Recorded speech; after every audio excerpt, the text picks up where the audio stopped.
of the Tournament of Champions. Let's go! Oh my god, I'm so freaking excited, guys. Welcome back in. We already got the hype train going. Tall Dog Fish with the 200 biddies. Thank you so much for the love and support. Banana with the 100 biddies. Daddy Styles, the 5 gifted subs. Swappy with the resubby 4-month streak. Let's go. I hope you guys are excited. We are going to show off some crazy highlights from yesterday's stream. I hope you guys are ready for this, because this is insane. Compliments of Digital Xeraphon.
In chat, they're mentioning our outfits here for David, and they go, is it weird, though, that you have to pay someone to take his shirt off? I mean, strip clubs are a thing, and apparently David works there. All right. I pay for people to do that in real life. And back.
welcome into day 2, everybody. Those highlights were absolutely amazing, guys.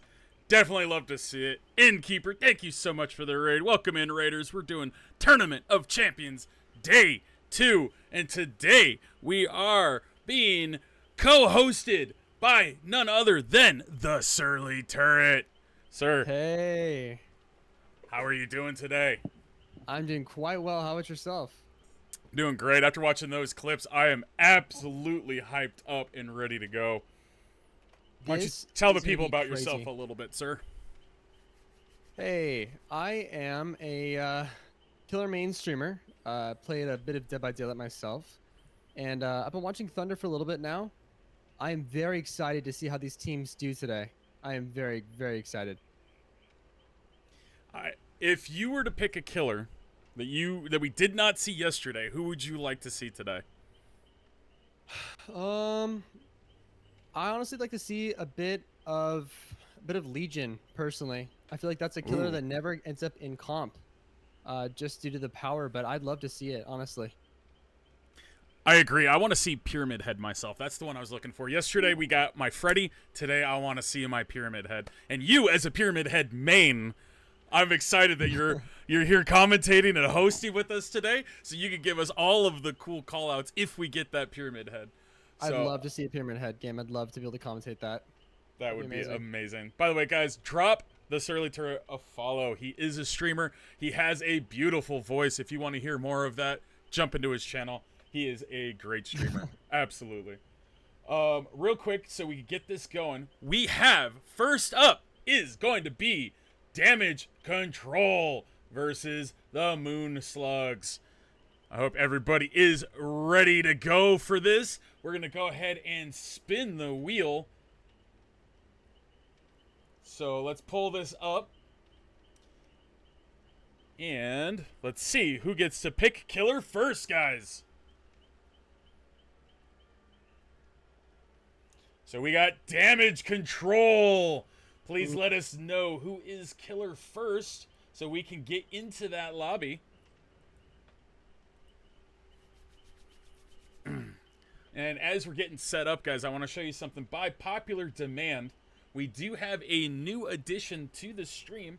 So people were asking what team is playing killer, what team is playing survivor. So we got a little added thing just for going forward in this tournament. What will happen is when we know which killer is which, I will be revealing that icon. So when you see in the scoreboard, when you see that icon, that is the team that is currently playing killer, the Bloody Butcher Knife. And we'll just constantly switch it back and forth on who's doing what. That way you can follow along with who's the killer and kind of stay engaged with it that way. Absolutely. And our damage control is going to survive first. So that means Moon Slugs, you are going to be our killers first. So please go ahead, have your killer set up the lobby. Go ahead and get the map set. Let us know the killer. Make sure you have the correct map. We don't want to deduct points for wrong map. If it is the absolute incorrect map, we will have to do a reset.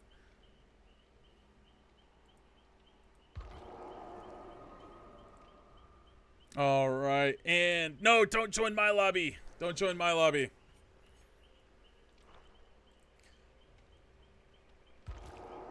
Create your own lobby. Go ahead and set up the map. Let me know what killer you are. And Turret, so did you get a chance to check out all of the clips that we had today? Yes, I did. I saw some crazy clips. I have to say, when it comes to my friend Jesus, I saw some of his Oni plays. Those were crazy, I have to say. The way he caught up with some of those survivors, really out mining them. It was crazy. I have to say that I really do like watching Oni people play Oni. It's very hard to use in the game. Absolutely, and some of those flicks that he did were absolutely insane. The Bone Yeah. Boys killer, the Billy that we saw, he was absolutely terrifying to watch as well. So we got a lot of crazy killers in this tournament, guys, and we're just getting started. I was very surprised to see some Ghostface plays too. Typically, I never see that killer in comp. It was very well executed. I saw some of the really close stalking, especially on one of those gens is very close. Uh, really good players out there. Yeah, absolutely. And I think the only reason we see it in comp is because we put him on Leary's, so he gets that that advantage there. You know, That's very jump true. scare a lot of people. Yeah. All right, and there's the invite. And please go ahead and DM me which killer you are playing. We're not gonna tell everybody else, but I want to make sure everything is set up correctly.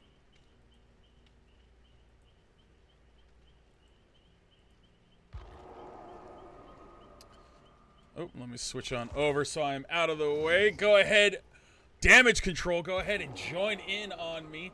Everybody, get your items, your perks, everything set up, good to go.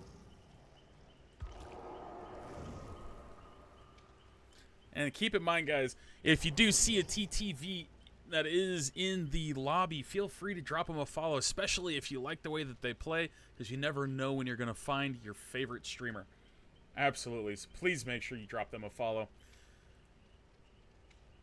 All right, and we're just waiting on that DM from our killer.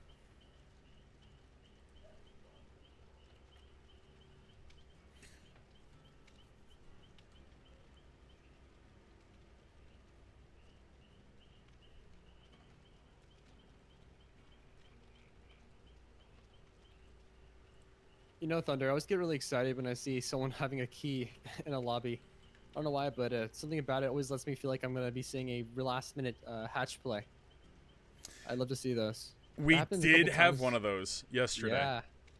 Absolutely exciting. If I remember correctly, it was Summer who managed, and it was a Leary's map as well, if I remember correctly. And Yeah. she was able to open up the closed hatch. Absolutely exciting. I want to see another one of those today for sure. I'd love to see one.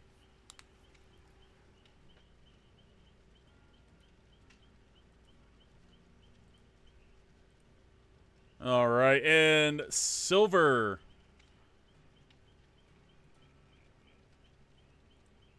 Where are you, sir? We need to know what killer before we ready up.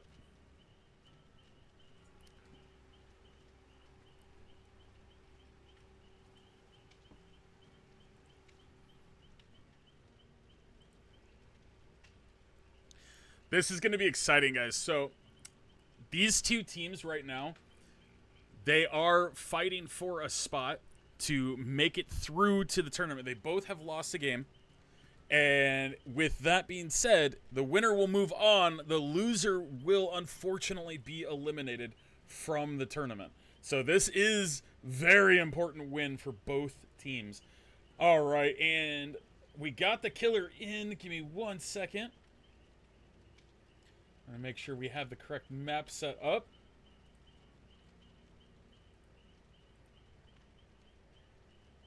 I'm excited for this. This is going to be great.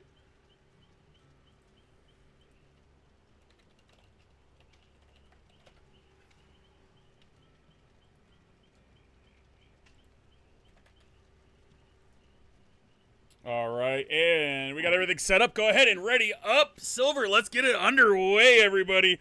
We got our first one coming in right now. Good luck, everybody. This is going to be exciting.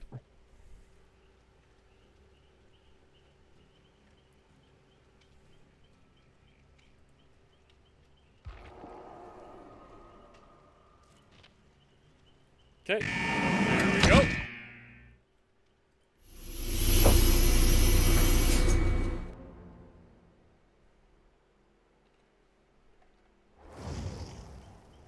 All right. I think everybody's going to be super excited for the killer that we get pulled up here. I am absolutely ecstatic. This is going to be great.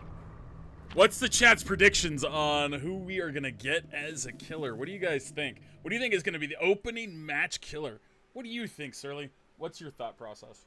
My thought process is I'm really hoping that maybe a bit of a Demogorgon. That's my kind of my guess, but I'm feeling that because the new DLC releasing. I don't know about you, but I've been having that that menu theme for Demogorgon on repeat on my computer anytime I'm playing. I just love the menu music so much. I love that. I think honestly, if it's win or go home, would you pull out a blight? Would you pull out a nurse?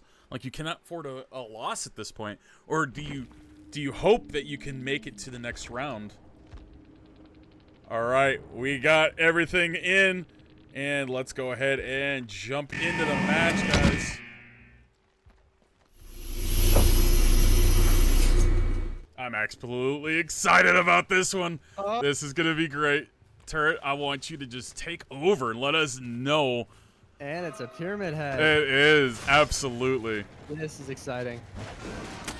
So as the chat could see, corrupt intervention was in play at the start. So from there, what do you think the thought process is with running corrupt intervention on the pyramid head? Well, he's hoping to get an early chase. As you can see, he managed to get a hit off pretty easily. He's hoping for this chase to end in a couple seconds. Hoping they haven't found any gens yet. Because I'm sure, as he's aware, they probably will three-man another gen. And he'll lose a gen pretty quick, but it seems like he's trying to cut that off with corrupt. If he gets this hook off early, then it looks like he's going to be able to get a head start on finding the gen way before they can complete it. We'll see what happens. All right, there is our first hook. That's going to be 3 points for our killers here. Bit of aura reading across the map. Find someone at shack. All right. Ooh, we see a lot of progress from that kick going away, so I think we could call out that was definitely Pop Goes the Weasel on that one. Yeah, it definitely was.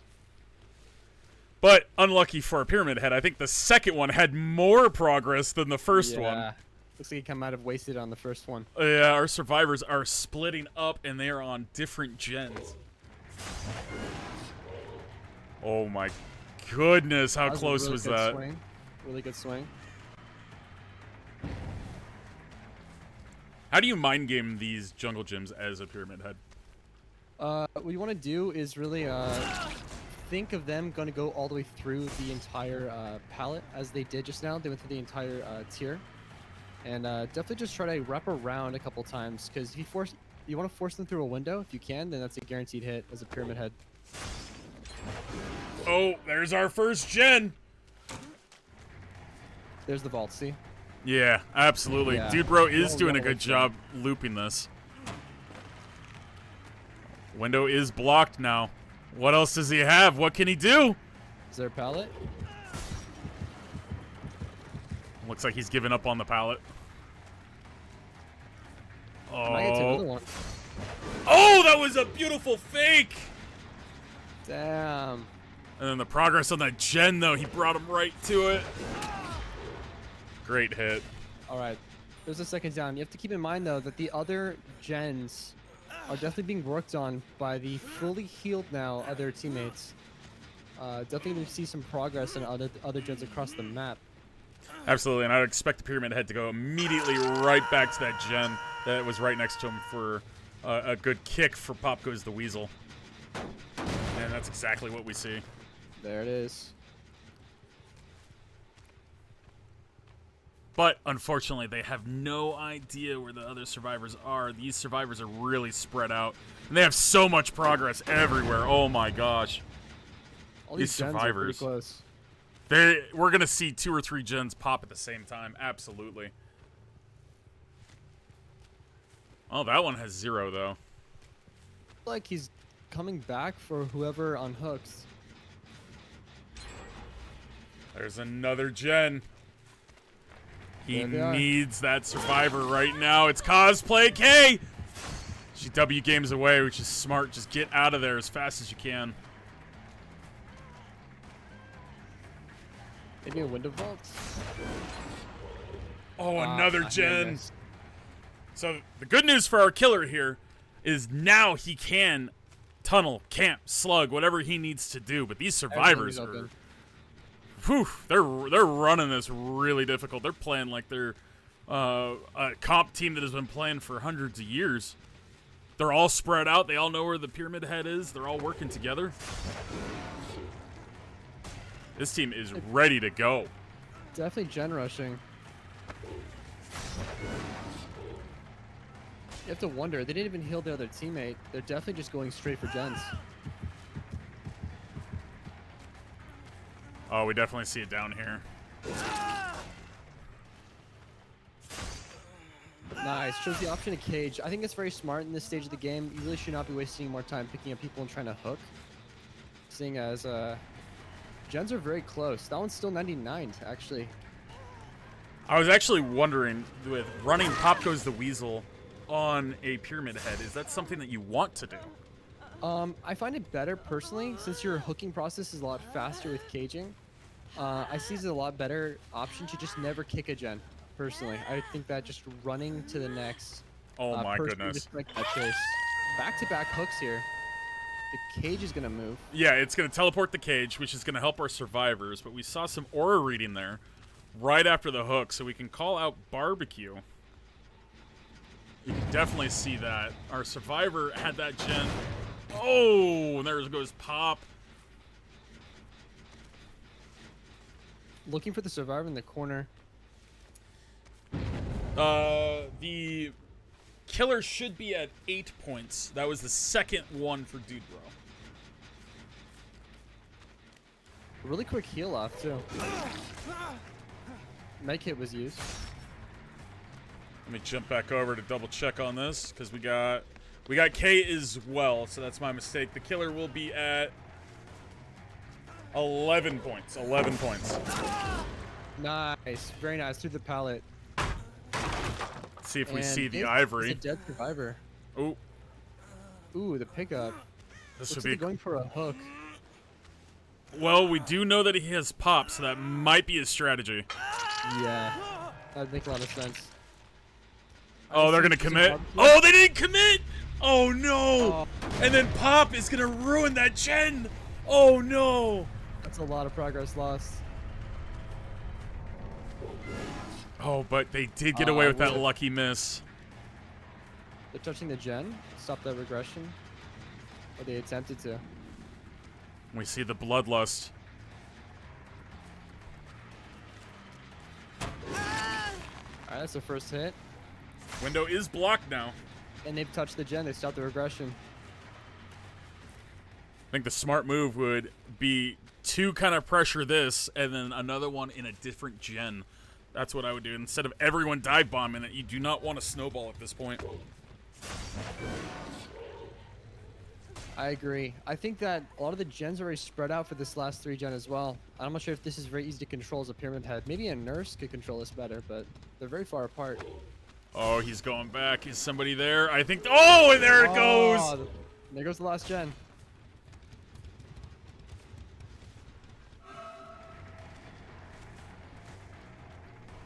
Isu is running the jungle gym. This is smart. The other two should be going towards the doors.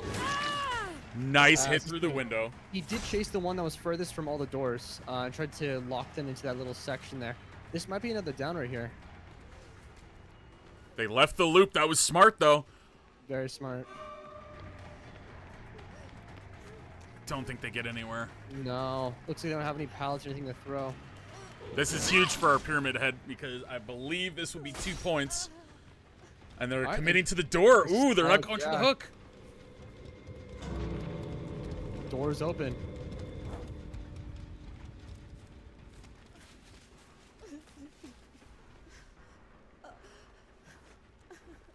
I'm curious to know what's going through the Pyramid Head's main mind right now. If they're going to push that gate or maybe the other one. This person's not dead on hook. That team could still come back, potentially. And leave. they're just leaving. All right, so we had a death, and one for Cosplay K. So our killer scored 14. They did not get Hatch, and there was no Ivory Mori. So we got 3 points for Saint not getting hooked. 2 points for Cosplay K not getting hooked. We got 1 point for the no Mori happening. We're putting our survivors at 16, our killer at 15. We're at an even match, guys. That was a good match. GG's, guys. That was very fun to watch. That was very smart to leave. If they would have hung around to try to get that hook, guys, they would have potentially cost themselves a round. Could have snowballed. Yeah, Saint to the killer was worth 6 points. She was injured. We saw her in the jungle gym. She got hit through the window. The window got blocked. If he would have committed to Saint, he potentially could have got 6 more points. So, interesting how that played out. Absolutely. All right. So, we are switching over. Damage control. Your killer, go ahead and send me an invite to your party. And while we're doing that, the next round is Demo Dogs versus Degen Bandits. So let's go ahead and spin the wheel. We'll get that ready to go ahead of time. So everybody is good to go. Let's go ahead and spin it for our next round, and we get Degen Bandits. You guys are the winners of the spin. Please reach out to us. Let us know if you're going killer first or survivor first, and what the killer is. All right, let's switch back on over. Damage control. So go ahead, Moon Slugs. Go ahead and join in on me.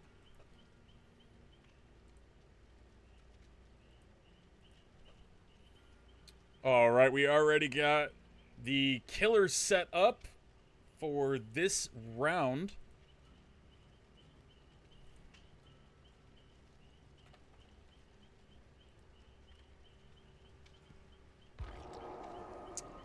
There's Silver Fox. Now, people may be asking, why is Silver Fox playing both killer and survivor? They are short a player today, so their killer is subbing in as a survivor to help out as well. That is part of the rules. That is okay with everybody else because we understand some things happen and people sometimes might not be able to make it. All right, so we saw the Pyramid Head, right? Now, we see how close the match is. It is 16 to 15. Surly, what is your thought process? My thought process is they really need to pull this out. I think that last match could have gone a little bit differently if maybe they had not split up so much on gens. I think that it would have gone better in the favor of the killer, but I think that the survivors played that very, very smart.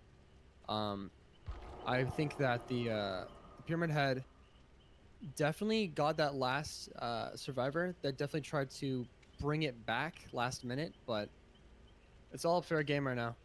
Yeah, with it being such a close match, it is absolutely anyone's game still. I think we're having a little technical difficulty there with Hello Kitty. We'll get her back in just a second. But if you're... Okay, so let's say you're the killer, right? You're a killer, main. Yeah. With the match being this close and it's win or go home, are you busting out the big dogs? Or are you going with somebody a little bit more B to A tier? Definitely busting out the big dogs. I think that if maybe you wanted to throw them off guard, maybe you'd pull out a different type of character. Maybe play someone unexpected. I think that personally though, just go through the reliable the A tier, S tier. I think that's definitely the move. So bust out your Nurse, your Blight, your Spirit. When he goes live, bust out your Chucky. True. Man, I'm excited to see Chucky. I am too. The more people are playing with them, people are actually starting to think that with the way you can curve with Chucky, he might be there with Blight. Yeah, he definitely feels like a mastermind Blight. That's what he really feels like. All right, survivors, go ahead and get your perks, get your items, get everything together, and then ready up for us. Killer, make sure you are unreadied. Once everybody's good to go, they're all readied up, and I give you the word, then we'll ready up and we'll get on going.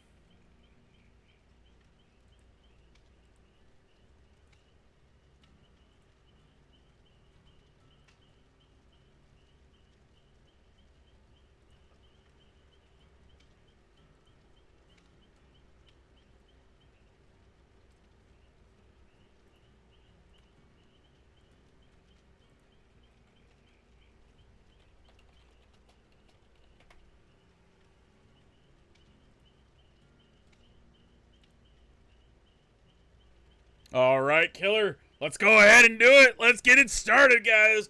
Winner go home. Let's do it. Moon slugs versus damage control. Let's get it.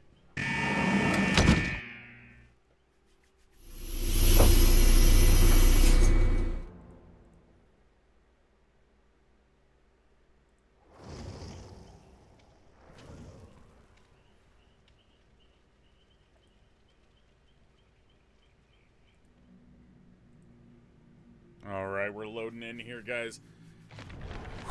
With it being this close, if we get a tie, guys, I'm going to freak out because I am ready for the 1v1. I'm excited for this. I really hope it comes down to a 1v1. It's always fun when that happens. Chat is going crazy for Johnny in there. Oh my goodness, that is our killer, guys. Yes, they are. They love Johnny. Johnny's a fan favorite. Let's see what Johnny can do. We're almost loaded in, guys. This is exciting. Oh my goodness. I'm actually nervous thinking that there's going to be a 1v1. I'm sitting there like, let's go. Oh my goodness. If it comes down to a 1v1 at any point in this tournament, I think it will absolutely be a bucket list checklist off of my bucket list, if that makes sense. I'm going to check it off. I'm going to be good. I can move on with life. Let's do that. With the scoring system, it's so difficult. So many variables to get that tie. For the 1v1, what killer do they have to play? Trapper. Trapper, no perks, no add-ons. All right, our ping is looking all right. And let's jump on in.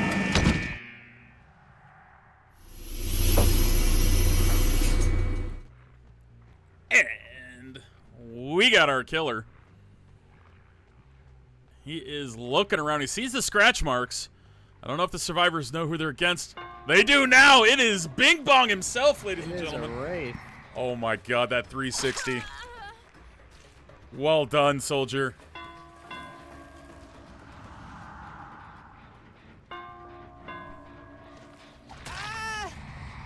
Ducky comes in and takes a hit. What is the strategy here? They took off out of the jungle gym, looping him around the backside, going for the pallet, it looks like. Mind game here. Oh, unlucky. Ducky goes down. There's the first down of the game. All right, 3 points for our killer.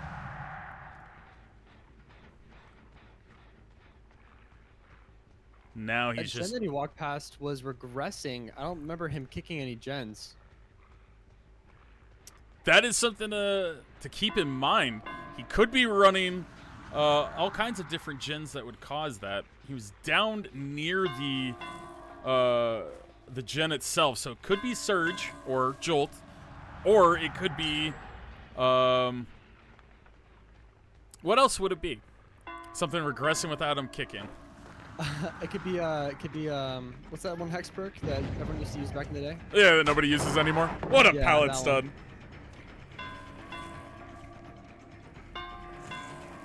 It's been so long since I've seen it used. I don't remember what it's called. Oh, the firecrackers! Oh, tempted flash. Oh, he probably could have got a hit there. I think he gets a hit here, though. Yeah. Yeah. Barely, just barely. Ruin! Thank you, chat. I don't know why we couldn't think of Ruin. Such a useless perk nowadays. It's just deleted from our memory. Yeah, oh my goodness. Play. All right, we see Soldier up on there. We hear Jen clacking away in the distance. Ducky's gonna have to play this perfectly. I think we're gonna get the hit, or the pallet's gonna drop right now. Yep, there's the pallet. There it is. Ooh, attempted flashlight too. Now Wraith has been changed. Wraith can only be burned by flashlights. Otherwise, that'd be a nice counter. Yeah, a lot of people were upset by that, myself included, because we used to have a game called Ghostbusters with customs. We'd run around and just try to burn Wraith out of his stealth. It was a great game, and they took it away from us. going in the basement with Ducky. Ducky is on death hook. So that's another 2 points for our killer. Oh, they committed to the gen. Beautiful. Just in time. All right, so walk us through this. You're a killer, man. What's your thought process at this point in time? It looks like they have a lot of the pressure, but they've lost 2 gens. Well, you have to keep in mind is that there is definitely someone going for that basement hook right now. And if you know where the survivor is that you're chasing, you know that there's only one survivor unaccounted for. So you know where 3 people are.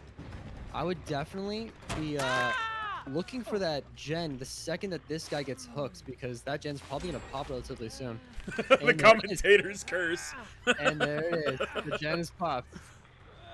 Oh, they're going to sabo it. Oh, Wait, oh, they fake. faked it. They faked it out. Oh. They faked it out. Did they not think that they could get it off in time? I wonder, because they're not injured. Are they faking the perk? No, because we saw them trying it earlier. Oh. No. Oh, Did that just happen? that actually worked. That actually worked. Oh my goodness. I did not think we would see that. Yeah. That's happened to me so many times. And we get the down. Hello Nice. Kitty goes down. I think we're going to see that hook real quick here. Okay, now the other Ducky's on death hook. That looks like a Mori could possibly happen if they get in chase again. Let's see if that happens. I have been watching a lot of killers not Mori right away, and they come to regret it. I feel like that's got to be the first thing on your mind when you get someone to death hook is I need to Mori that person. You're missing out on that point. Looks like that's what's on the Wraith's mind. And just like that, they have found Ducky. And this could possibly be it. Yeah. And Yeah, keep in it's a mind, Mori. guys, they are at 2 gens, so they're able to run up and just tunnel them down like that, no problem. We see the Mori. Very nice. I wish they would update that. It feels strange, that first person. Yeah. They need to have something with the bell, I feel like. Oh, yeah. Every other killer has something to do with their weapons. Oh, is he going for it? Did they actually go in the locker this time? I think they actually went in. They did with the head-on play! On. Oh my goodness. They are messing with him. Trying for the body blocks. I think they get the pallet, though. Now, this is a bad corner to be in as a survivor. There's another gen. We're down to 1. This is getting close. These survivors need literally everyone left to escape without a hook.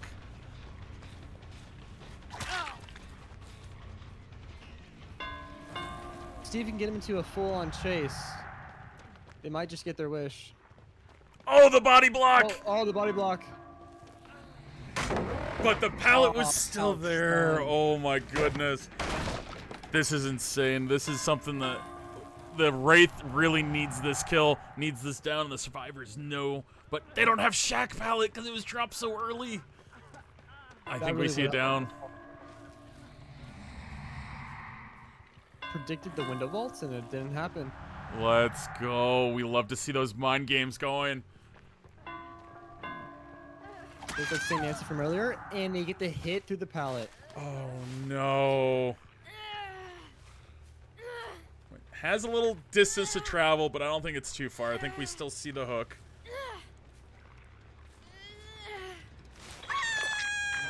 Another 2 points for our killer. Oh, and it looks like they might have eyes on another survivor. We do. We found the Fang. Decided to kick the gen first. Probably a good idea in this instance, just because he can't afford to give up that gen.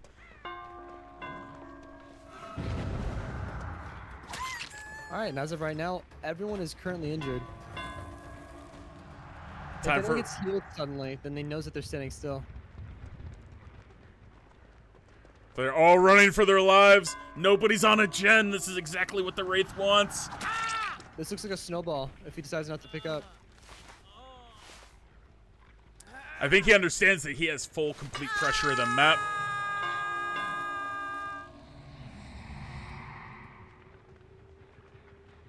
All right, give me one second. With that gen. Oh no. Yeah, definitely a slug at this point. You know where the last person is. Oh yeah, they all ran together. And again, guys, that is perfectly fine at this point in the match because we are down to one gen. It is part of the rules. So we are gonna see the complete kill and destruction at one gen here, unless we have somebody with deliverance. We have somebody with power struggles. Something decisive. I can only hope. Can they wiggle? Nope, that looks like game. That was very well played right at the end. That was very well played. I think it was such a close match. It could have gone anyone's way, but unlucky, the survivors at the very end all ran together as a group, and so our killer knew where everybody was and was able to take advantage of the play.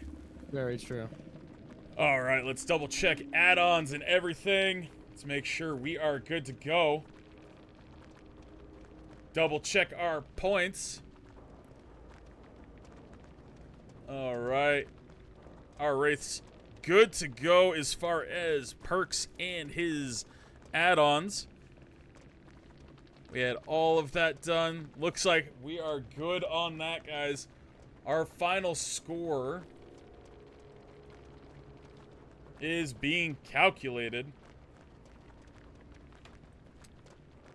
Should be a total of 41 to 23 is what I'm showing. That is what our scorekeeper is showing. One hell of a matchup. It was a lot closer than that score shows, guys. Can we get a GG's in the chat, please, for Moon Slugs? They put up one hell of an effort. They are a great team. We love to see it. GG's.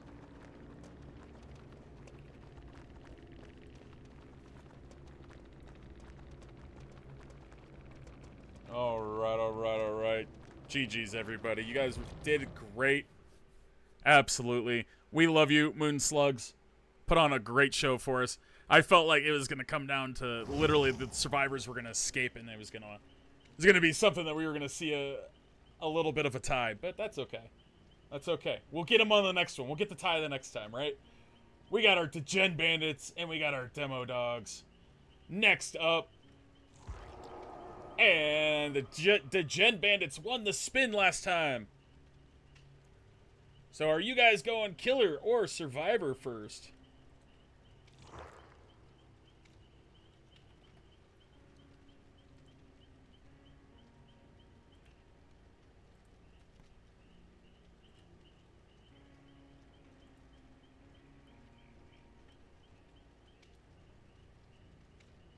Let's reach out here, see if we can get some word from these guys.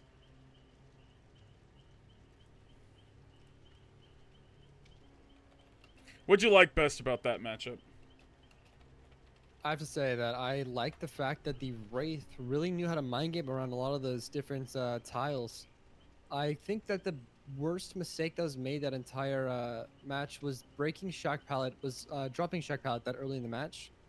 Because once it was broken, that was just a completely dead tile to use. And I do believe that Steve chase at the very end would have lasted quite a bit longer if that pallet was still there. But I do think that worked in the killer's favor. I mean, it depends on whose side you're on. I think that, yeah, I think that was very well played. I liked it a lot. I agree. The whole match, I think the Wraith was slowly setting up that final snowball. Just the way he was working through everything, getting that Shack Pallet early. Yeah. I think it was beautiful. So we got the Gen Bandits are the killers, guys. So please, Demo Dogs, join in on me. You guys are up next as our survivor team. Okay. while we're waiting on them, we got to see Wraith. We got to see Pyramid Head. Who are you feeling for this next round? Again, we're still in win or go home territory. True. I'm hoping for a. I'm not sure who else has been pulled out already in the previous days, but I didn't get to see the beginning of that lineup. I'm hoping to see some like classically S tier killers. I want to see some Nurse, some Blight. I want to see it happen. I want to see some S tier. That's what I'm hoping for. Question: was the Xenomorph banned from this tournament? They were, because they were the newest killer at the point in time that the tournament was announced. And it's tradition that you ban the newest killer. Just because there hasn't been good enough strategies to go against that killer yet. It's a lot easier for a killer to understand how to play as that character over time than it is the survivors to understand how to loop that killer. Balancing changes, yeah. Exactly. Now, I think at this point in time where Xenomorph is, we would have allowed them in, but because it was so far out, we're not going to change the rules last second. You know, there's a lot of different variables involved, so we just left it the way it was. Next tournament, we will definitely allow the Xenomorph. All right, we got our survivors loading in. Get your perks, your add-ons, everything set for us. And then make sure to ready up when you're good to go. We got ourselves a thick Xenomorph Queen. Love the name, absolutely. All right, our survivors are readied up. Killer, if you are ready, feel free to go ahead and ready up. Red Reaper 0717, thank you for the raid. If you're still here, we appreciate you. Absolutely. Thank you for coming in and sharing your community with us during the Tournament of Champions Day 2.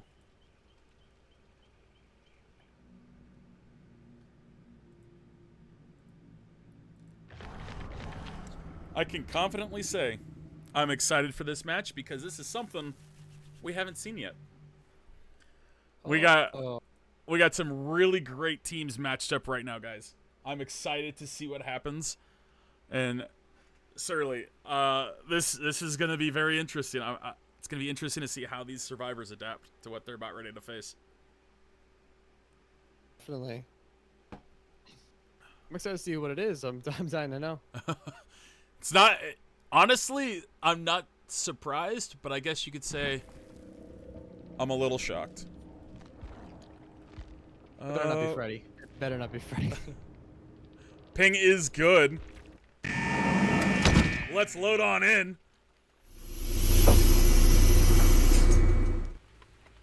And chat understood. Oh, shit. Oh, no. What's going on with our killer? Doctor. Oh, there we go. He's moving. What? It is the wrong map. It's the wrong map. We had a reset, guys. We got to reset. We're going to need our killer to DC real quick so the map ends.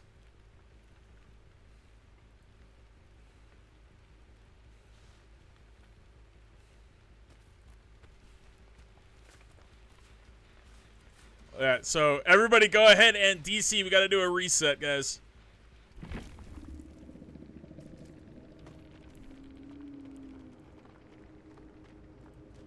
We caught that quickly.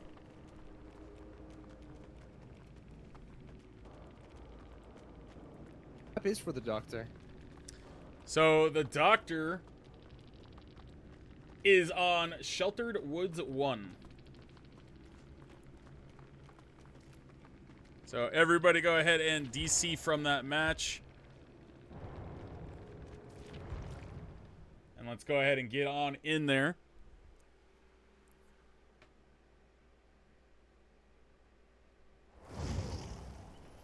Yeah, if we catch it early enough, we will reset the match. We only let the other ones go before because it was Cold Tower 2 instead of Cold Tower 1, and we didn't realize till halfway through. And then the other match, I forget exactly which map was wrong. We didn't catch it till it was almost done. It was like Sheltered Woods 2 instead of Sheltered Woods 1.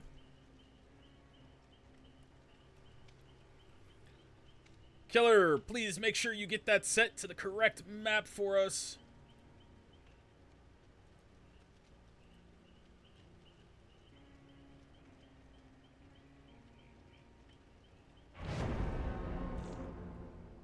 Good to go. Perfectly. Let's get in here, guys. All right. We'll go back into that loading screen. All right. So now that we know what's going on, if you were in that instance, would you immediately try to switch killers? That's what I was about to ask you. I was about to ask you if can you switch your killer at this point? Is that allowed? So at that point, yes, they would be allowed to switch their killer, because it is a reset. Same with the survivors; they could reset their perks, which Rumble called out in chat. One of them's probably gonna put Calm Spirit on right away. Now that we know that it's a doctor, let's double check. Ping. What if that's could be used as a tactic actually? Well, if they do it right away, it's fine. If it's multiple times, then we'll address it if it's like that. All right, we are in. We got our doctor. He is looking around. And it's doctor.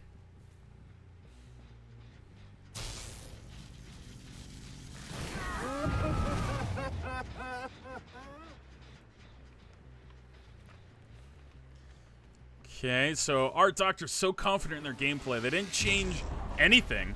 Believe they're the same perks, even though the chat doesn't know the perks. We saw Corrupt last time, we see Corrupt this time. Well, looks like everything's the same. Oh, good vault by Robbie. All the shocks are very clean. This feels like an experienced player.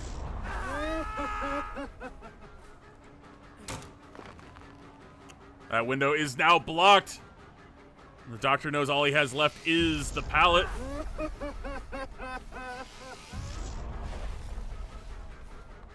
Oh, really close.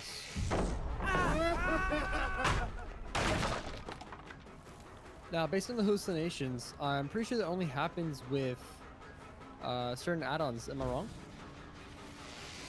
With the... I'm sorry, I didn't catch that.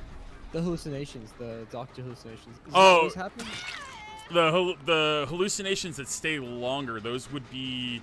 I believe it's the queen and the king piece, right? Yeah. If those are allowed. Are those allowed? No, all Eries are not allowed. Alright, so it must not be. There is our first gen.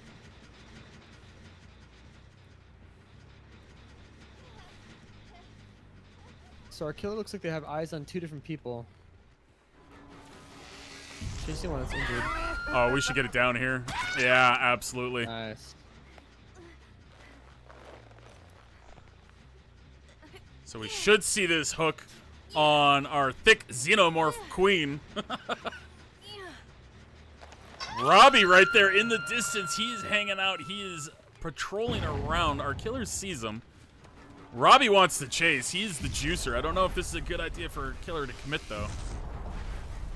I don't believe it is, actually. I think you should be going for whatever gen is being worked on, personally. Oh, they're going to do a trade. I don't know if you want to do that necessarily. That's worth 3 points to the killer. Our killer has to... Okay. They are not at 2 gens. They do have to go back. They can't slug. I was expecting to see Robbie Bobby run up and try a play. My guy's hanging out in the back there. You can almost guarantee, once you get some distance, that, yeah, the hook will happen very fast. I don't feel like they gave him enough distance. Oh, it was a deli play. But our doctor cannot go for this person. They need to switch targets. This would be considering tunneling.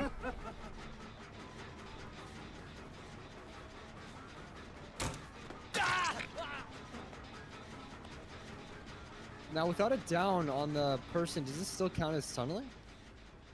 Well, Starlight was the last one on the hook. That was the one that just delayed off.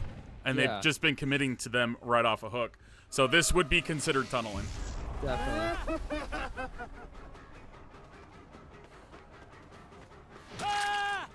Maybe they were hoping for another gen to pop during that chase. To be fully okayed. So Almost pulled the stun off. at this point in time, that would be a 5-point deduction for the tunneling.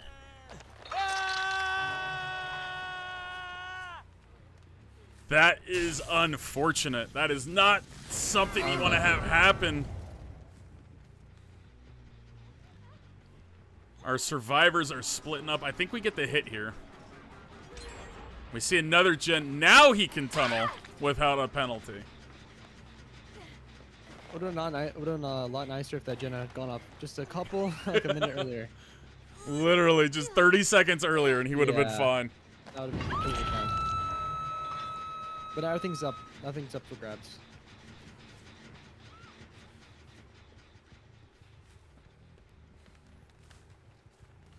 All right, he sees the scratch marks. He's looking around. Killing by Shaq. Interesting play. Robbie's worth a lot more points. Robbie is worth 3 at this point for the first hook. We switch back over. Got 2 people on death hook. Barely missed that one. Very close.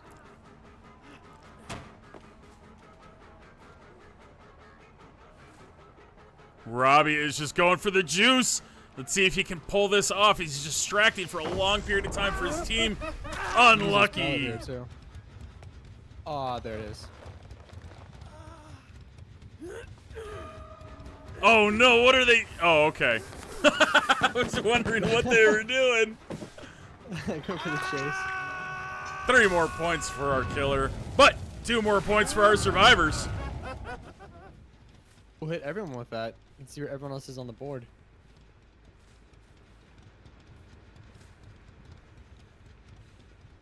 All right.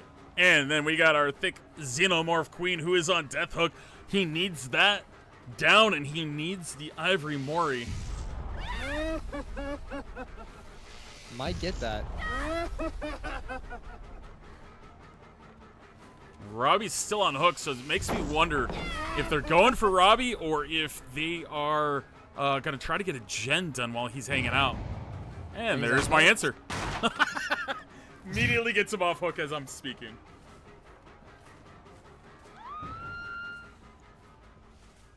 You can see the full madness from the thick xenomorph queen. They're not going to be able to get away too easily because of that. Oh, no.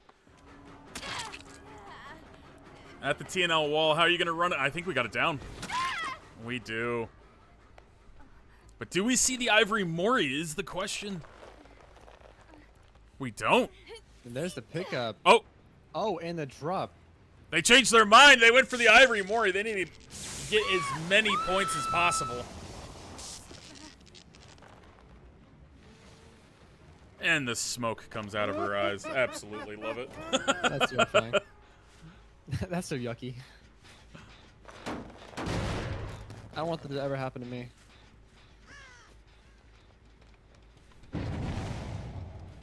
Oh, and there's the gen. And we can call that out now. As you can see, he didn't do anything. It was the survivor who missed a skill check, and then the entity blocked it. We do see a merciless storm Doctor. But that is pretty standard on Doctor at this point. Everyone would expect that. That's true. Ooh. That works in their favor a lot, though. Get an extra 30 seconds or so on that gen.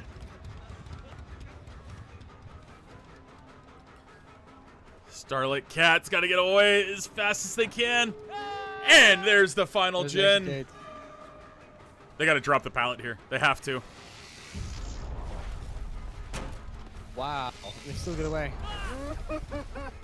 I mean, shows what I know for looping. Oh my goodness. Yeah, same. I did not expect that. Oh, they left again! Every time the Doctor's pulling up to shock, they're just leaving immediately because the Doctor's anticipating the pallet drop. They're using that against him. I think we're going to see Starlit Fox and Robbie just dip. Oh no! They greeted it too many times.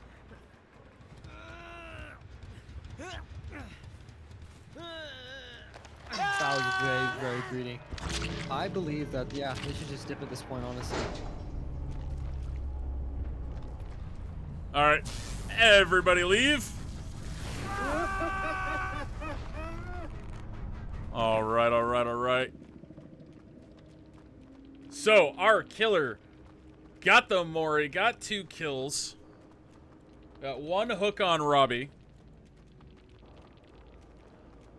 And they, unfortunately, because they did tunnel off of Hook, even with us telling them to stop, they kept going and they tunneled. I'm showing a 16 points for our killer because of the Ivory Mori. And then I'm showing 10 points for the Demo Dogs. So we'd want to switch those scores around. That's what I'm showing. Let's double check. Let's look at all the perks. Let's look at everything. Make sure everything is good. Doctor can bring anything but his iridescent, so he's fine. The builds are fine. All of the items are looking good. We got our offerings. Let's see if we have any duplicates. Not seeing any duplicates at this point in time.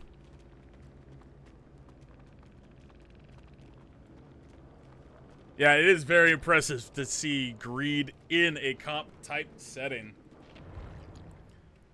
Alright, so we got all of that there. Give me 1 second. We are conferring.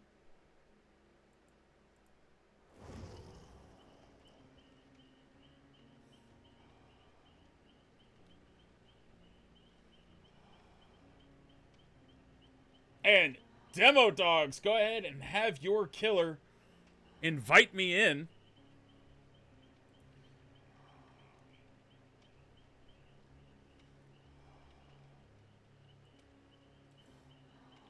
Give me 1 second, everybody.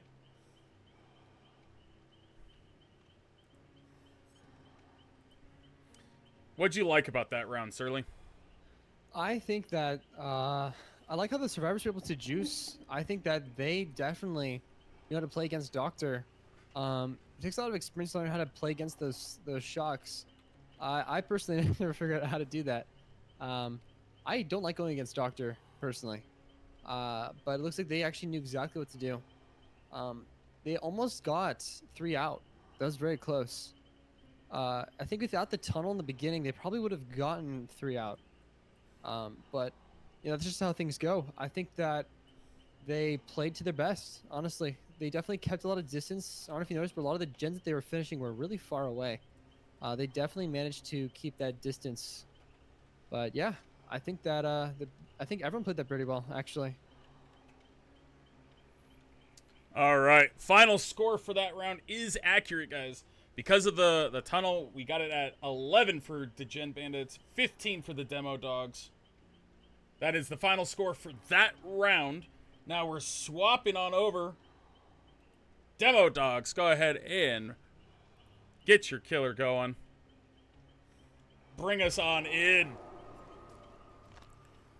All right, so we got a decently close match. We're going to have to see how the survivors make their way out of that -5 points from the tunnel. They're going to have to play really hard to dig their way out of that hole, but it is still possible. It is very possible. If they play a perfect game, they can still win this. They can.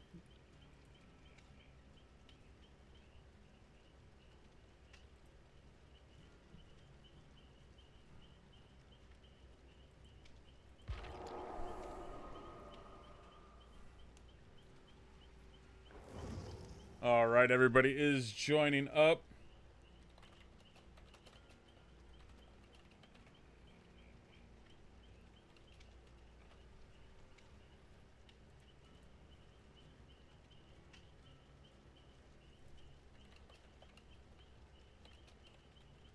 We're getting everything situated with our killers and survivors.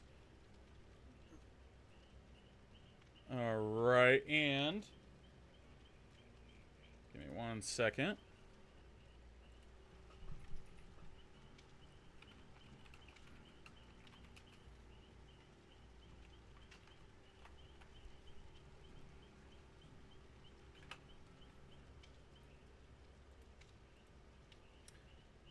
All of the survivors for Degen Bandits, go ahead and join in on me. We are good to go. Everything is set, and we are ready.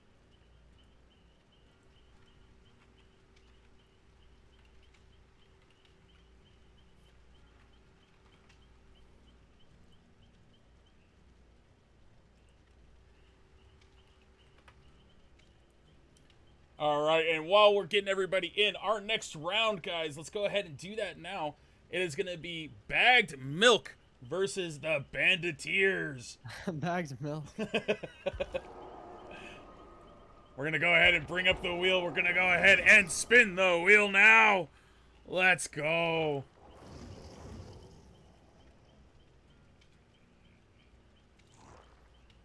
All right, it looks like right is the Banditeers. So Banditeers, please decide if you're going killer or survivor first and let us know as soon as possible. And we're back to the demo dogs and the Degen Bandits. Everybody's getting loaded up. They want to go killer first. So that means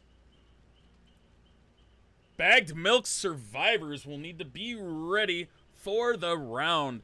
We got about 15 minutes, and we should be good to go for that round. We currently 1 hour in. We're a little bit ahead of time, guys. So if you are a team waiting for that exact time, please make sure you know that we are ahead of time by a couple minutes. Just like yesterday, we scheduled for 45. All the games seem to be ending, or the rounds, about 35. So it's about 5 to 10 minutes early every single time. So keep that in mind, guys. We'll try to slow it down a little bit to make sure teams are ready and good to go. But at the end of the day, the show must go on. True.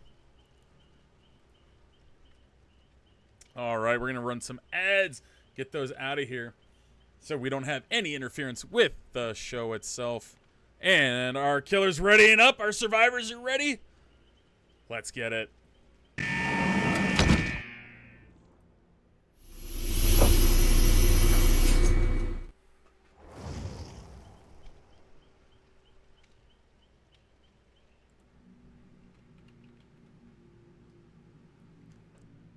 All right, so what's your thought process for this one?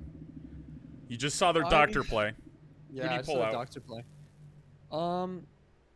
You know, I think that we still haven't seen the ARS. I still believe that. I still believe that. I'd love to see, you know, a nurse, a blight. I believe, isn't Skull Merchant still banned from this tournament? Skull Merchant is banned, absolutely. Yeah. So along with that, because honestly, that'd be kind of an unfair thing to pull out. Me think that, yeah. If not, maybe another. And we got ourselves a different killer than we've seen all tournament. Oh, Legion. Oh. That was a very interesting standoff that we just saw. Just made eye contact.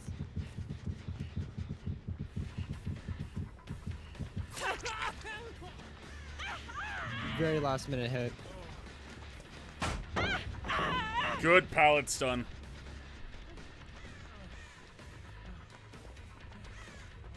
You can already tell the experience of this Legion player just straight off the very beginning. The fact that they ended the power early, that's a lot of things that a lot of new Legion players won't do, that sort of thing. You can tell there's a lot of hours put into this Legion play. And we're going to get our first hook on Shinu. You can tell our Legion is going very fast, focusing on moving the survivors off all the gens. It's very smart.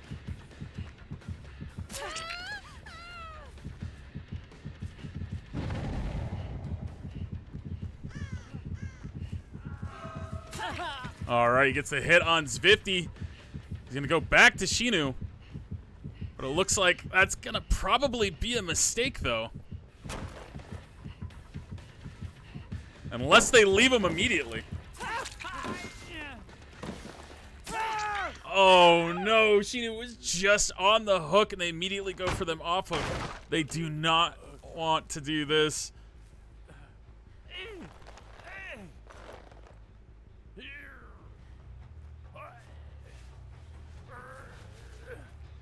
And there is another tunnel. On the first survivor. That was not a good 5-10. idea. That's going to be another -5 points. They are making it so it's anyone's game. They're really gonna have to try to win at the end of this match now. Try to make up for that. Yeah, they absolutely have to.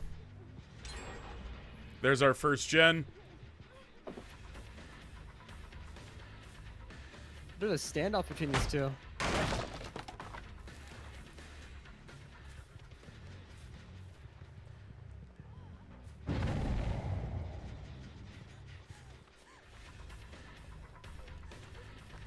All right, they found Bratty Bottom. They're in chase. I don't know if there was gonna. Yeah, I figured they weren't gonna get through that. I figured it was gonna be a down. The best thing that they have going for them is that they've managed to keep all of these survivors injured throughout this entire match so far. That is very true. That is something that is gonna help them. And I wonder if they're running Thana, because you can't see it from our perspective. You can only see it from the survivor perspective, if I'm correct. There's another gen.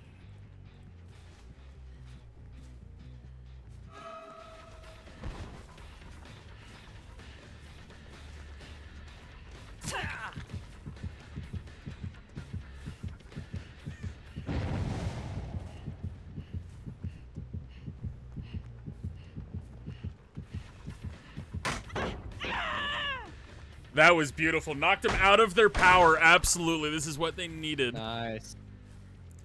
Let's see what happens here. Cinco is looking around and got the Steve here. But another stun. I don't know if they wanted to use that right then, but they are in trouble. They're trying to get away. Did they leave the loop? No, they stay. And they're on the back side there in Nowheresville. Oh, they expected the vault. Oh, the FOV tech fails. Unlucky. Good attempt. There's 50. I'd expect to hear another gen popping anytime soon at this point. Yeah. That is the first versus 50. That is 3. And there's the gen that's at about 50%, maybe a little less. Taking a main is a good idea. Breaking the door. Definitely going to make this loop a bit harder to traverse for the survivor.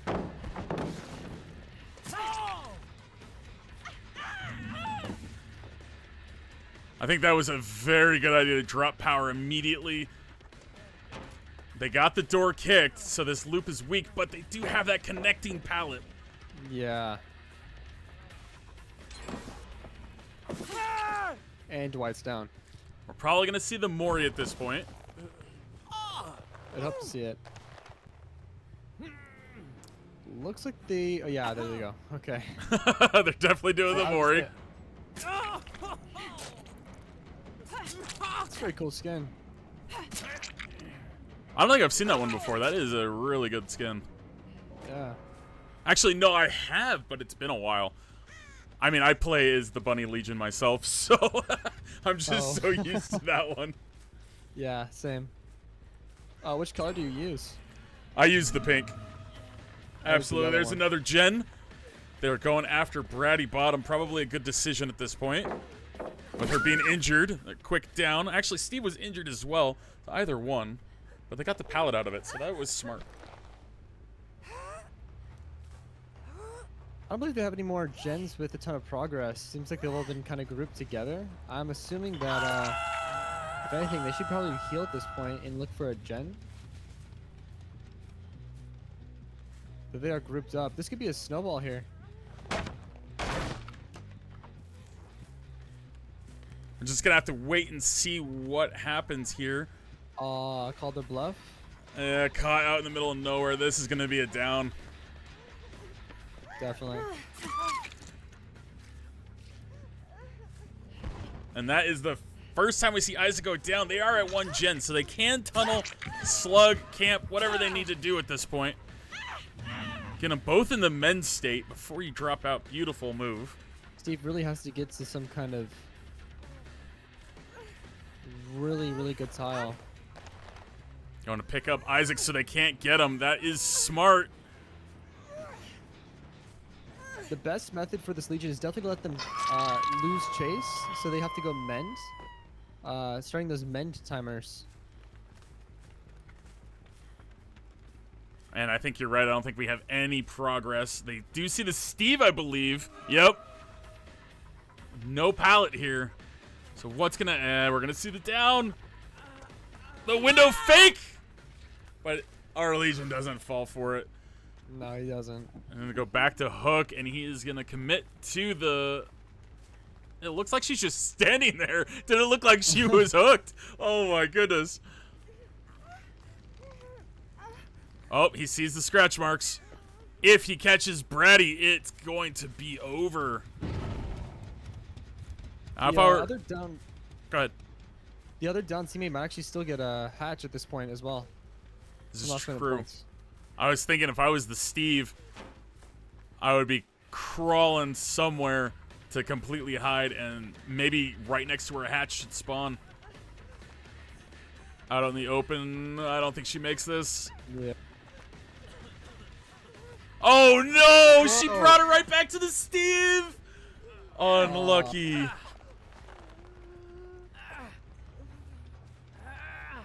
Saving that hook for our Bratty Bottom, who's right next to it. Bratty was definitely coming back for the pickup on the Steve. Just unfortunate timing. Yeah.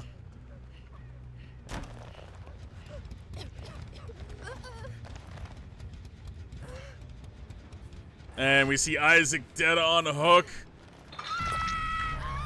And that's going to do it. The full clean sweep of that.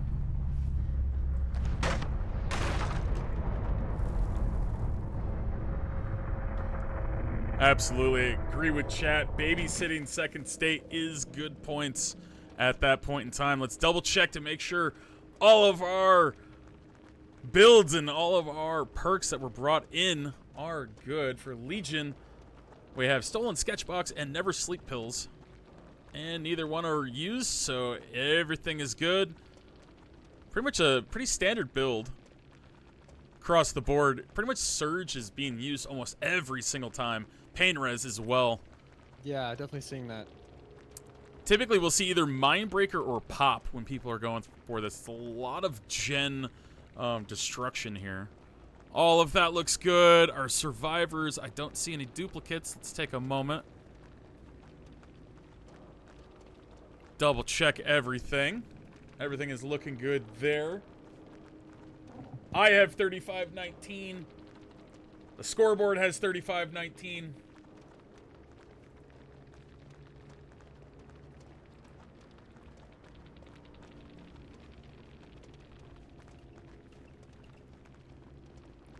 And keep in mind, guys, you do not want to tunnel. It is -5 points. That could have been the differentiating factor in this, but both teams ended up tunneling, so both teams got -5. So kind of canceled each other out. GG's to Gen Bandits. You guys did great, absolutely. We love to see it here. Can we get a GG's in the chat for them, guys? We're moving on. 35-19. Demo Dogs moving on to the next round. So that means, guys, when we meet back up, we don't have... Actually, Demo Dogs don't have an opponent quite yet. We got to do the loser bracket. I totally forgot. But next up, we have Bagged Milk versus the Banditeers. And the Banditeers wanted to be the killer first. So we're going to swap that on over. Go ahead and invite me when you are ready.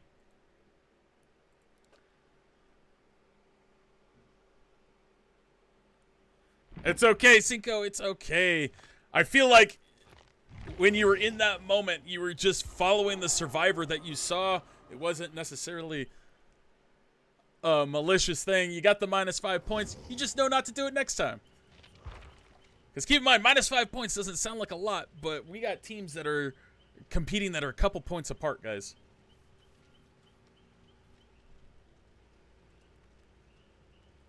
All right, Banditeers.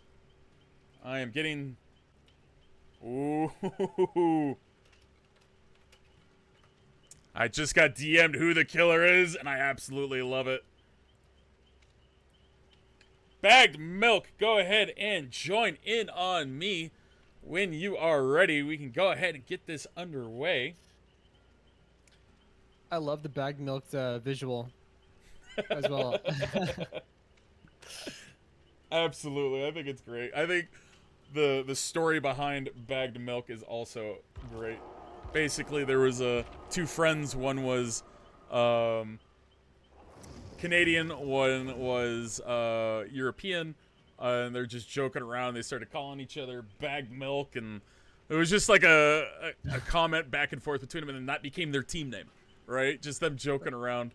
That's so funny. The best part is the people that came up with that team name and that logo unfortunately could not be in the tournament. So now the team that is in the tournament has nothing to do with Bagged Milk's start. We absolutely love that they're taking the legend name. lives on, though. Yeah, the legend lives on.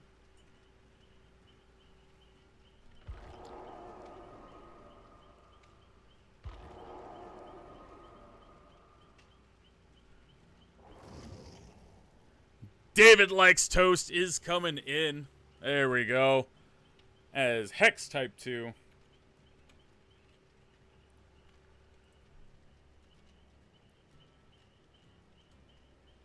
All right. So we got an interesting matchup here. We have the unicorn-shaped noodle Cosmos going up against Loftus. This is going to be a really interesting matchup to see here. All right, survivors, once you're set up, ready to go, go ahead and lock in.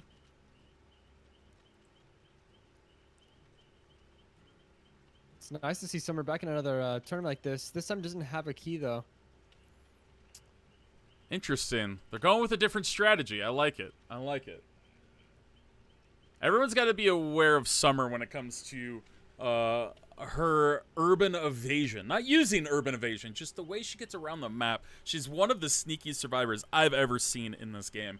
Same. She'll go the whole game without even being seen, and then all of a sudden she's out the hatch. All right, Killer. Once you are ready, go ahead and ready up for me.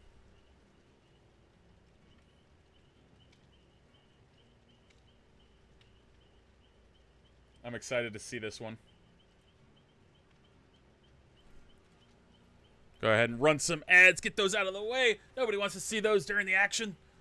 We're about ready to kick off. Bagged Milk versus the Banditeers.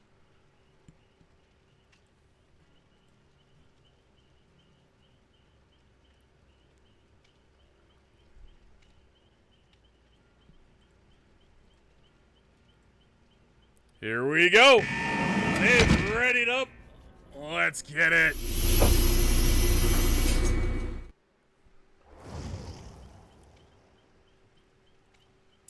So, in this matchup, we're wanting to see a little bit more of a higher tier killer, right? But Yeah. I think we're all going to be surprised in which one we get. I think Really? it's going to be a surprise. I don't think anyone expected this killer to come out day 2 in a winner-go-home matchup. But This time it's Freddy. this time it's Freddy. Freddy with no add-ons. I love it.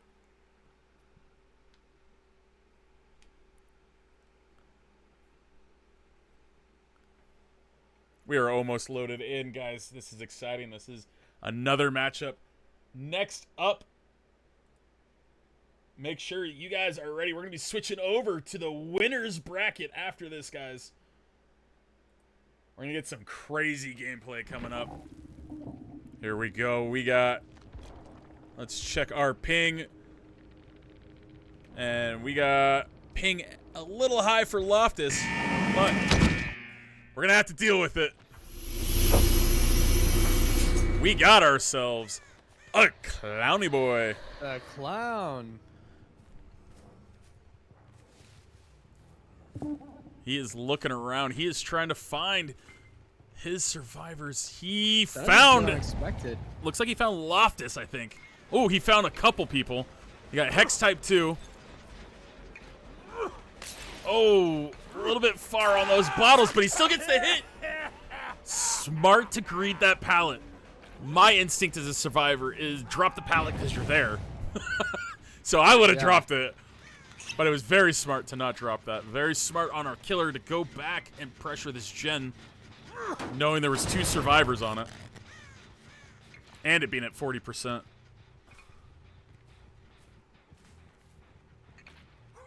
We do see or hear progress going on with Maine. We see some scratchies. We see the drop.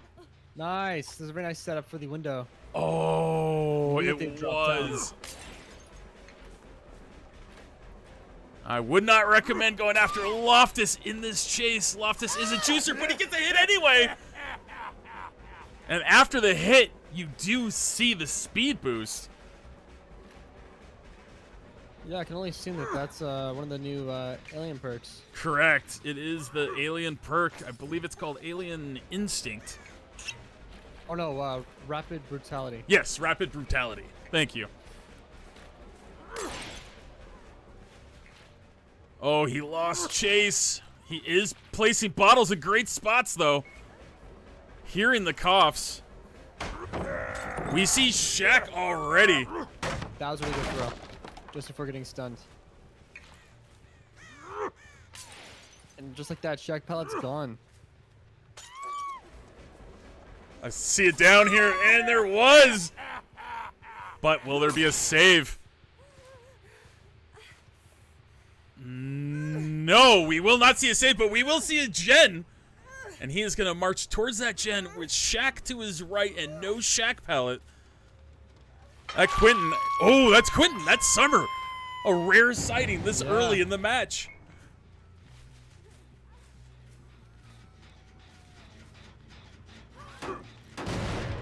As you may have noticed, the clown did something kind of interesting. He actually walks the survivor towards the hook closest to where he saw another survivor to gain distance while performing the hook, instead of hooking to the nearest one closest to them.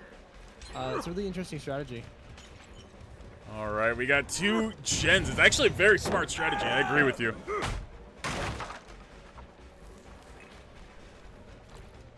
Lost track of Summer. That was. I don't know if that's a good idea. You need to get back.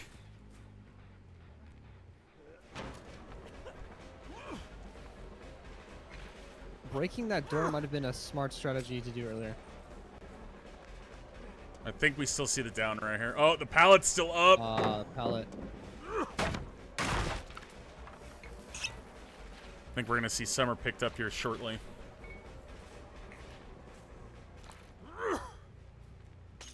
Leaving the loop, probably a good idea. See some progress over there with Loftus. Definitely a lot of gen pressure. And Summer's back up, fully healed. Does Summer just use plot twist? I think Summer just used plot twist.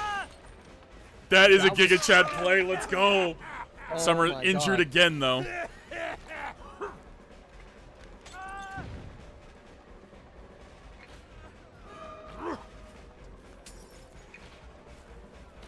That was such a smart play. You always wondered if I'd see the Nicolas Cage perks in comp. And they do look like they work, actually. All right, we're going to see Summer going up on the hook here.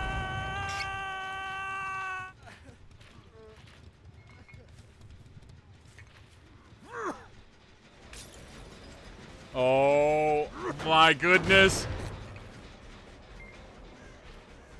Loftus is right there. There was 2 of them pressuring that gen. I think he gets the hit here. I think he definitely gets it.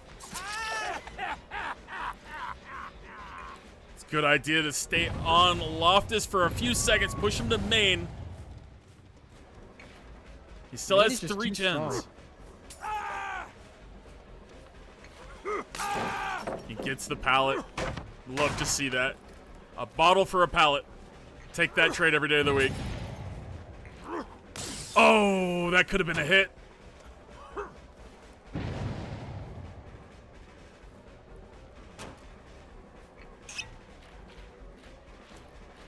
feel the pressure's rising in this chase, knowing that the other gen is about to be finished. He gets the hit through the window, though. Absolutely great hit. But there's the gen, as you called out, right on time with the commentator.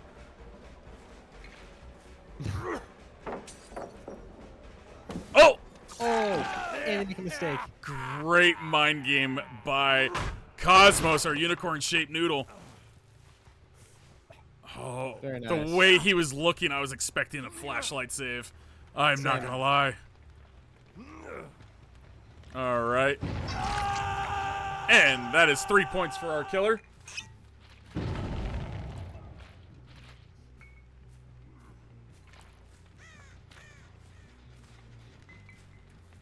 I would definitely kick that gen as soon as you get a chance.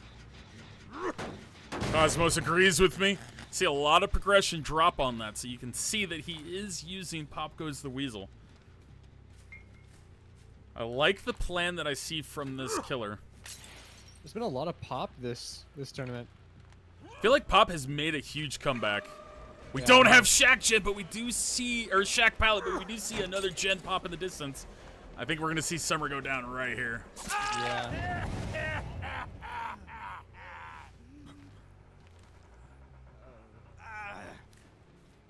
All right, we're definitely gonna see another hook for Summer. That is 2 more points for our killer.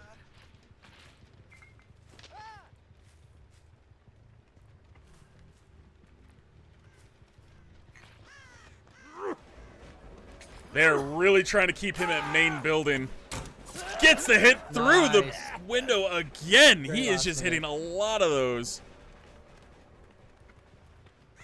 What's your thought process as the killer here? You got 1 gen left that's spread apart. You can't camp the hook. I would personally keep my distance from the hook for sure, but I would definitely just keep checking the gens, all 3. I would assume that at every single turn, there's someone I haven't seen yet. Seeing as there's 2 currently healed teammates. They're not making any noise, so they're most likely working on a gen. You know, wait for that regression to stop happening if you kick one.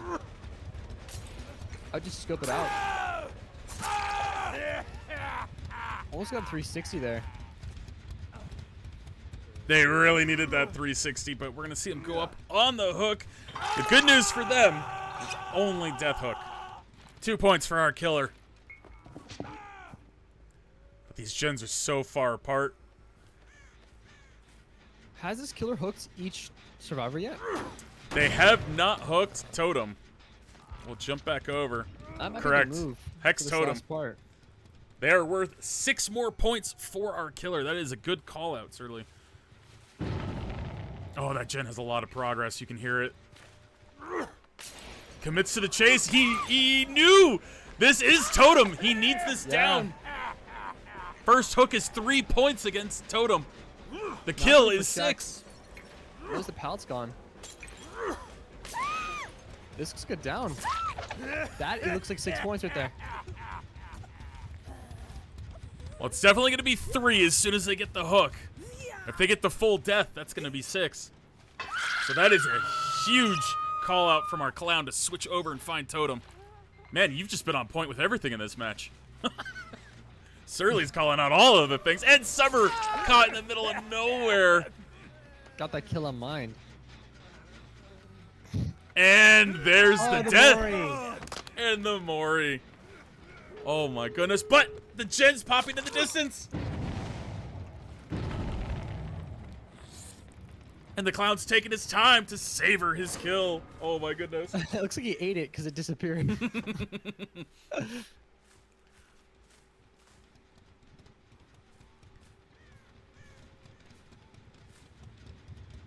Totem is broken, so that was a deli play, and we see the exit gates are blocked. It is no way out, and they've hooked all the survivors beforehand, so we know it's a maximum 4 token 4 way out. No way out. which is what, 60 seconds if I'm not mistaken. Yeah, it's exactly a minute. So Plus, he the has a extra little takes time. Takes about 20, depending on what perks you have, or 15. So it looks like we have about a minute, 20 seconds left to catch up here. These bottle throws are just absolutely amazing. Gets it here. Oh! Oh! That was so close. But he gets it there. It is. See, that extra couple seconds lost might actually lose them a gate. It really could. Well, he knows they've been pressuring that gate. And he sees the survivor. Probably praying this is one of the injured ones, and it's not. They are injured now. They take off running. What is Loftus's game plan for our clown here? W game away? I'm not sure if chasing the survivor is the best move at this point in the game. The other survivor's dead on hook. Let's see what happens. Well, this is worth 2 points for getting this particular survivor. It's going to put our killer up to 20 points. We're getting close to the perfect game.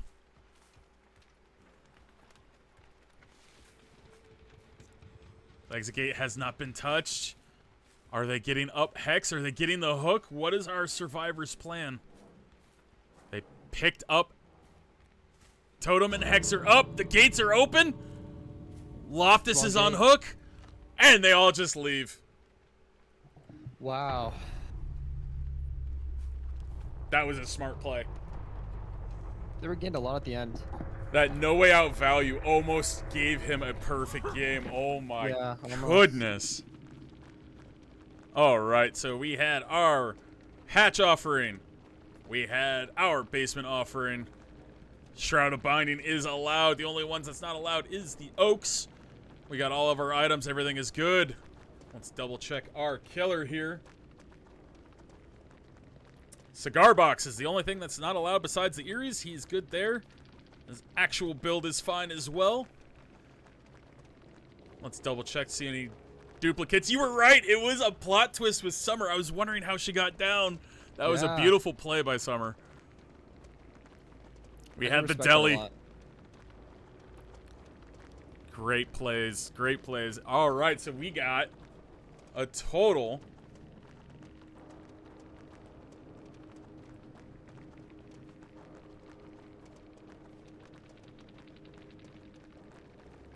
we are conferring on the score itself.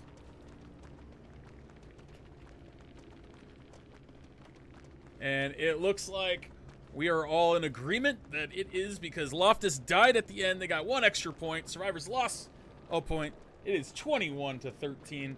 Great game by both sides, guys. Absolutely. That was really intense down the stretch.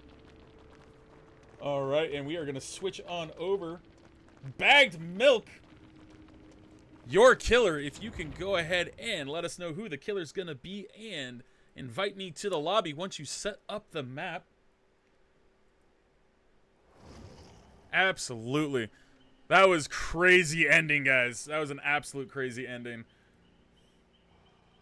Thank you for the follow. Your dad's bald spot. I love the name. Ket, thank you so much for the 5 gifted subbies. You are absolutely amazing. All of the proceeds from this channel have been going towards these tournaments and the community. I love all of you guys, and I love to give back. And the fact that you guys are showing that support to help fund these things is amazing. I love you guys. We need a couple minutes to set up the lobby. We got 1,000 biddies from Ket. Ket, you are amazing. Absolutely. Thank you so much. Well played, Cosmos. Holy cow.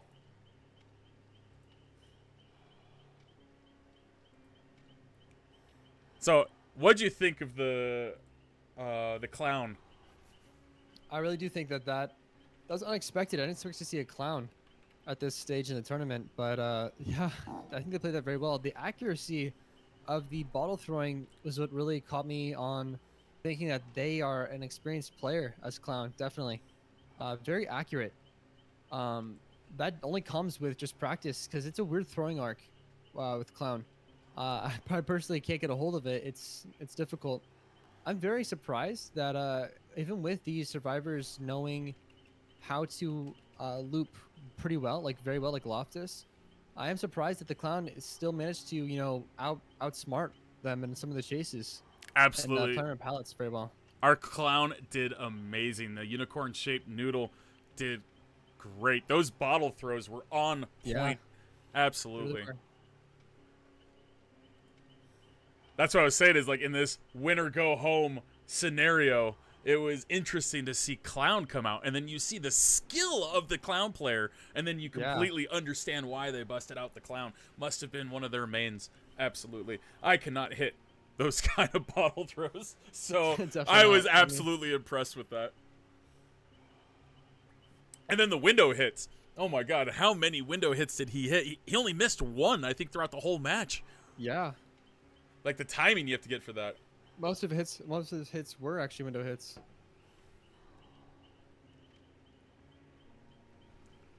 Alright, alright, alright. So, for our next matchup, we got Flashlight Ninjas and Jesus Take the Wheel. We're gonna go ahead and bring up the Wheel of Destiny. Let's go ahead and give her a spin. Jesus, take the wheel. You have won. Let us know who's going first. So, as killer, so we can let the other party know. And we can get everything smoothed out and going forward. I believe Jesus took the wheel. Good call out, chat. Oh my goodness. Alright, we're going to go ahead and pull back up our score. 21-13. It is anyone's game, guys. This is exciting. Our killer is getting their lobby set up. So just a heads up, guys. The killer for Bagged Milk was not able to be here today. So that's why we are taking some time to give them a chance to figure out their game plan.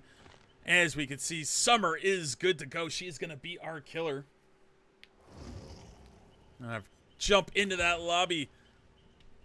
Summer, go ahead and DM me who your killer is so we make sure we get that all set up.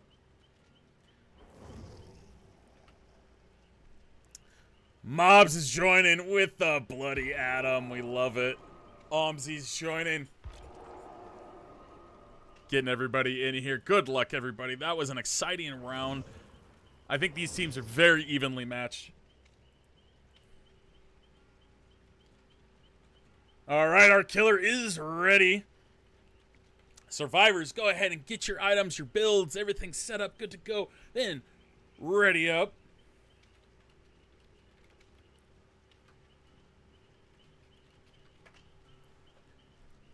Our killer is good to go. I love it. This is going to be exciting, guys. I already know who our killer is, and I know who is playing this killer. So I'm excited to see what they do with it. Chat, tell me something here. Out of all the killers that we expect to see, who would you least expect to see today? Would you least expect to see Blight today? I mean, some of these are win or go home, right? I would expect to see Nurse or Blight or something. When it's win or go home, you just start busting out your best killers. But we haven't really seen that yet. We've seen a lot of B to A tier killers, right? Twins. That's what we're expecting? Okay. We got Fang's bathwater. Oh my goodness. I can't believe that. All right. Go. Let's go. Let's go. Let's go. Let's get it, guys. We are loading up. We are good to go. Hold on. Wrong map. All right.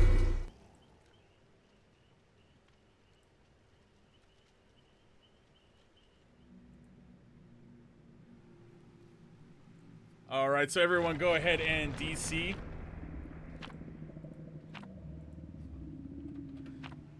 So we're going to have to DC real quick once the map loads, and then we're going to have to reload it to the correct map. We want to see another Legion. Legion is fun to watch. I would love to see another Legion. Any of those zoomy killers are really fun from the killer perspective. You got Legion, you got Blight. Me personally, I'm not a fan of Nurse perspective. Kind of gives me a little nausea with her constantly like doing the little exhaustion head shake that she does. But watching her zip around is really cool perspective. I really want to see a Huntress today, actually. Now that I'm thinking about it, chat, I really want to see a Huntress. If somebody busts out a Huntress, which is the most amazing snipes, just hitting people from across the map, I'm hoping we see it at some point in the tournament. We haven't seen one yet. We've seen Deathslinger. We've seen some great plays with him. But I believe Huntress is a little bit higher tier killer, so we'll see her probably either later today or next weekend. And as a reminder, guys, after this round, we are going to the winners part of the bracket.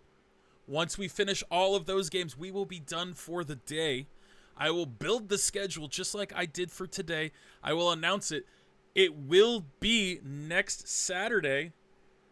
So if you are still in the tournament, expect to play Saturday. Now keep in mind, guys, you might be playing twice. If you are in the losers bracket, you might be playing twice on Saturday next week.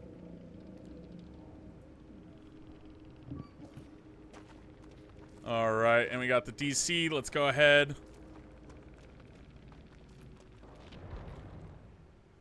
We'll reload the map. So the way that the tournament works is if you're in the loser bracket and you are winning on next weekend, you will continue to play. So you potentially will have 2 rounds. And if you're in the losers bracket and you go to Sunday, you will fight your way up to the championship bracket. And if that happens, you will potentially play twice on Sunday. If you never lose, you will only play once a day. Now, if you're in the championship round and you lose, it will be your first loss. So if it's your first loss, we then do another round in the championship bracket. We had to do that last tournament where our champions that never lost, they lost the first round to the team from the losers bracket that fought their way back up to the championship round. And then we had to do a sudden death rematch, and it was super exciting. Came down to like 2 points in the finals, guys. Cat with another 5 gifted subbies. You are absolutely amazing. Appreciate all the love and support that you bring to this channel. You are amazing.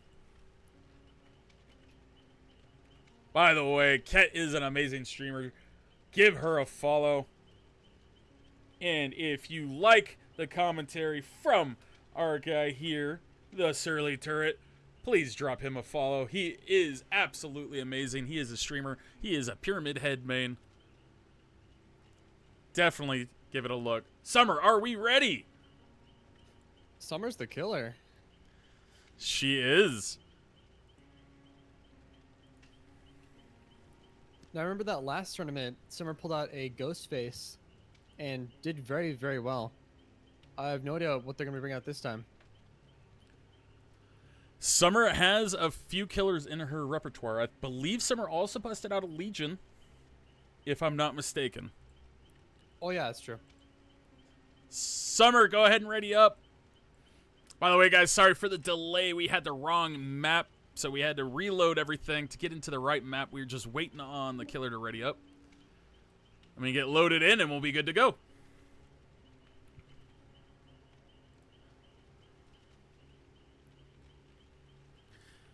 So what are your thoughts on what I was saying about a Huntress? I was saying that I think she's, you know, higher tier than Deathslinger. We've seen Deathslinger, right?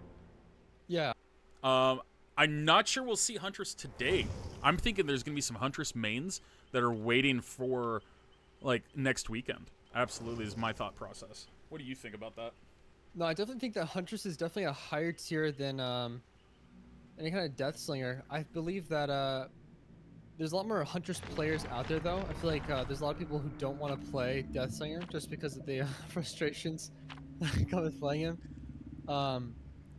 But yeah, I think that I'd love to see Huntress. I think that Huntress players in general tend to have been playing the game longer.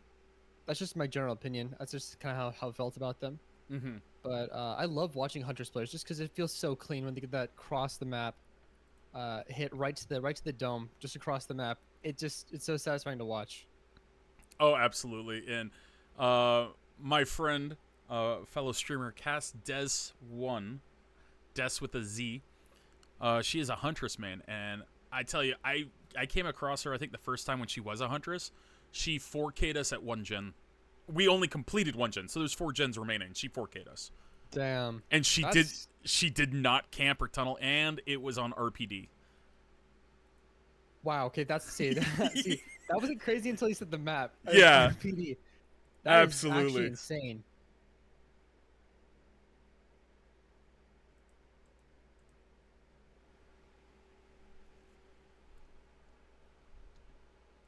All right, we're almost loaded in, guys. We're almost there. All right. And let's jump on in. We're in Leary's, everybody. And let's not call out the killer just yet until they know. But they do know it's a stealth killer. It's one of 3. Oh! Now they should be aware that they are up against a Ghostface. So sneaky. She puts MX Baby at 90%, 95%. It's a smart play.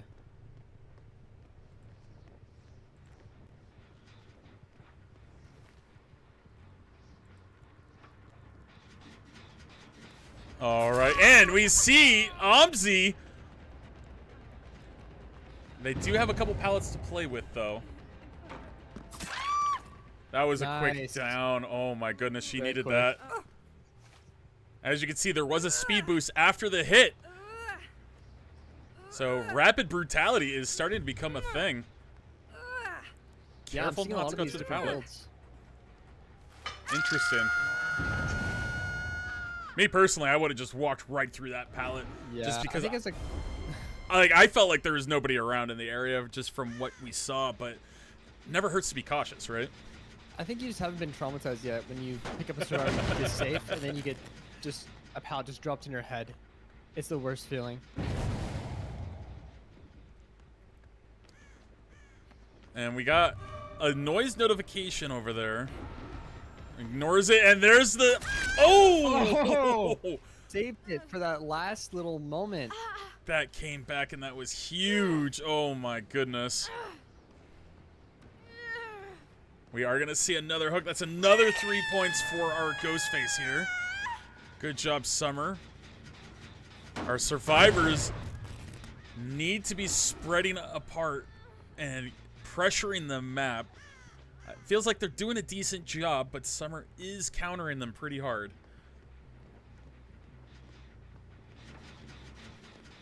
I feel like Summer has given up on stalking and just become a M1 killer at this point. Running like Trapper. She hits mobs, and then she runs back. Oh, she's just coming to a different location. Oh my god, they need to stop that. They need to commit to that. Oh my goodness. I'm surprised somebody didn't commit to the other survivor. I think it was because the gen was at like 95% at that point. Yeah. And oh, didn't hear him. Didn't even hear him because they were in stealth mode. Oh my goodness, they were just camping the pallet and didn't hear him in time. That must have been a jump scare for them. Actually. Oh my goodness. We're gonna see them go up on the hook. Another 3 points for our killer here. Jen is still regressing.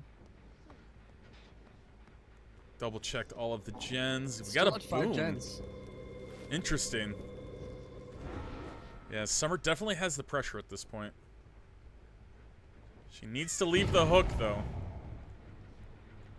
She's coming back. She can't go. Oh, that was a deli play. That was beautiful. Yeah. She can't go for him. She knows that. She's aware of it. But she hears somebody. Headset turned up to 1 billion. Oh, but the miss. Aw. Oh, what? What? What? What just happened? Oh my goodness. We see our first gen. Our second gen. The tables have turned. That was crazy. Just like that. She needed that down right there. Oh my goodness. Sometimes aim assist be like that. Chat calling it out.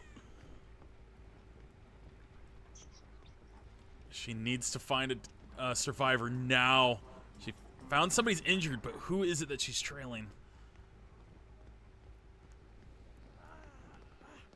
We got mobs. It's completely safe at this point, though. It's been enough time. Oh, it's absolutely been enough time. Tried for the window fake. Oh, but another gen. Oh my goodness. How did they get so much progress with all these gens so quickly? I thought she had them locked down. Yeah, me too. I think the new perk, the Rapid Brutality, really does help with picking up and hooking. It's like a built-in, what's the one perk called that helps you, like, walk faster when you pick up survivors? It's like that perk. What is it called? I have no idea. I'm blanking on that one. Agitation, thank you. Agitation, that's what it's called. It's like an agitation you use mid-chase.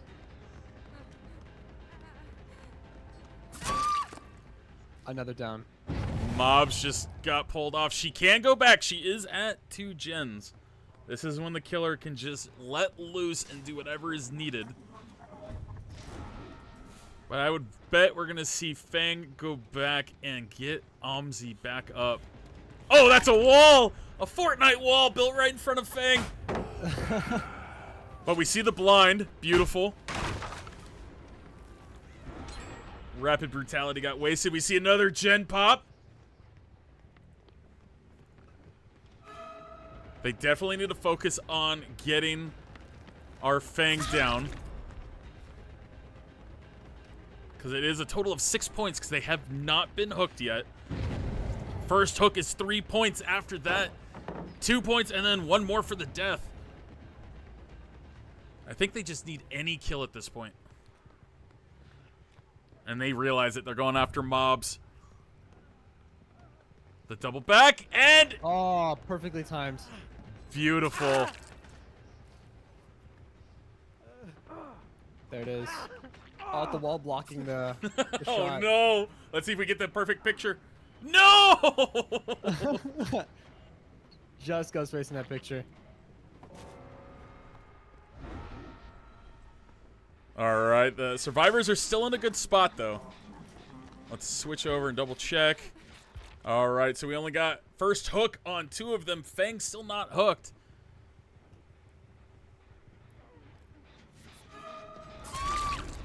Could not heal Omzi quick enough.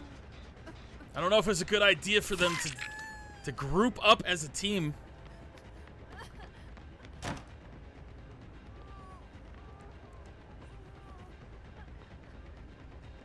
Mind gaming the little vault here. What's gonna happen? It's kind of a tough place to mind game. Because that window. Yeah. Smart move to leave him. Go back to Omzi.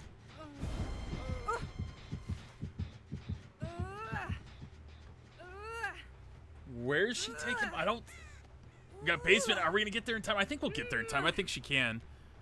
It's like the first basement play I've seen so far today.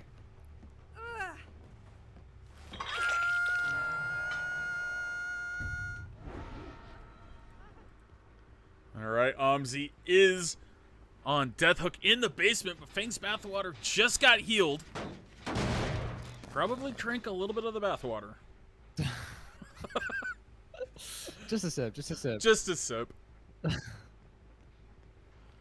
All right. We are looking around for everybody. Gotta look for that gen with the progress. There's definitely one they're double teaming on because they're just letting Omzi Sit. Oh, they're not. Oh. MX Did not baby. expect that. It's a hit. Oh no! Oh, aim assist again. Got stuck in the geometry.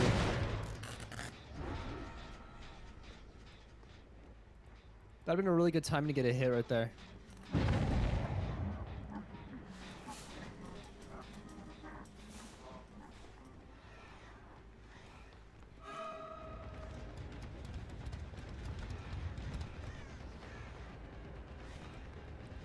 Going for a stalking method after all this time just brutally just going forwards. Yeah, we have not seen a stock in...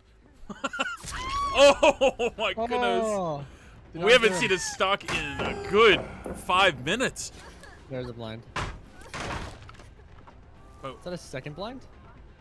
I think so. We could hear them running around. I think Blind. they're doing the loop again. They haven't touched the gens really that much. I think they're focusing too hard on resetting. Yeah. That actually got to be the downfall. All right, Omzi is down. This is, oh my god, look at the score, guys. This is so close. This is so ridiculously close. We might see my 1v1 in this matchup, guys. Maybe. Oh, Oh, they got Almost full revealed! She's gonna kick that gen. MX Baby's gonna get away. She's gonna save that for next time. What that is... stock is almost completed. Oh, absolutely. When they complete that stock, they're gonna get him on the next loop around. I think that's Summer's plan. Or she's gonna continue the chase and do it now! She does have her stealth available. She just needs to pop it at the right time. And here it is. Oh! That's it. Alright, slugging, breaking the pallet. Stealth again, being silent, and sees some scratch marks. Thanks, Bathwater has got to do what they can. There's- Shrimpers? It has Are to they be. baiting? Were they not? Oh my goodness, they didn't get No, the pallet that's drop. reversed. Oh no. She's running back just in case. MX Baby has Unbreakable. Oh, wait. Power struggle? Maybe. Oh, that would have been genius. What's going to happen with Fang? They're also underneath the pallet. Power struggle would be crazy right now. Oh my god, I was No. hoping so badly for it. Jeez. Maybe an unhook though. Fang can go for it. 4%. Oh my goodness, we see the 4%!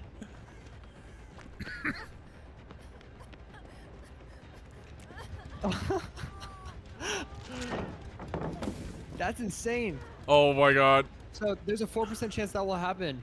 That is insane. Oh, unlucky. I I thought want she to see made an unhook. I powerful. want to see an unhook. That's insane. That's insane.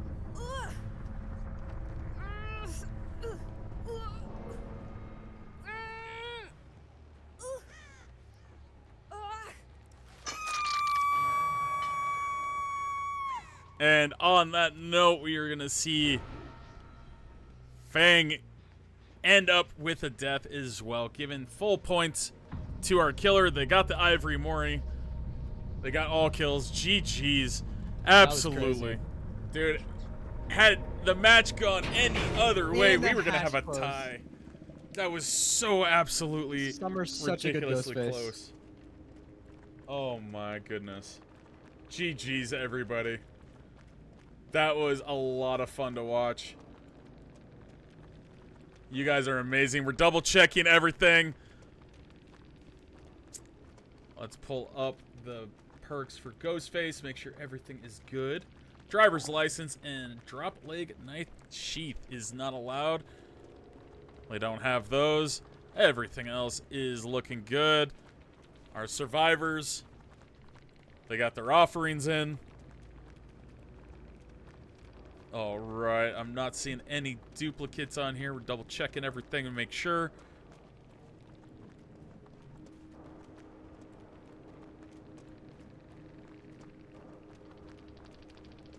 I think everything looks good there.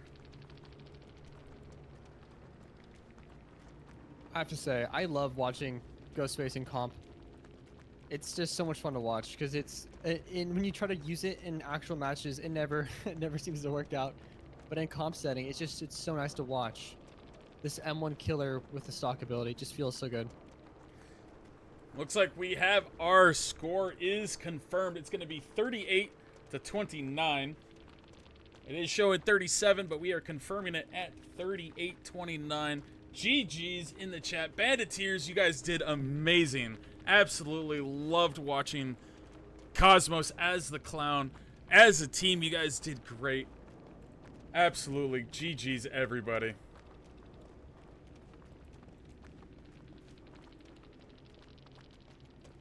All right. Let's go ahead and get that recorded in to the record books.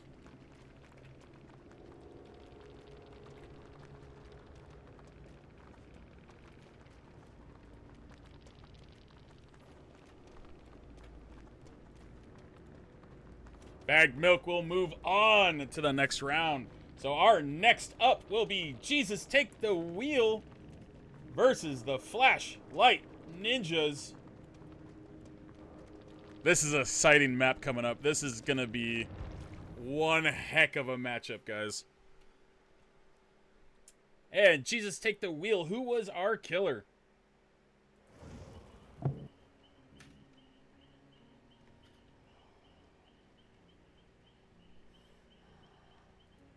As we had Jesus Take the Wheel, won the spin.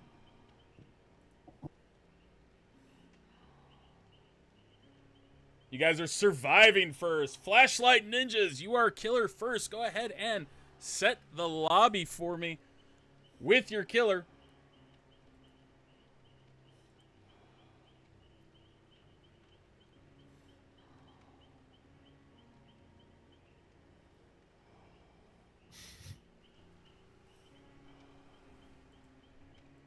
All right, and make sure you get everything set up. Looks like we got our killer, and they're setting up their map, and we will be joining them shortly. They sent me a friends request. Let's go ahead and grab that. It should be in Steam. There it is. Beautiful. Go ahead and invite me, sir. We got McGillis RPG with the raid. Welcome in.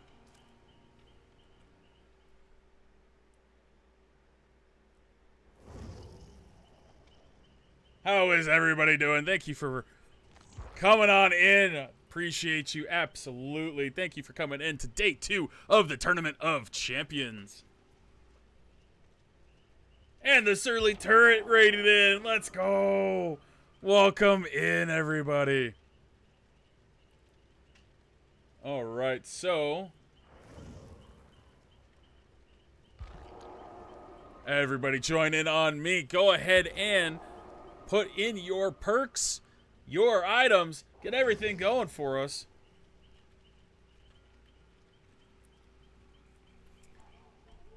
I believe our killer is good to go. We got Rumblebox, we got Jesus, we got Cupcake Ninja. And we got Ashen Fox. Everybody joining up.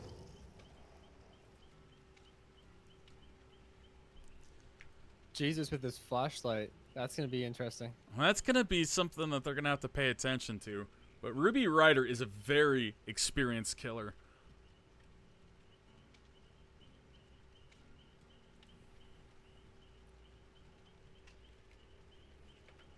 I think this is going to be a really good match, guys.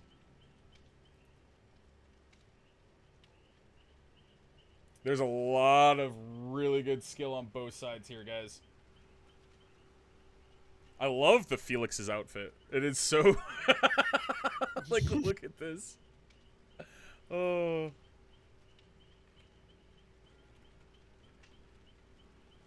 And we got the fan favorite. We got Carlos in there. Rumble last time was doing FOV text.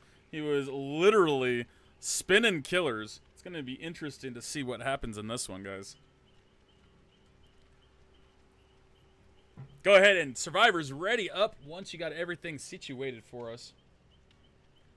Yeah, we definitely would love to see Ruby with her pig plays. But if keep in mind, guys, this is now the winner bracket. So we could still see Ruby as the pig either now or if they lose, they go down into the losers bracket and they can fight their way back. So if we don't see Ruby's pig now, which we could, we might see it later. All of these teams going forward are in the winner's bracket, so they have one loss to give. It is not win or go home anymore for these teams. So we might see lower tier killers, but it might be interesting to see really high tier killers at this point in time because they're against the tougher teams. Absolutely. I would love to see... I mean, you got Jesus Take the Wheel. They are a very strong team. You got Flashlight Ninjas. They're a very strong team. It might be one of those things you knock them down in the loser's bracket and hope they don't fight their way back. So you might bust out a Blight. You might bust out your Spirit. That might be the strategy.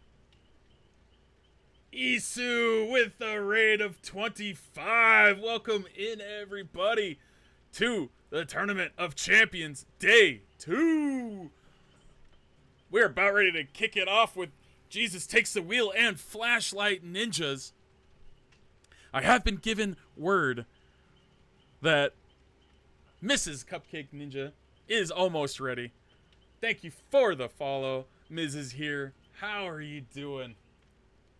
Welcome in, everybody. Thank you so much for the raid.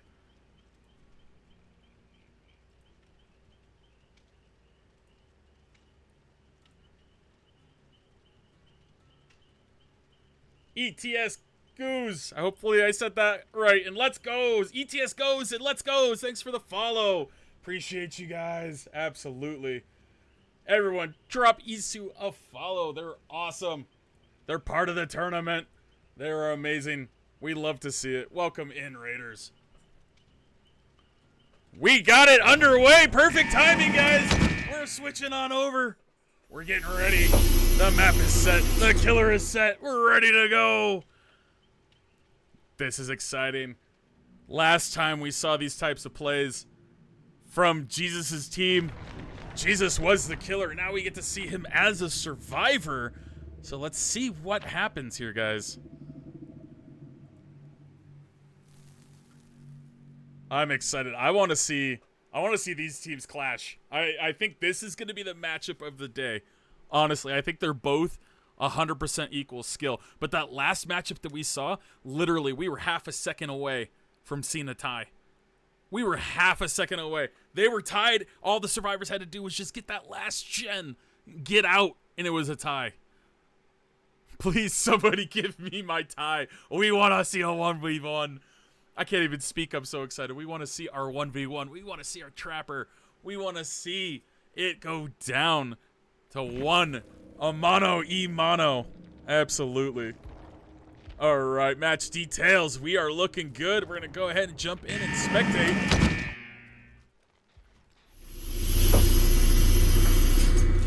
Ooh, we did not see this person. This killer has not been seen in the tournament. It's going to be exciting to see what happens here. Oh my goodness, guys. We didn't even have this killer in the last tournament because they were banned at that point in time. I have no idea how they're going to perform. Our survivors should know at this point that they are up against the singularity. You got Rumble looping around somewhere. There he is. Ruby is now aware. Quick drop, and we get the pod. Interesting. She is playing this like a genius. But so is Rumble. Where did he disappear? Oh my goodness, he's just gone. All right, and then we see the other survivor there. We could not get the bubble on them, so we're looking for the next one. We got Jens clacking.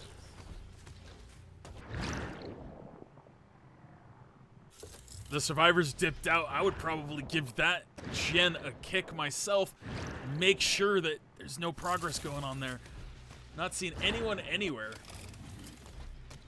Surly, in this situation, we don't have a hit, we don't have a down. The survivors are split up and running around. What's your thought process as a killer mate? I would definitely not go off into any chases that don't have to do anything to do with gens. I think I'd definitely just try to keep an eye on all the gens, and the second they decide to pick one, I would just, target that one gen. We do see our first down with Cuppy, but do we see the flashlight play? We don't. And after the hit, we do see that speed boost, so we see another rapid brutality. It is becoming a favorite of the killers. Oh my goodness, that gen. Oh. Whoever was there, they probably could have committed, but another gen pops.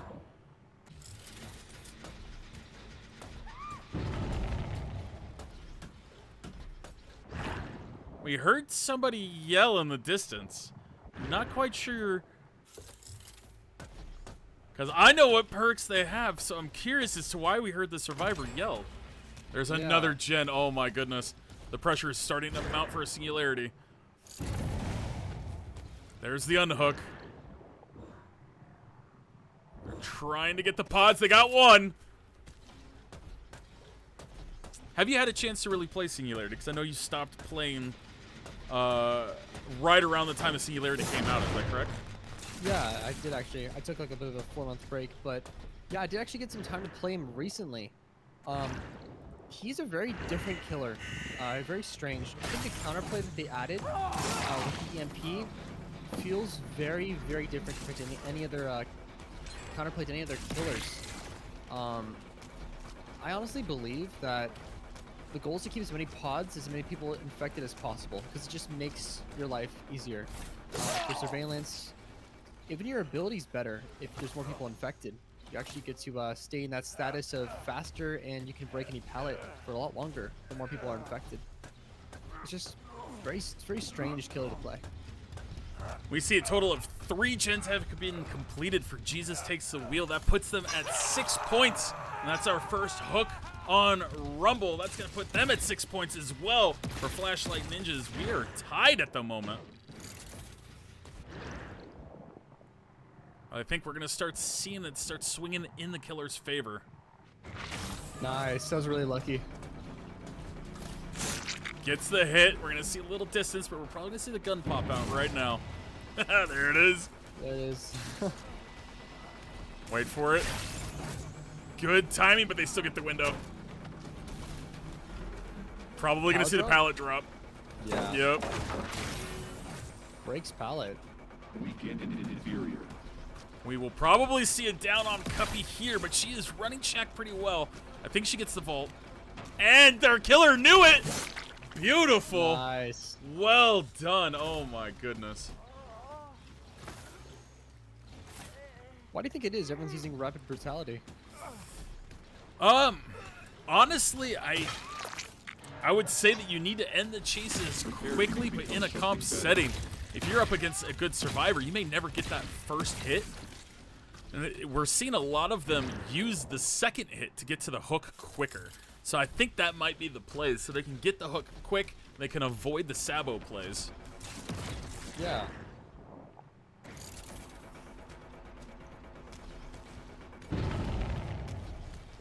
But there's a lot of play with rapid brutality. You don't necessarily have to use it like agitation. Oh! Beautifully done by Ashen there. Got 1 gen left. Oh, bad right placement. angle. Yeah, unlucky.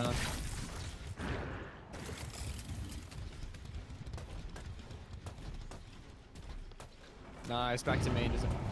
There's a pallet there this time. Do you think there's a ability to stack agitation with rapid brutality to get a very fast speed bonus? Yeah, they should be stackable. So that could be a strategy, but in a comp setting, you absolutely need gen regression. Yeah.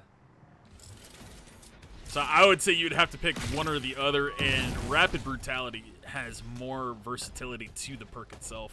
You can use it in chase, out of chase, to get to the hook. You can use it the same. So I would definitely choose Rapid Brutality over Agitation myself. Definitely the same. Desperate to keep a camera on every single gen to see what they're doing. Looks like that gen's gonna be finished before they can get there. If they're 3-manning that gen, it should pop any second now. Yep, there it is. All right, we gotta definitely see it down here. Going for the Carlos. How'd they hook the Carlos so far in this game? They have once. So it may not be the best strategy, because they're not worth the most points. If they'd switch over to Jesus, they are worth more points. But I think this... Oh, and the body block. Body block. Cuppy is sacrificing herself. This is a play the survivors are trying to do to get more points, because Cuppy is only worth 1 point to our killer, but they also have the Ivory Mori, so if they did that, that's 2 points. I don't know if it's a good time to do it, though. It depends on the doors. No. I think it might have been even better to do it last minute, but we'll see how it plays out. Very brutal. Love this Mori.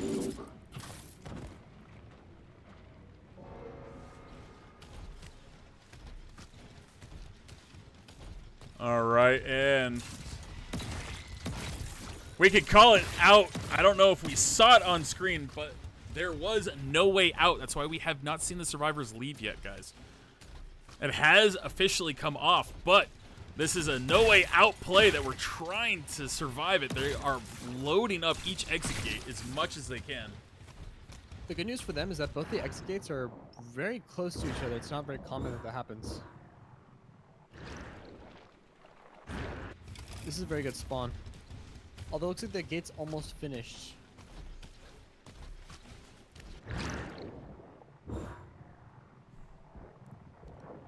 Oh, they're not going to get that open. They might. They just might. Oh, no. The gate's open.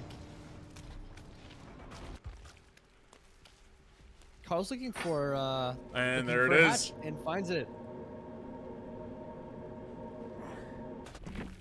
And what he was doing there is he was waiting to make sure we were spectating him to get that hatch play. Beautifully done. Very well done.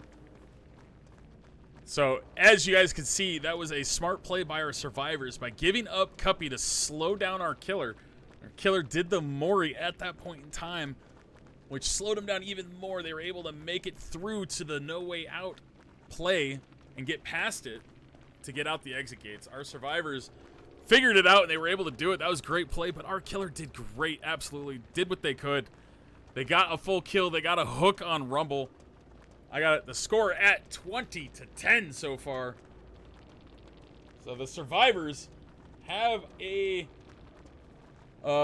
good path ahead of them. Or I'm sorry, the killer has a good path ahead of them to win. The survivors for Flashlight Ninjas are going to have a tough time to pull this one out. But it is not impossible. It was not a perfect game for our survivors.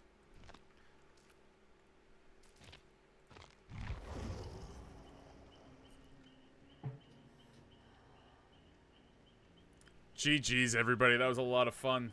The killer for Jesus Take the Wheel. Go ahead and give us an invite.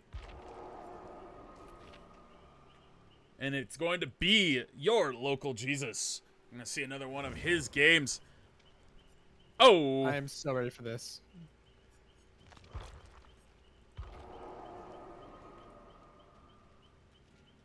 Well, chat just saw where we're going. So I have a feeling I know exactly who the killer is. I'm not going to call out what map that was, but it was put up on the screen. He should have had it set before he invited me. That's okay. I won't call it out just in case other people missed it.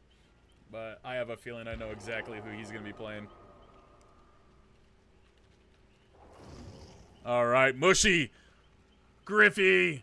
Let's go. The dream team is coming in.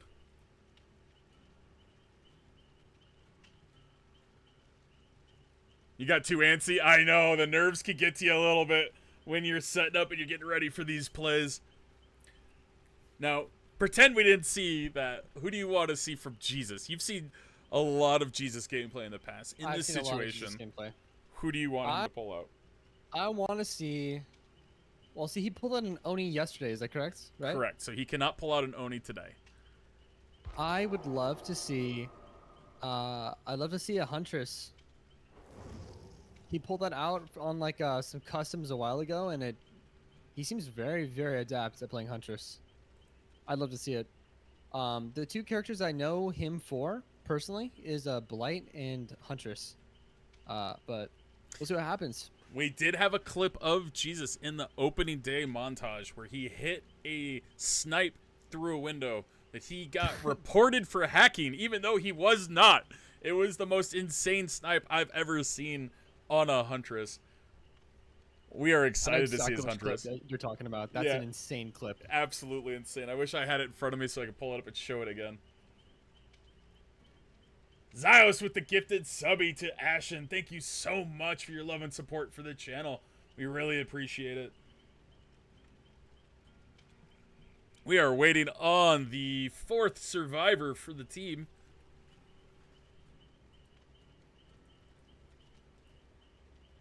Jesus playing Blight makes you want to? Yeah. No, for real. Going against Jesus' Blight is like, I've done it before. It's not fun. He calls out everything you're about to do before you do it. He's like in your head. I know we're hyping up Jesus, but we've all seen a lot of Jesus gameplay. He is the killer champion from last tournament. Arguably the best killer from that tournament with the plays that he had then. So we are absolutely excited. Chat's going wild for Jesus right now. Going wild for Jesus. Hey, but we have to remind ourselves, there's a team in front of us right now that has not gone against Jesus, I believe, right? They haven't gone against Jesus They before. have not. They could absolutely outplay him. Pull it out. Maybe they'll outplay him. The team that outplays Jesus is going to make a name for themselves. 100%. It's their chance to shine. All right, Jesus, when you're ready, go ahead and hit that ready button, sir. Let's go! We are on to the next round.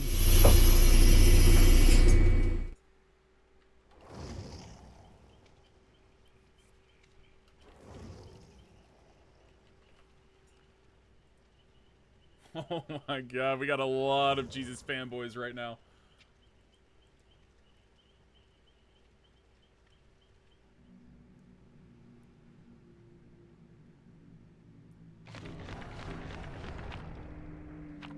Alright, everything is loading.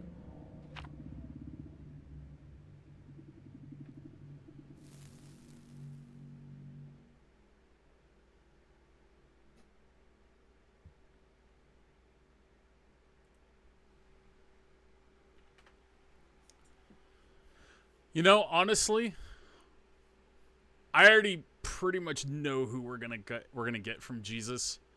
Not because he told me, not because of anything. I just know how Jesus' brain works, and I think we're gonna see Blight and we're gonna see Huntress later in the tournament from him.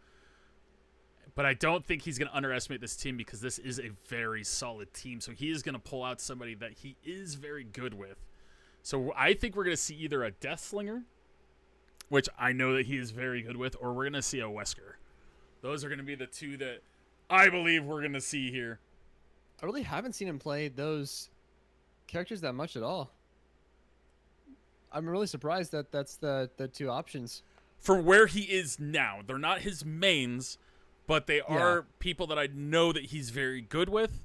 Post-Blight, Jesus, you mean? Like, it's a different era. Yeah. Like, we're not going to see Blight. He's also very good with Spirit. So we could True. see his Spirit here as well. I don't think he would pull out the Spirit this early, though. Because I think Spirit is a strong killer that you're going to want to save a little bit later. All right, the match is loaded up. Let's check latency. Make sure we're okay. Everything is under 200. We're going to load in.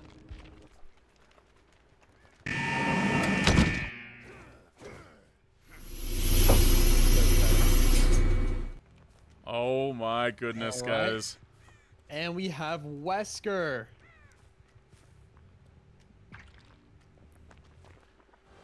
We got our Steve versus Wesker. Kermit versus Jesus. How will this play out?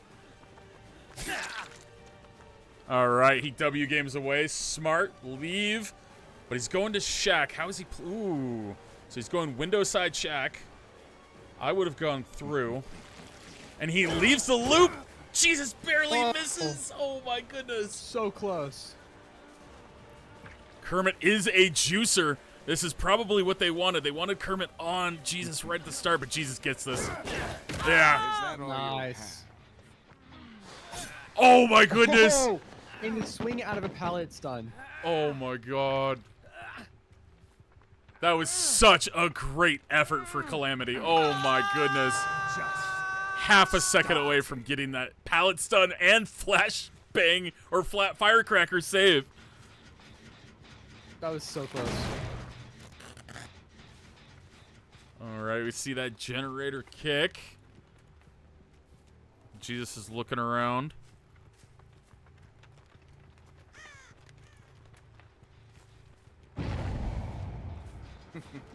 Uh-oh. Nowhere to go.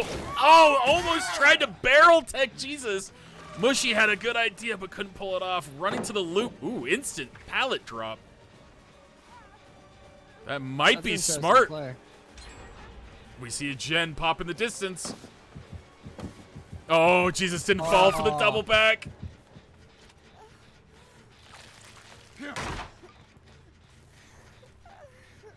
All right, nobody around this time to save. I think we're going to go see Mushy going up on the hook.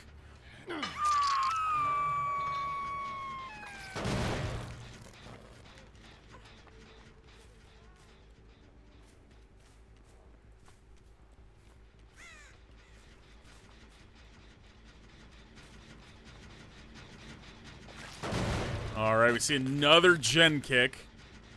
We're seeing Jesus really focus on that. Shack pallet's still up, and who is looping Shack right now? Oh, we got Calamity. Ooh, what a grab! Nice redirect. Into Shack. Nice fake out. The double fake. And the hit. Nancy fell for it. Jesus is just playing on point right now. I think we're going to see Calamity go up on the hook.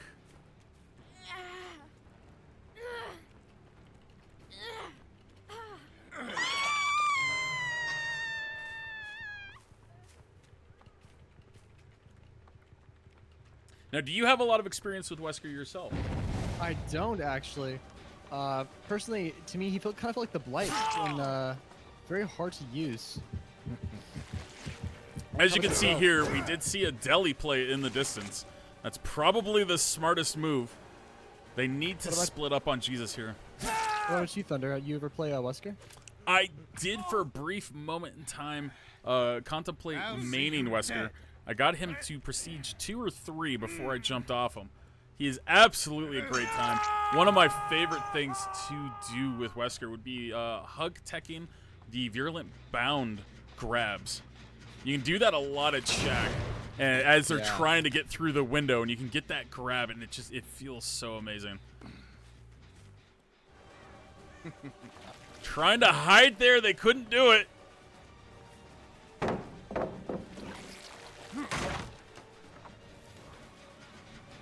Going for the gen. Oh, switch back over to Steve. Hot on the open. Also flashy save here.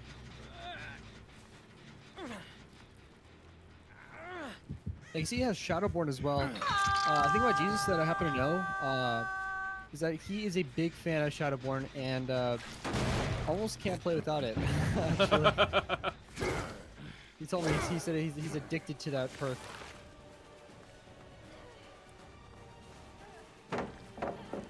The pre-drop, that was a great move. They're just trying to waste Jesus' time at this point, but... Oh, was that off the record? Smart. I doubt it was a dead hard. I really doubt it was a dead hard. I think it was off the record. Oh, but Jesus gets that hit! Through the window. Jesus is absolutely insane. All right, Calamity is going to be going up on the hook. I don't think anyone is nearby to help. We have not seen a successful Sabo play yet throughout the tournament. We've seen And they have attempts, but we have not seen a successful one. What's your thoughts on that? Is that something that's just too hard in a comp type setting to commit to that? I think it is. I think that the spatial awareness of like who's around you at the time, every single time you pick up a survivor, is pretty big. I think those people are focusing on that. But I also believe that the perks required and the toolbox required for that, they just happen to be unlucky not being near the hook at the time. I think that keeps happening.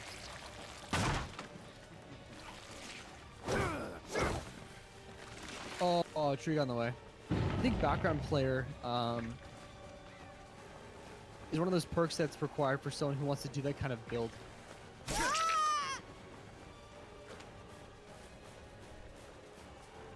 Well, we have seen a lot of people run background player. I just don't think we really saw someone successful with it. Yeah. Till now. True.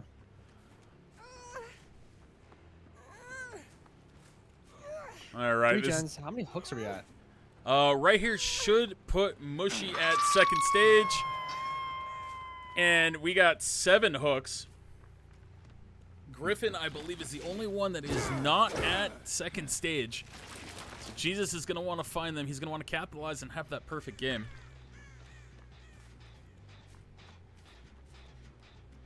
No scratch marks anywhere. I wonder where this survivor has disappeared to.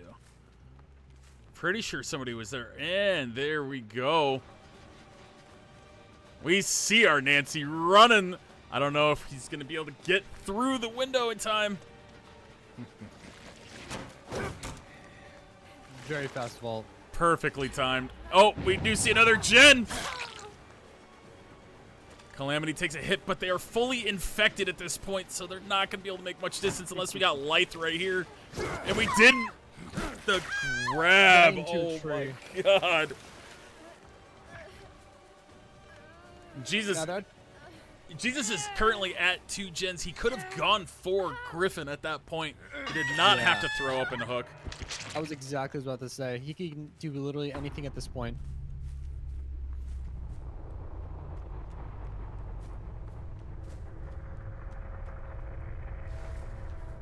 He is looking. He still wants that Dwight. He's sniffing him out. He's a bloodhound. I think he's... Oh, there he is. Oh. How did he know exactly where this Dwight was? That's insane. Jesus is putting the whole tournament on notice again, just like last time. Oh, Griffin! Amazing. I don't know how they managed to pull that off, but they did. There's no point in hiding. I love the finger shake. I love the finger shake, but then the flower in the side of Dwight's head, making him look so innocent. Like, Wesker was just a monster for doing this. That's such a comfortable moment. That's awesome. We see another gen. Beautiful. They wasted enough time to get some more gens. We love to see it.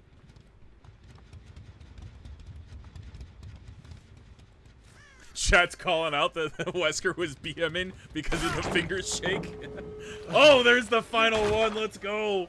Are we going to see a survivor escape Jesus' grasp? It will not be the Steve. We have not seen the Mori yet. I wonder what Jesus is waiting for. I don't know if this is the correct time, though. But either way, here we are.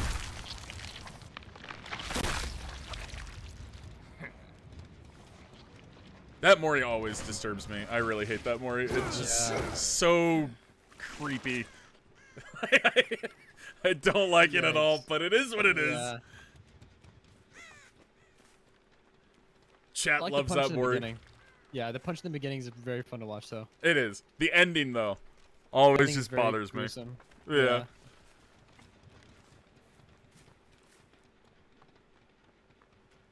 Checking exit gates. I wonder if they're setting up to try to get a hatch play out of this. They're healing wherever they are. If they pull off a hatch play and Jesus only gets 1 kill, it's a 3-point swing for them. So that might be the genius way to do it. These doors are too close to each other for him to not be able to see which gate they're on. That's what I'm saying. I is doubt. Survivor might have to sacrifice themselves get into chase, let the other one either try for the gate or the hatch. They get the hatch and the escape with one survivor. That's 3 points. If they both escape at this point, just straight out the door, that's only 2 points. So it is the smarter play, and with the RNG of the doors, I don't think they have a choice but to try that. Yeah, I agree. We are stuck at the standoff right now. Jesus has to find them. They have to get out. My gut says they're gonna split up and go to each gate, one each. That might be the play. That seems like the best option to me.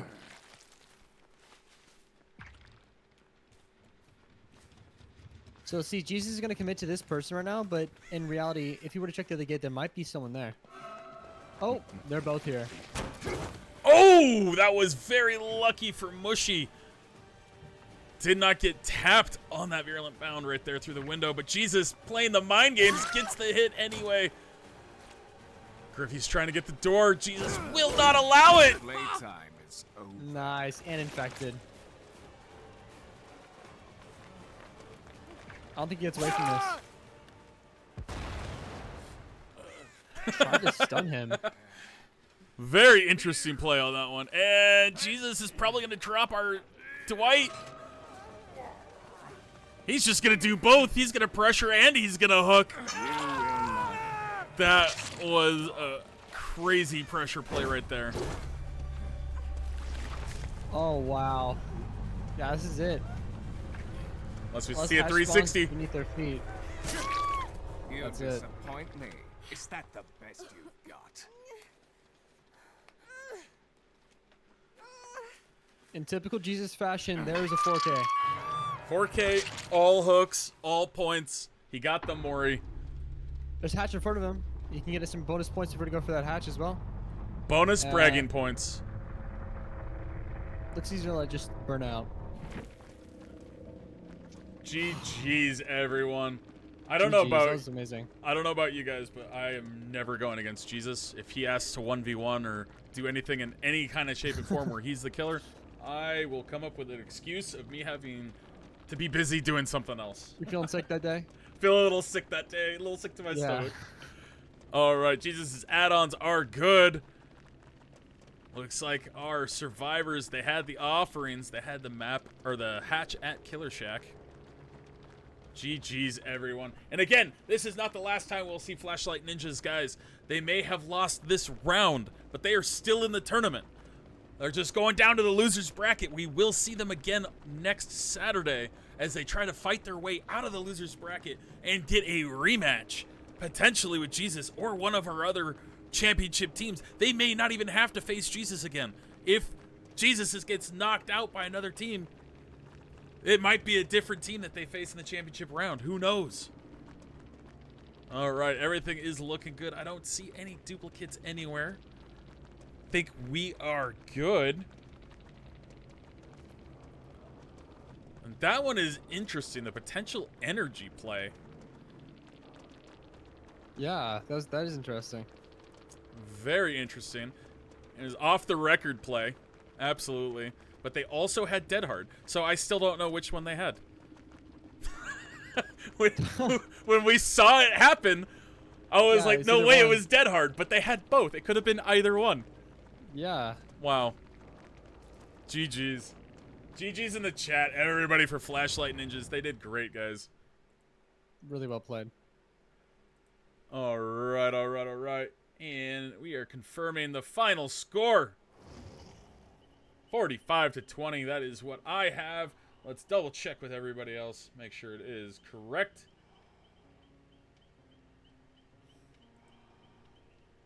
All right, everybody else confirms that is our final score. I'm going to enter that into the bracket. Jesus takes the wheel and moves on to the next round. All right, we now have Bone Boys versus Thunder Thighs. Let's go ahead and get that ready. Bone Boys versus Thunder Thighs. We're going to go ahead and spin that wheel.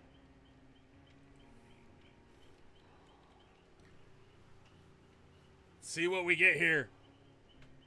Bone Boys, you win the spin. Please let us know if you want to be killer first or survivor first against the Thunder Thighs. Absolutely. And in the meantime, we are at our halfway point, a little bit past it because we only have 7 matches today, guys, and we have gone through 4 so far. But as we get past our halfway point, we are going to be bringing in the one, the only Dr. Sour Patch, or Dr. Patches himself. He's going to be joining us right now. Welcome in, sir. Well, hello. How's everything going? How are the games right now? Absolutely great. That is awesome. That Wesker we just seen. Yikes! There's not a shot I'd want to go up against that. And Surly, are you still with us? If you want to hang out with the doctor for just a couple of minutes, give me a chance to jump up, take a quick break, grab a coffee, grab a drink, do the bathroom stuff while we're getting set up with the other team, that would be perfect. What did you guys think of everything? What do you think, Patches? Oh, yeah. Like I said, the last killer match was a nice execution of Wesker, right? The being able to do your dashes, being able to mind game and anti-loop and play Wesker to a really high level is is what you do here at a tournament, right? You are restricted to some of the add-ons that would help Wesker obviously play a lot easier, but man, watching that game and watching the survivors try their best and still, almost get there, it is so exciting. Yeah, I totally agree. I think that Jesus, I did not know he played Wesker. That's new. That's new to me. I imagine it transfers over pretty well. That he plays Blight. I guess Wesker and Blight are kind of similar. But I don't know if they're that similar. you know, they definitely, you can see it transfer right over. He played Wesker like it was Blight. You can feel it. The way he was flicking his mouse around, it's just Blight to him. I think every character is Blight to him. I think Huntress is Blight to him. I think he is just Blight in real life, honestly, at this point. Can you imagine playing Hunters like Blight? Yeah, and that Survivor team, they did a fantastic job. They tried their best to minimize the strength of the killer, and like I said, they almost came out, but definitely Almost, yeah. definitely got caught there too close to each other. Like you were saying, you want to spread out, and you have to have split pressure in order to make the gate opening a success for somebody, right? But standing next to each other, that really allowed for a snowball. I think that the fact that they didn't split up at the very end is kind of the reason why they might have not made it out, or at least one of them didn't make it out. Because I think if they had split up, Jesus would have committed to that person, and the other gate would have probably been opened. But it is what it is. I think that they played it best to what they thought would work, and that's all that matters. I think that, yeah, I think that Jesus was really, I mean, honestly, the same as per usual. I've played with him in personal lobbies before. I've played with him on Thunder's like community nights and stuff like that. Just you always expect like that kind of gameplay from Jesus. And then also seeing the Singularity as well, that was definitely a surprise. Singularity is definitely a tougher killer to execute at a high level. The Singularity has the advantages of being able to scout the map and put pressure on a 3-gen, but yeah, that was well played by that Survivor group to break up what the Singularity was trying to do. No, I think the Singularity, yeah. I feel like he is just a more difficult mechanically player, like a different character entirely. I believe that he's one of those characters that just takes hours of playing. Even I don't understand how to play Singularity fully, to be honest. It's definitely a trip. It's definitely a trip because you have to be able to negotiate multiple cameras, multiple views, and still put pressure on the survivors, right? When you go down and load into your cameras, you make a sound and the survivors know, right? They can move around freely, and unless you can get an overclock situation off, it's really hard to cross map once you drop down. True. No, I think that I think getting pressure a Singularity is kind of hard. When he first came out, I remember it being like everyone thought he was overpowered, but I do have to say, now that people kind of realize how to counter the EMPs and stuff, I think that you have to be very good on your timing of, looking in cameras and versus chasing a survivor. I think if you look in the cameras just a little too much, it really can just hold you back and you just won't catch up. Correct, correct, and especially if you're a camera watcher, you have to get your overclocks off. If you don't get them off, then you're going to be way behind. Yeah. And again, right, it was still a surprise to see. I didn't think we'd see too many singularities in this tournament just because of how involved it is as a mechanical killer, and on top of the anxiety of playing killer during a tournament, just compounds all the mechanical pieces. Yeah. No, I think so completely. I think that Clown as well, if we were to go back to Clown as well, like from earlier, I think Clown is one of those killers that has been here since the game first came out, and he's just been completely like polarized or bipolar. Either you find someone who's really great with him or someone who's just really not good at Clown.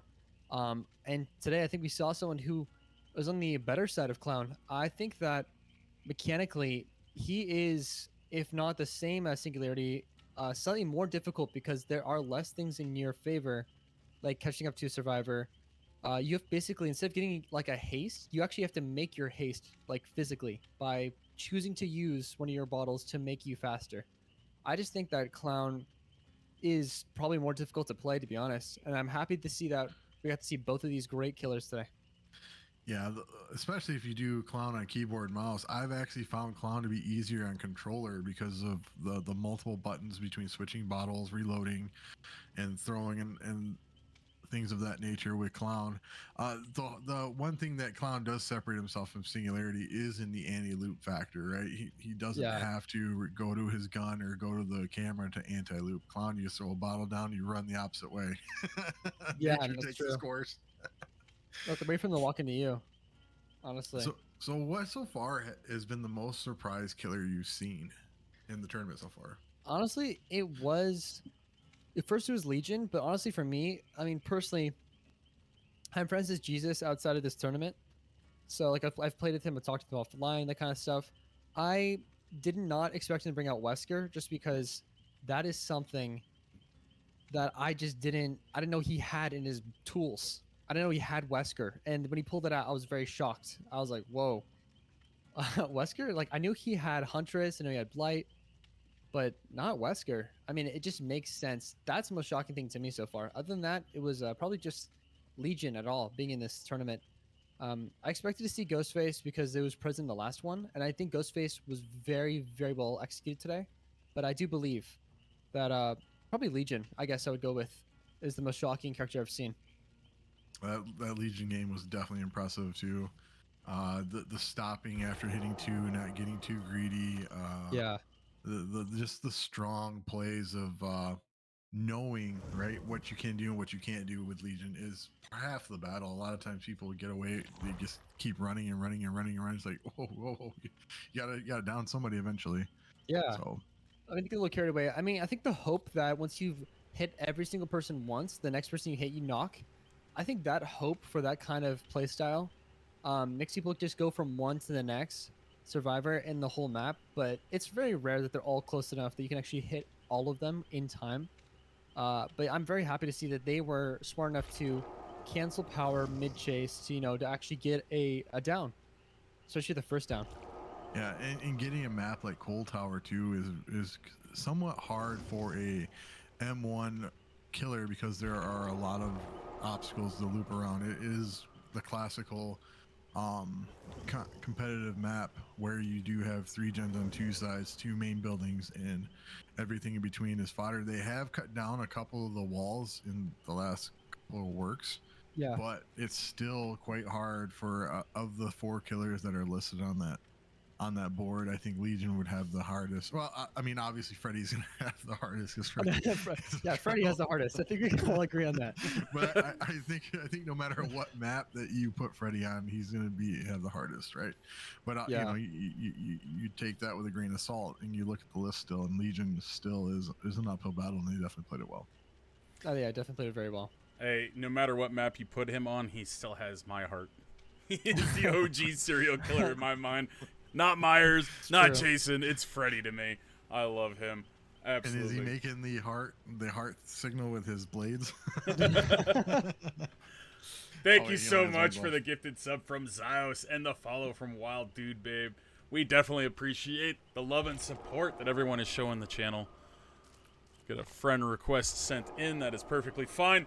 All right, guys, we are getting ready for the next round. We got a shout out for the Surly Turret. Please drop him a follow. He will be leaving at this point in time. If you loved his commentary, please drop by his I will channel. be going.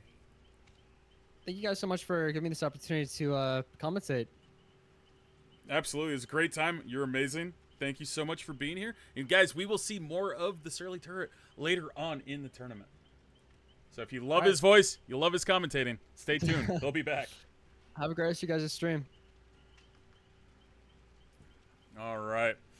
So we are getting loaded up here. We got survivors. Go ahead and get everything set up, ready up for us. And we will start underway with the next round of the winner's bracket, guys. I'm excited for this. Doctor, are you excited?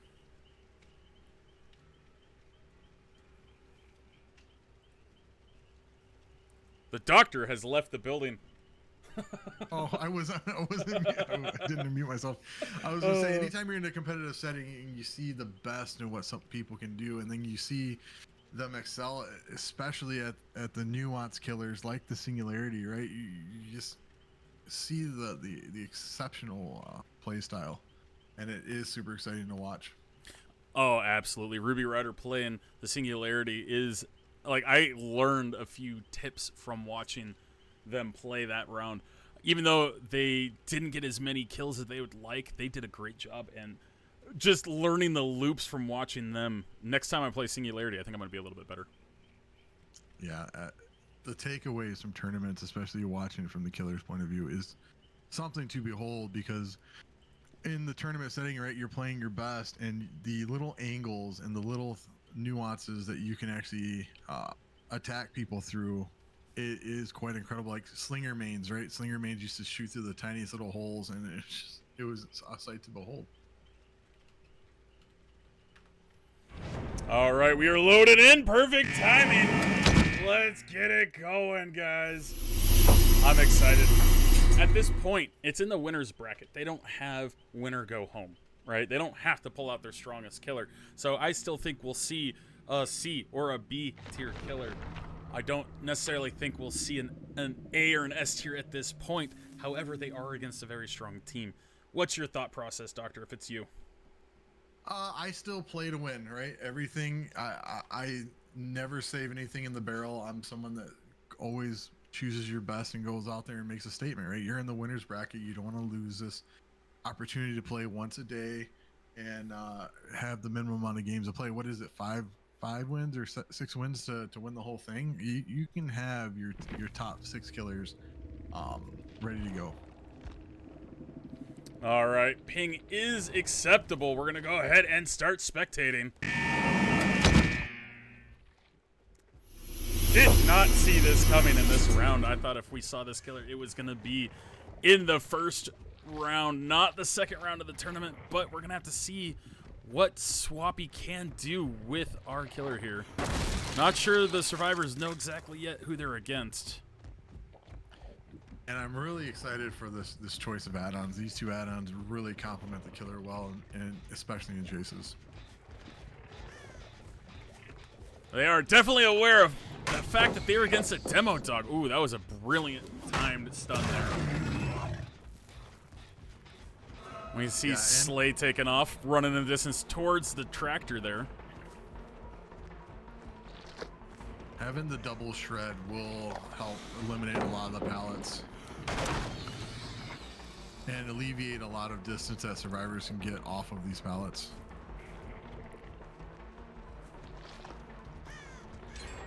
And we see 1 gen already. I think it's going to be smart for our killer to get off of this chase as soon as possible. Ooh. Just barely missed. What a move by Slay. I think the killer heard you talk.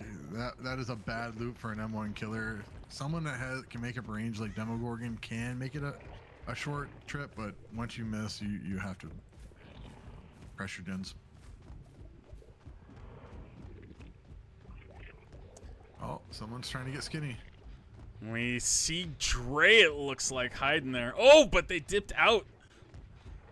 Locker teching, maybe? Quick and quiet? Love to see it. The Houdini. We see Now you Russell. See me, now you don't. That was great. I don't think I've ever seen that where it's like, hey, I'm going to purposefully stick out a little bit so they see me, then I'm going to straight up disappear on them.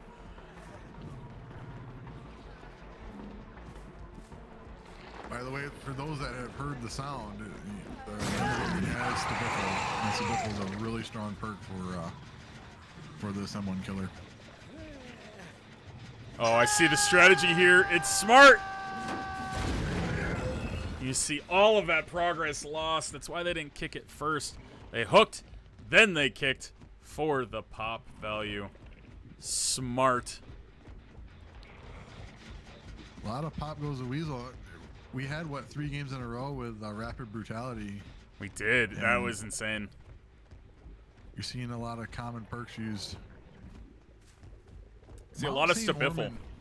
Mount St. Ormond is a hard map for an M1 killer to traverse too, because you have to walk through the long loops and the long pathways, and it does make it hard for the demo to put pressure on it. As you can see, our killer is being very smart, using their M2 to not lose any stacks of Stabiffle, even though that was an easy M1. They brought him back to hook. Oh my goodness. No, that is a very bad for our survivors. They may have got a gen out of it, but now they're going to have 2 people on hook.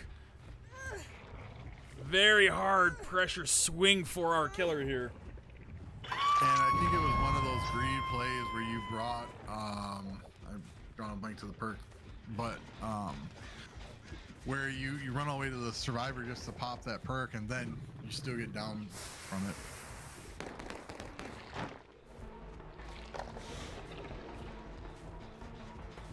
Dre is playing this very well.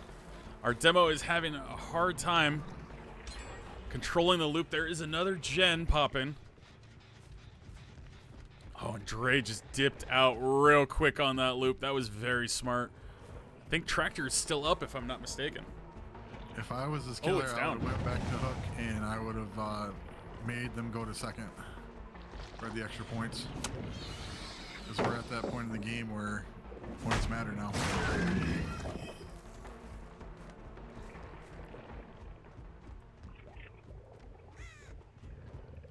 He is at 2 gens, ladies and gentlemen. He can do what is needed as a killer. There is no more Survivor rulebook in play.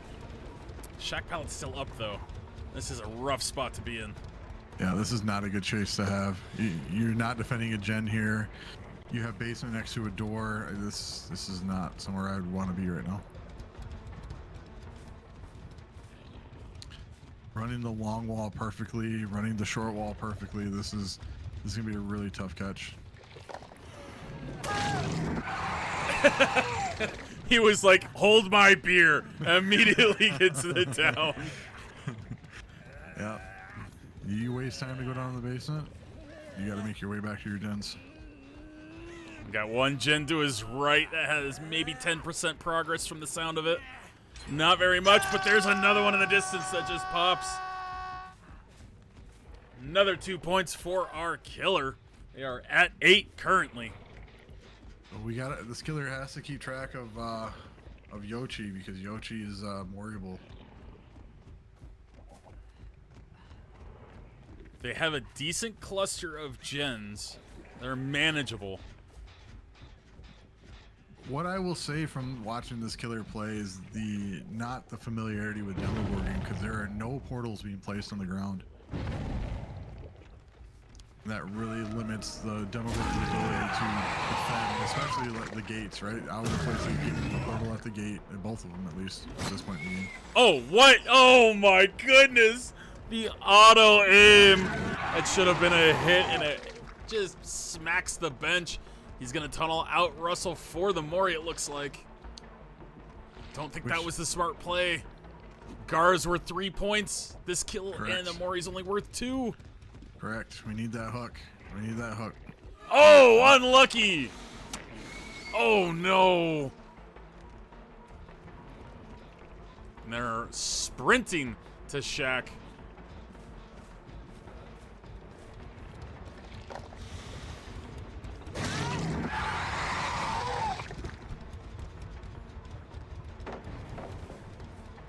Pre-drop of Shaq. Interesting. Distraction. This is Nia just trying to be a distraction. They know that Gar is the fresh person. And that is 5. Great job getting the down there. Hopefully there is no firecrackers or flashbangs. They're good to go. They're going to get the hook. That's going to be another 2 points by hooking Slay at least. What do you think of that positioning? That hook, Doctor? I don't like doing basement here. I would have put her in the middle of the boards and then made them have to come out away from the doors to make the save. And as chat just saw, we do have no way out in play right now. He's got to go put a portal out that door. Yeah, I think he realizes the same. Now, could you put the portal in front of the door? Because don't you get notified when somebody's on your portal? I believe it's an add-on, but you have to have your shred ready. So you see a lot of Demogorgon players, they crank their arms all the time, and they use that to find people that are near their portals with Killer Instinct.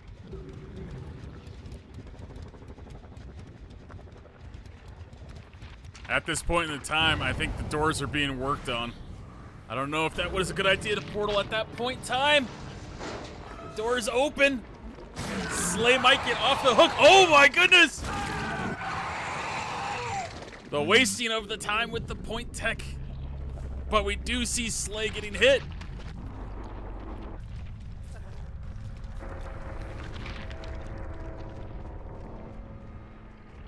Gara left with maximum points. Our demo needs to find the other 2. They are resetting. They're probably going to have somebody run out the door and somebody go for hatch. Oh, they're both just going to run out. Yeah, there's not a whole lot the Demogorgon's going to do there in that moment. They don't have the snowball ability like a lot of other killers. All right. So we got Slay for the full death. We did not get the Ivory Mori. I think the one mistake our killer made that match, because that was a tough survivor team. I think the one mistake they made was allowing Gara to sit down and get picked back up and committing to the chase. Had they hooked them, we potentially would have seen a few more points in their favor. And again, right, that's the anxiety of playing in a tournament, especially playing killer, right? You have to make split-second decisions, and you get led away a little bit here and a little bit there, and that could leak into a big mess.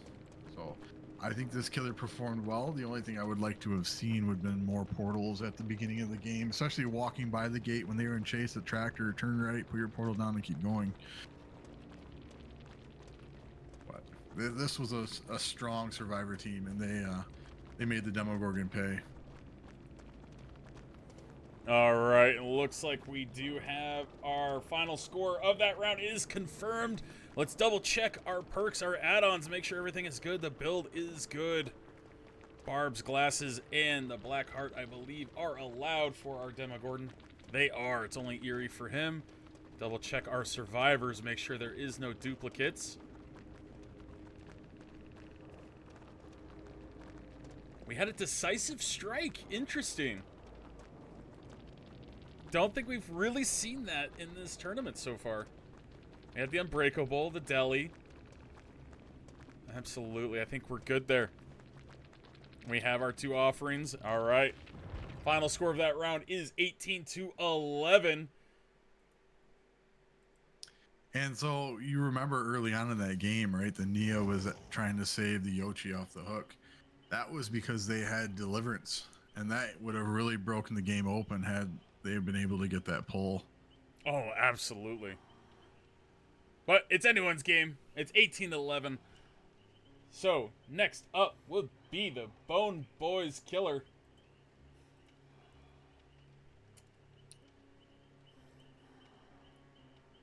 And this is the point of the game where the survivors have to really hunker down now and play almost passively. They have to give up gen damages. They have to be a little more immersed because hooks are not their friend right now.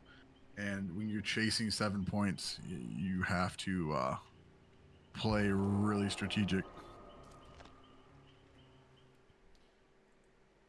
Oh, I know this survivor group is a decent survivor group. I know they are down one of their strongest loopers, though, so we will see Swappy, who was our killer, play as one of the survivors for this round. And there he goes, but he is also a very good looper himself. So we could see a very, very good game here. Ethan is a very good looper. You can see the 100 Nia flex on the chat. Love to see it. All right. Survivors, as you're coming in, get everything situated, your items, your add-ons, everything good to go. Killer, wait for our queue to ready up. We're going to go ahead for our next game. Should be the Mean Beans versus Teeny Meeny Weenies. That name is just absolutely amazing.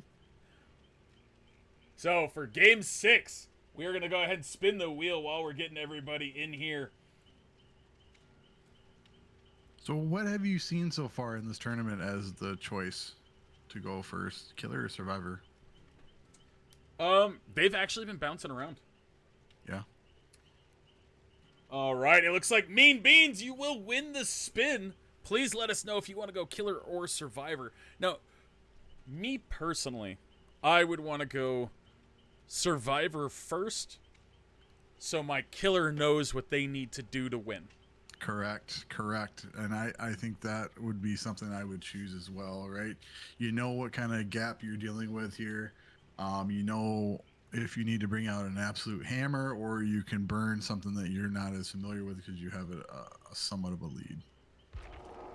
Chat brought up a very interesting thing. We have two mean teams against each other. The Mean Beans and the Teeny Meeny Weenies. A bunch of mean teams going against each other next. Stay tuned, guys. It's going to be a great time. Isn't that a dish? Beans and wieners? Weenies? We'd have to ask my friend Loftus. All right, we just got word from the Mean Beans. Their survivor team will go first. So Teeny, Meeny, Weenies, get your killer ready. Make sure they are good to go.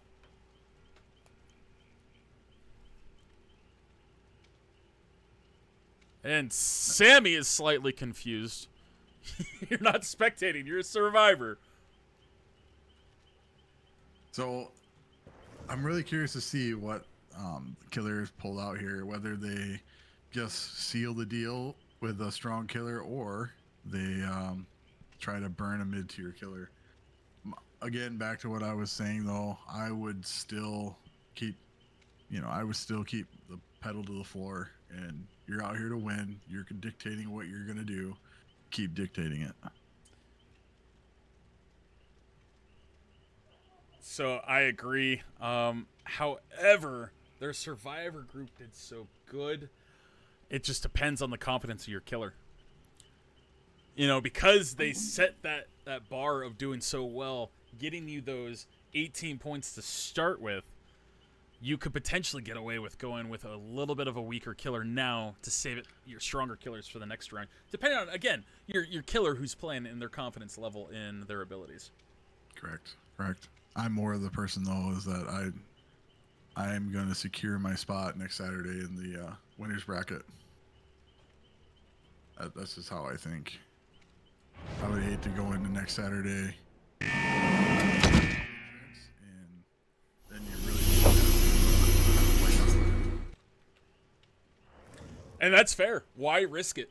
Why put yourself in a situation where you're in the loser's bracket? You know, I feel it. I'm with you on that one. I'm just curious to see when we start getting the killers that are go back to back to back same killer like we did last year. We had Nemesis. What was it? 3 of them in a row? If I remember correctly, that was interesting. We might see like 3 blights in a row at this point.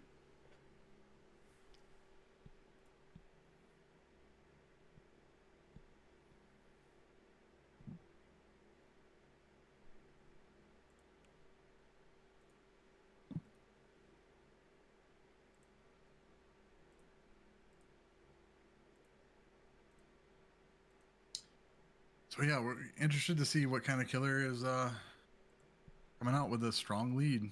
7 points is not too insurmountable of a lead to overcome, but you still have to limit the amount of points the killer is getting. So that's hooks, that's deaths. So really curious to see what style of play we see here. It's definitely going to be interesting. I'm excited to see this killer. Last time with this killer, if it's the same killer I'm thinking of, they played Billy last time, and they were just absolutely dominant with their Billy. So if it's the same person playing Billy, I'm excited to see this killer and see what they can do. The thing about Billy is either you're good or you're not. There's very little in between. You don't get lucky too often with old Billy. All right, ping is looking decent. We're gonna jump on in.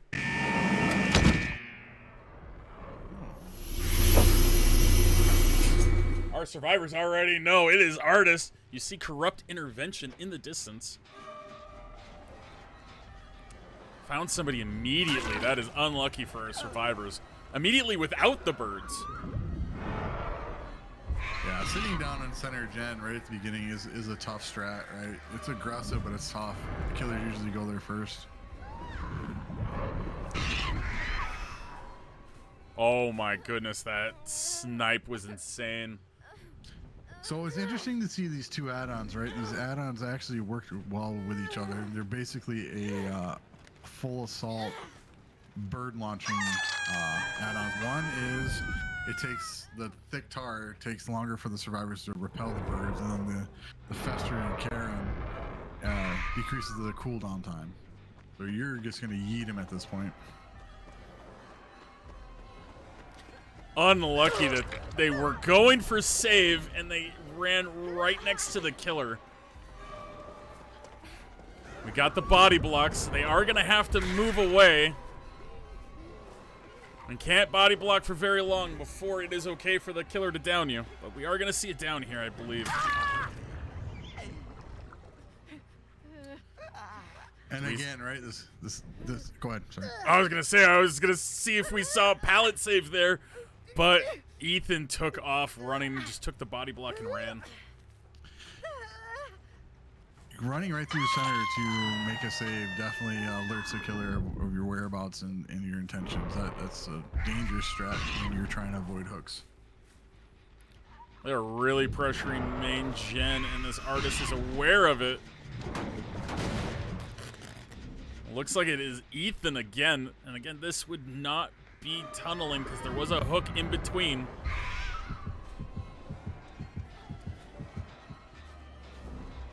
Hopefully Ethan can learn from the last loop and capitalize. They are going upstairs. That might be a smart move. I don't think they make this. Oh! Oh, that was brilliant, but the stagger is going to cost it down here. Maybe not.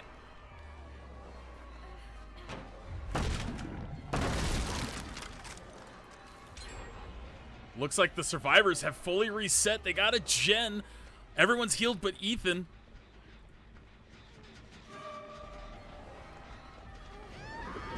They really want Ethan down. You hear survivors in the background with a little pitter patter.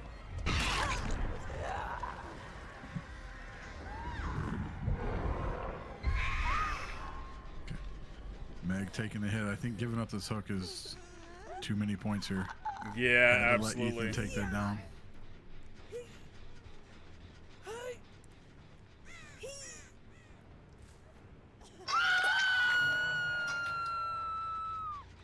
That's going to be another 3 points for our killer. So Swappy's the only one that hasn't been hooked yet.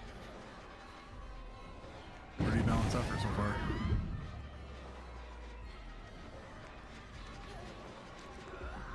Nah, kicking that pallet on him. Oh, that was smart. Oh my goodness.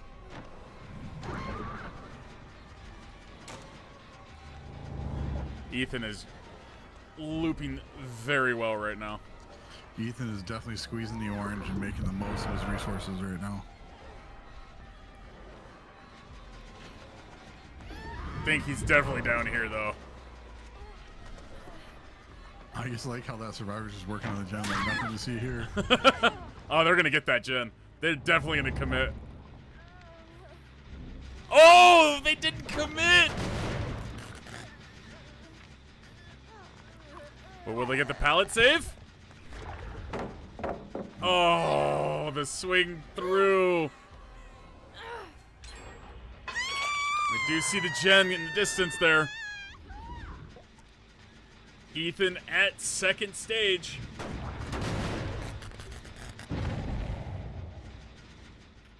Which is also surprising, as we've seen two pain resonance right now.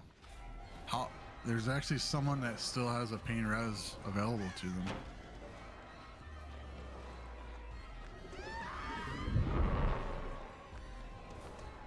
And I remember that perk first came out, but it was much needed that they needed to add a limit to how many times you could pop pain res. That's right, I forgot. Pain res was just always a thing that you could do.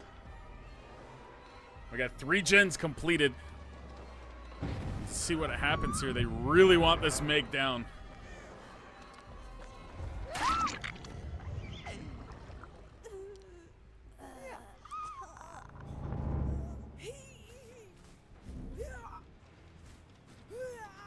Interesting. I think the killer is unsure of the hook count, and they didn't want to burn the hook closer to the door. I know there isn't a door there. I don't understand. It's different. Definitely different. We'll have to see how that plays out as we go through this here.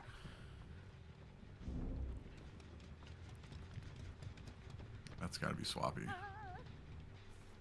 Unlucky. Can you hear her falling down? That's the second time we've seen Sammy going for a hook right by the killer.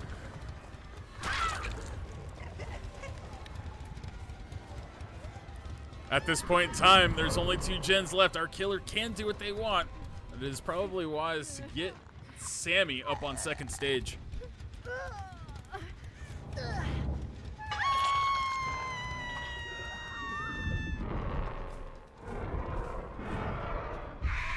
Yeah, so right now, 3 survivors with 2 hook states, and then Swappy obviously hasn't been hooked yet. It's going to be really interesting to see how that plays out.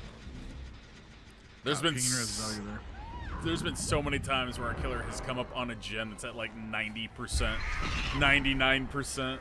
This is just insane, the timing our killer has with these gens.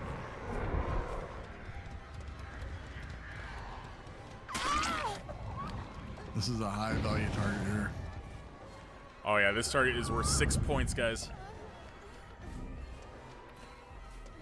What are you thinking in this situation if you're the killer? Nothing else matters but this hook here, and I probably make sure that this person goes a second. Put this individual in the center of the board.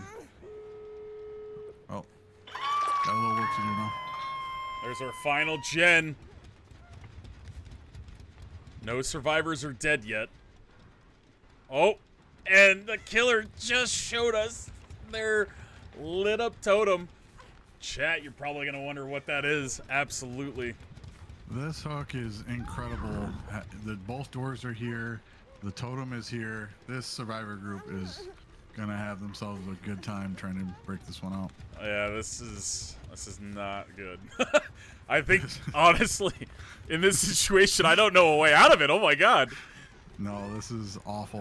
You've got to try to put pressure on that totem. That's the first thing, right? The first issue that you have as a survivor group. Then you got to get Swappy off the hook.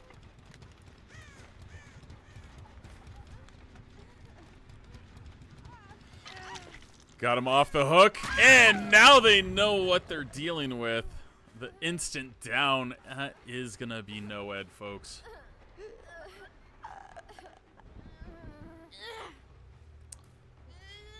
Are we going to see the Mori? I think so. They don't have any pressure on the doors, so they can take the time to do it. Here it is, folks.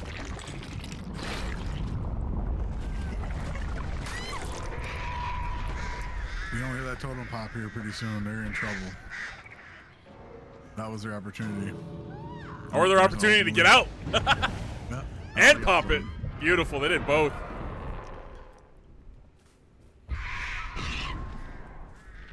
Yeah, I think getting Swappy there on that hook was the big point getter, and Oh, I think that's what sealed the game. what was the play there, though, Sammy?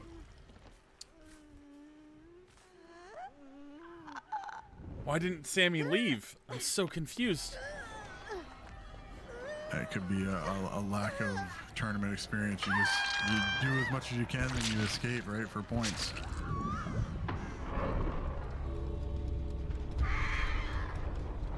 Maybe they need more time to set up for the hatch. Maybe. It's not gonna happen. Yeah, unlucky. Uh-oh.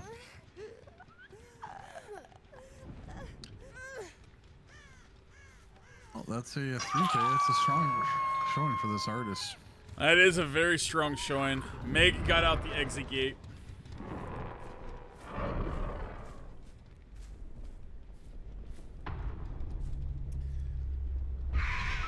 She couldn't leave with birds on, but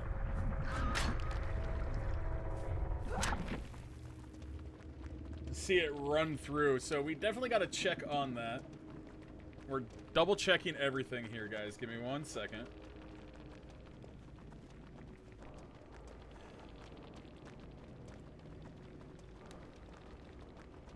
Yep, and the corrupted beginning did not a whole lot of value there. They had it down pretty quick. Really open up the board for the surviving group, and I just think the bad luck, the Sammy falling off the top rail, the cross through the center to get the unhook, really come back to haunt the survivor group. But the artist definitely played well, and Ethan with the looping and main building, that was top quality, and even the the little bit of comedy that was at that center pallet on second story, where both the killer respected the pallet and the survivor hesitated. It was a perfect example of how making split decisions in a competition setting can cause you to make decisions that are questionable. But that was a fun little piece there.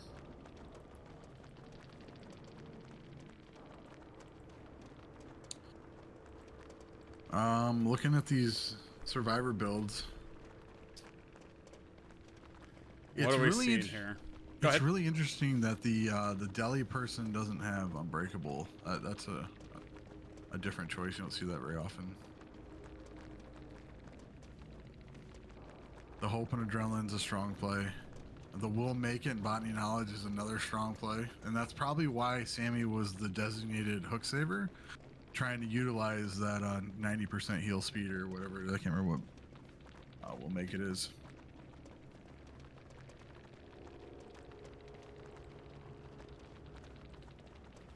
That's well played by both.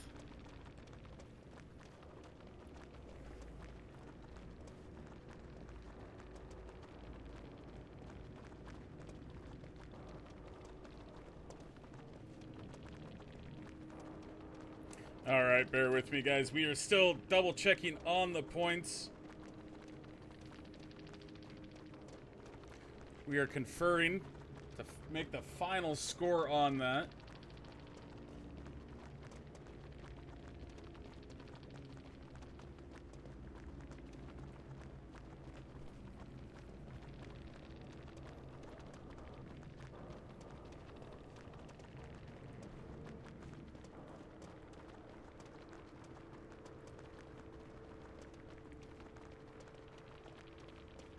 And it is quite entertaining too to have Ormond twice on back-to-back matches, because just like any other time you play this game, right, you have a fresh new map and you got to learn the layout. Well, this time we had two different killers on the same map, and you notice all the different placements of tiles, all the different placements of gens, and all the different changes and subtle changes that this development team puts into building these maps and making them different.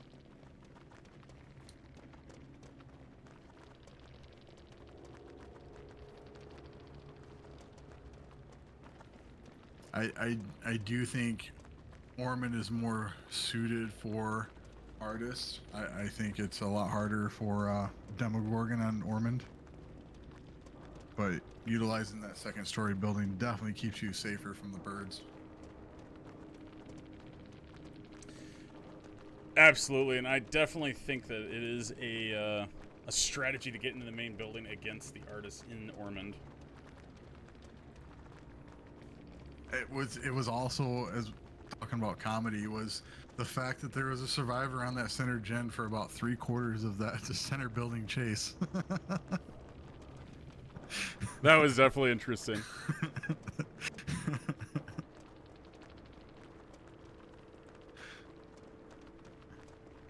I think getting that center gen done is the key to Ormond as a survivor group, and you definitely keep the map quite large by doing center gen versus trying to get the edges. We are still conferring on the score, guys. I apologize about the wait. Yeah, and the hardest thing about, you know, when you have a judgment call on rules is having to keep them consistent, and so that's why we're taking our time to try to figure this out. Devadela was obviously like, you guys are you guys are hanging out too much.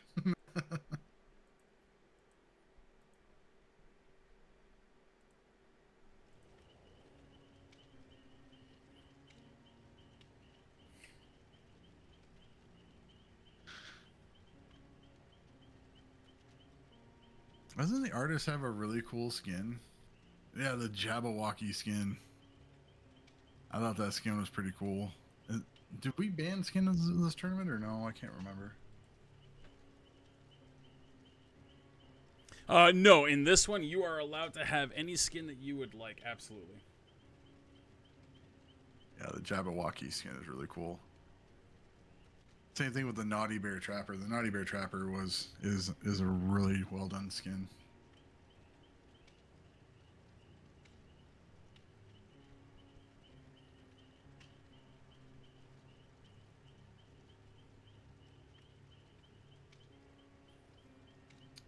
In the meantime, while we are loading up for that, our next matchup is the Mean Beans versus the Teeny Meeny Weenies. And the Teeny Meeny Weenies, your killer is up first.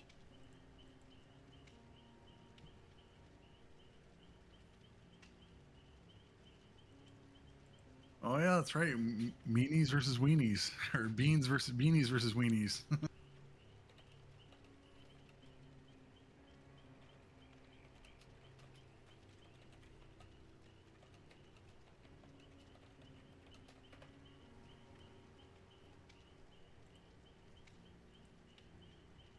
All right, and they have their killer in. So their killer, please go ahead and invite me in to your lobby. We're going to go ahead and get it going. Our final score for the last round, we are going to put it at currently 41-22.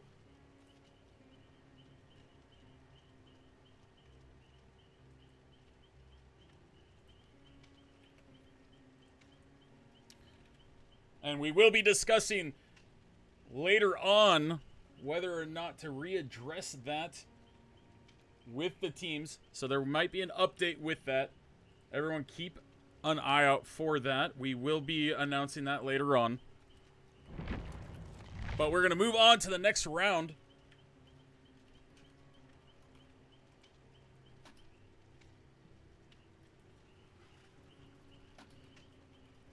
Where is our teeny meeny weenies? Go ahead and send me an invite.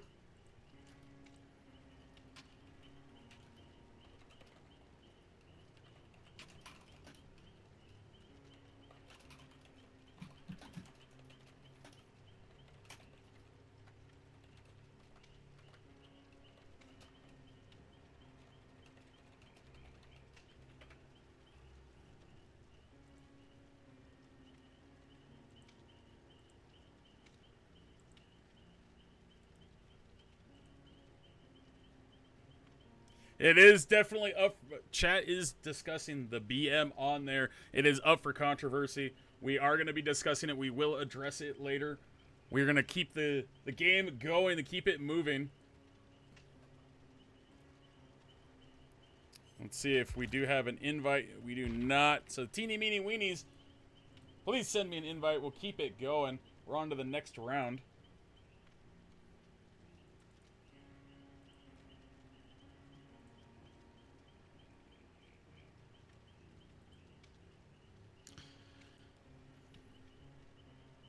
Yeah, and when you have a competition, right, the juices are flowing, the emotions are high. It's just something to just remember that just try to keep it as clean as possible, and we won't have to have these discussions. So, what are we hoping to see here? What were the scores for the last two times these teams played? Obviously, they're in the winners bracket. So what did Mean Beans score last game, and what did Teeny score last game? Mean Beans put up 38 points last round, and Teeny Meeny Weenies put up 25. Ooh, So, that's a barn burner. That's a barn burner.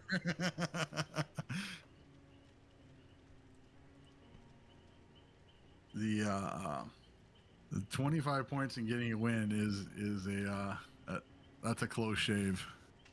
Generally, you want to be around the 35 to 40 point range to give yourself a good chance to win.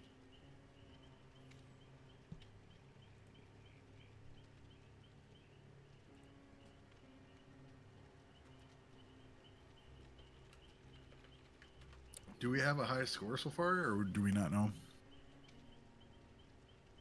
I think the highest score so far was Jesus Take the Wheel with 45 points. Okay, so that was the Wesker match and the one before that, Singularity.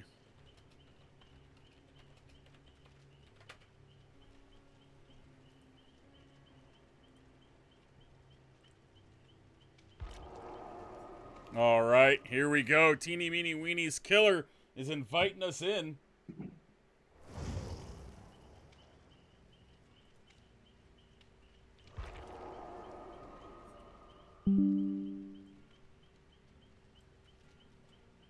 I'm really curious to see if we're going to see our first... We haven't seen an Ash player yet, have we? I don't think we have, actually. Come to think of it. I think that seeing an Ash player would be a really strong play.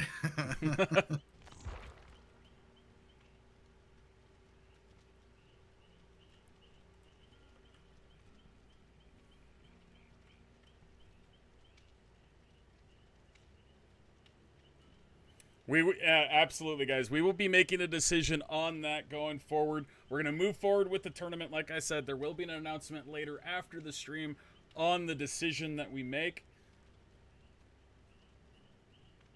So right now, we are Mean Beans versus Teeny Meeny Weenies. Mean Beans, let's go ahead and get your survivor group in here. Join in on me, please. Get this going. Was that the first time we had two killers with no pants on in the same match or the same matchup? Why would you know that? That is one of my favorite poll predictions is, will the killer be wearing pants? Because there's a lot of popular killers, right, that don't wear pants, but there's more killers that actually do wear pants, so it's always a weird conundrum. And then actually that's both the killers don't have a weapon either, right? The Demogorgon or the artist. Yeah, she uses her hands. Absolutely. Her mutated, weird bird-like hands. Awesome. So no pants for both killers and no weapons for both killers. Love to see it.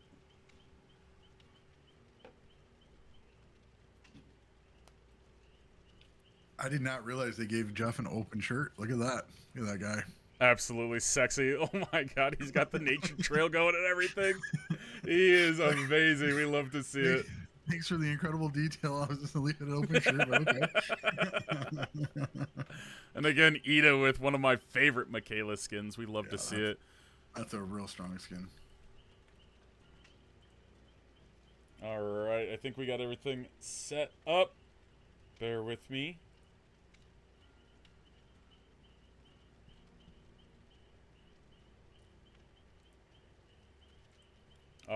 right, the killer has everything set up. Survivors, get everything set up. Get ready to go. We are actually going to be in for a new show, guys. Actually, no, we're not. No, we're not. We have seen this killer before. I take that back. Ooh. So, of the 20-something killers we've seen, we will see another one. That's your clue, chat. Absolute checkmate. We got a huge raid of Starlit Fox. Welcome in, Raiders.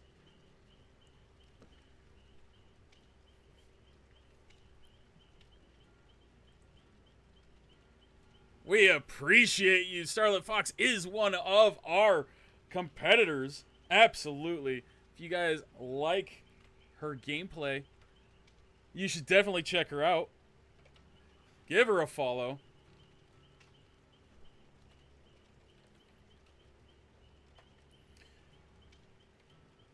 Again, All right.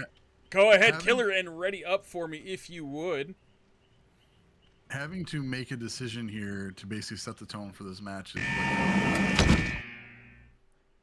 right, because you have that bracket, but it's also right. You still want to have a strong showing.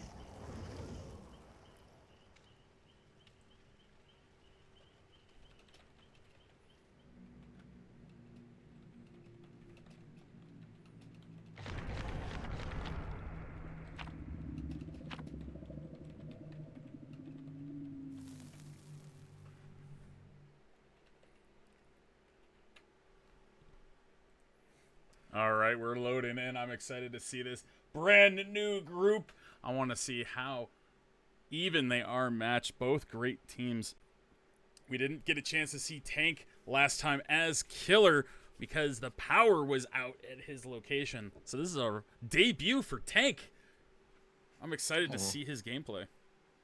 I don't miss power outages. In my first house, we used to get them all the time. Now everything's underground.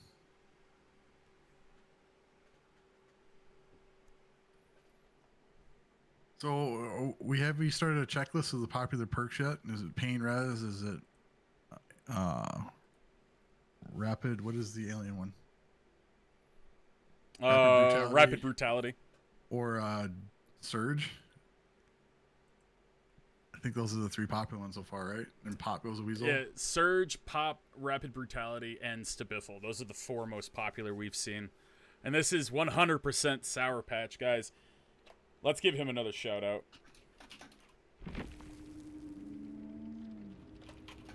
One second, we got the match loading in. Looks like we are good with ping. So we're gonna load in.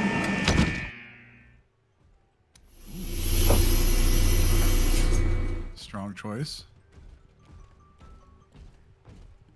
My phone decided to engale us with a little bit of alarm, letting everybody know, hey, it's the night. So this is a really fun add-on combination, right? The add-on combination basically means it's almost like Sloppy Butcher built into your guards, essentially, right? Because you give the survivors mangled and hemorrhage when they are damaged. So it's definitely a interesting take on the night here. Oh, when we see the scratch marks, he's just got to find the survivor. They're being very slippery.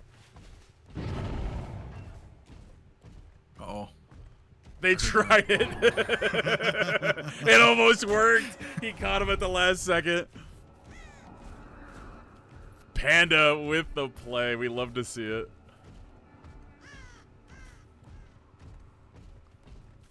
And not entertaining chaser at Shack. Some people like to do that Shack chase early to see if they can get that pallet out of the way. Well, now we know what the first perk is. That is Tinkerer, and this is a really sneaky play with the Knight. Tinkerer on some maps doesn't work out really well just because everyone's on comms. It's kind of built to not have a 4-man, but I think with the high walls here, you can still hide pretty well with the Knight. And he does get the hit on Scarlet Trick. Now we're probably gonna see the down. No, Stagger didn't cause enough slowdown, I don't think. It did. Never mind. Our knight capitalized on that situation. And the perk that ooh, almost the perk that the chat can't see is going to be Sloppy Butcher, and which is interesting because the 2 add-ons basically do Sloppy Butcher with the killer power. So interesting. They want to make him bleed and they want to make him leak for a long period of time. All right, we got 2 gens down, 4 points, and we got our first hook, 3 points for our killer. It's interesting. They just want them to have a sloppy time all day long, just sloppy. Yep, and another perk that the viewers can't see is Thanatophobia, and the survivors are kind of forced to heal or fight through it. So definitely a healing build, and this is probably one of the first builds that we've seen in this tournament that doesn't involve any kind of gen regression, just mostly gen slows. Oh, we see Lady Espresso in chase, trying to get somewhere, but I think we at least get a hit. Oh my goodness, our killer's confused. Oh, the FOV tech. It almost worked. She had him spun on his ankles for half a second there. Looked like the killer hopped on his Heelys and was like, all right, when are you going to stop?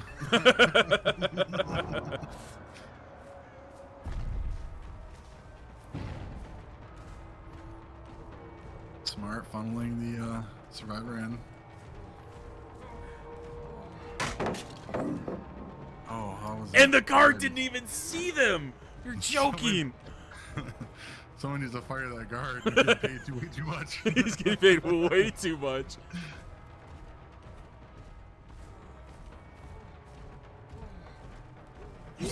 Oh, wow. Lady Espresso knows their 360s. That was one heck of a chase that probably shouldn't have been as long as it was. And good work by the survivor making it happen. They might get a hit if they're lucky. Oh, we see in the distance, Ida took the hit there. The low Dan person. Absolutely smart move.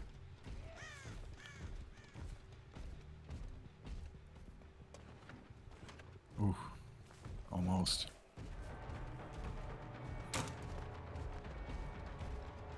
Okay, camping the hook, getting your points, get that second stage out of the way.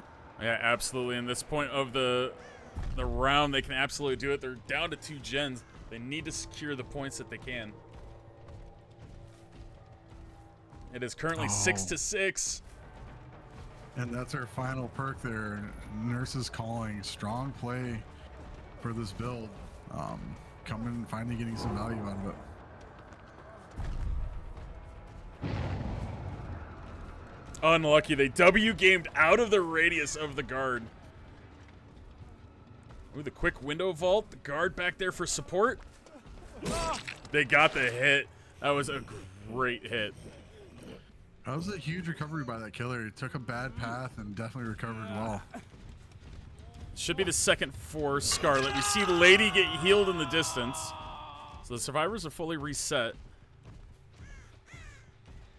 Interesting to see what plays out from here. Not much gen regression build going on. The hardest part about what this killer has on one side is that elevated gen on that hill. That's a tough one to defend. The entrance to the hill is on the back side, so you gotta walk all the way around the hill just to even kick it or defend it. We got Panda here. They have not been hooked. This is a 3-point play that they're looking for. They need the down, need the points. And switch to Scarlet for the quick kill. Ooh. A little early, you gotta sit down. Oh, they were setting up for the flashlight play. I don't think that was smart, though, because they're Moriable. Oh, no. Oh. Bad just got turned into worse. That was... And you were correct. Go ahead. That was not a smart play because that individual on the ground is nothing Moriable. They did get a gen out of it, though. The other survivors are still doing the Lord's work in the distance. And there's the Mori. Nice. Beautiful, Nice. Maury. I hope chat's enjoying this, Maury. Oh my God, right in your face. Oh my God. Maury doesn't get much better than that, folks. Oh, this is not censored. This is not censored. So once they're, good question, chat. Once they're down to 2 gens, you can tunnel, camp, slug, do whatever you want at that point in time. And since he was already at the 2 gens, he was able to do that. The survivor group is a real disadvantage right now. Now they need to split pressure and go make that unhook. But with 2 survivor, oh, is that the deli play? So they're camped up. They've got to be camped in that corner, pumping that gen. Yep, and there we see the Michaela. But he's not going to commit. Michaela is worth 6 points. I personally probably would have gone for that play. I think protecting your gens, right? This Dwight is going to run in the corner where there's no gens. There's nothing for this knight to do other than chase. It's a really smart tactic. We definitely see it down here. Now the big question is, can this killer recover and cross map to defend the final gen? I think we're going to see it pop here real quick, if I'm honest. The one key about hooking in that corner is now someone has to cross map or that survivor's just dead. Nothing on the hill. Strong suspicion that corner is humping because I believe there's a door there in that corner as well. Where's our Michaela? We know she was working on that gen. She has to be hiding somewhere. She's been very sneaky this whole round. Our knight's thinking the same exact thing. He is looking around, looking for her. Can't find her.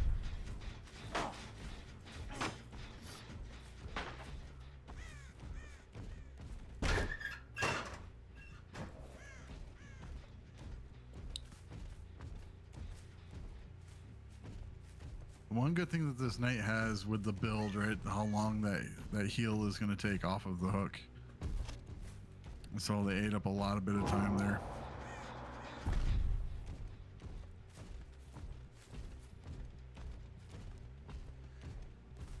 All right, they are just really sitting here on this gen. They're trying to get the Michaela. There they are.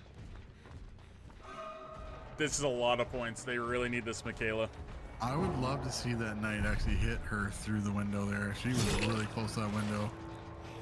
A lot of survivors don't realize that you can just simply hit through that window.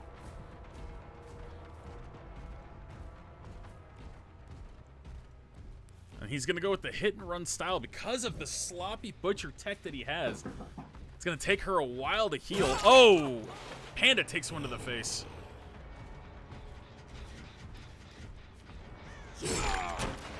Everybody's injured now. The survivor group's going to have... Oh! Plasma. You love to see it.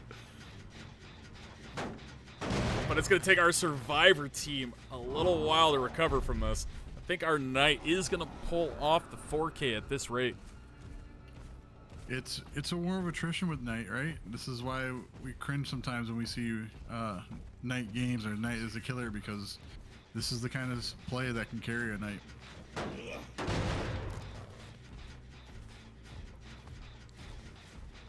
Did he see her? I don't think so. Are they resetting is the question. Or are they waiting to just dive bomb the gens? This line of a 3-gen with the knight is so easily held for him. How do you get out of this, Doctor, if you're the survivors? You just gotta play the slow game, right? You gotta pressure gen. There's 3 people up. It should be hard for the killer to constantly keep pressure on it. You gotta pre-leave early and just keep, oh no. You just gotta keep the pressure on the gens, but here is a big problem. The build is gonna come out, all that progress has now been nullified with sloppy. Good pallet stun, though. This might be a 2 for down here. Oh, no, she got it. Good She for gets her. the speed boost. Does she get somewhere from it, though? I don't think so. No, but that could have been really bad, right? The knight down and Dwight and Michaela at the same time. True. Absolutely. Now, if I were Lady Espresso that was not engaged in any of that, they should be on a gen doing the Lord's work. Yeah. Well, we know that the Dwight's on the opposite side, and there's nothing to do over there other than to stand around, and I think that's a problem. She Oh, not the wiggles. Unlucky. This might cost him the final gen. There was a hook right there behind him, but he wanted to pressure towards the gens. And let's not forget, Dwight has the weaponry. Oh, Dwight's not around. Make the flashlight save. That would have been a horrible turn of events if Dwight gets that flashlight save. Oh, that's what, 70% or 75% progress? 70%. I don't think he gets there in time. Depends It's on if they're probably a both two-man. there. Yep. And he's going to stop here, which... Yep. He did interrupt them with the guard, and they didn't commit! Oh! Oh, they did commit the adrenaline! No. Wow, this knight has really fought through a lot of adversity here. There's been some unfortunate things done here. Borderline crimes committed. Ida's still on that hook, though. If she goes second stage, that's another 2 points for our knight. These doors are absolutely awful for the knight. They got her off just in time. You could not have a worse setup in the doors here.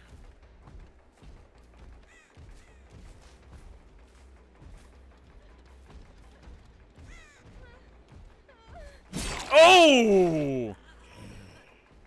She is worth 2 points to our killer here. Lady Espresso should also be worth 2. We saw that Jeff running around somewhere. But they have the pallet still here.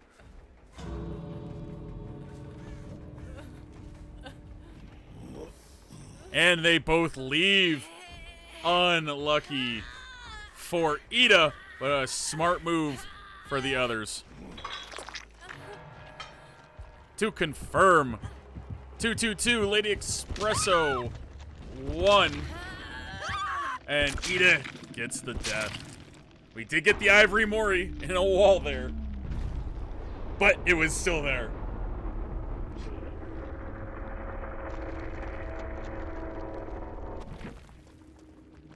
All right, we see 5 gens for our survivors.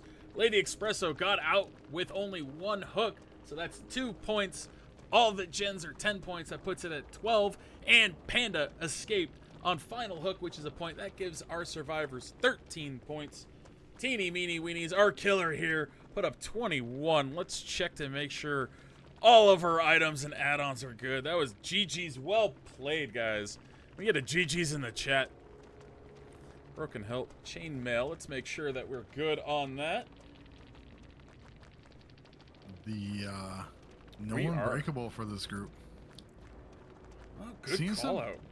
Seeing some different things here. So the knight had no gen regression, had gen slows, but no gen regression, which is probably the first of its kind in this tournament so far. And then no unbreakable, no reassurance, No off the record. no off the record. And they got 2 Strong out. play. So, Yeah, yeah. absolutely. Strong play by both sides.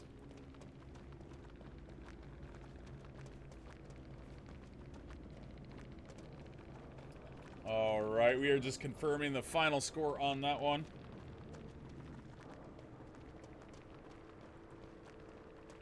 (13-21) is what I have. That's what our other scorers have. So it looks like we are good there. We're going to go ahead and go to the next round. Firejack, you are the killer for the Mean Beans. Go ahead and give me that invite, good sir. And another thing that you don't normally see in a 4-man or 4-person team, and just because you generally are in comms and can communicate, there was kindred and open-handed, which is huge, especially if you have individuals that may not be as strong at communicating. That auto information can be really huge, especially with a proxy killer.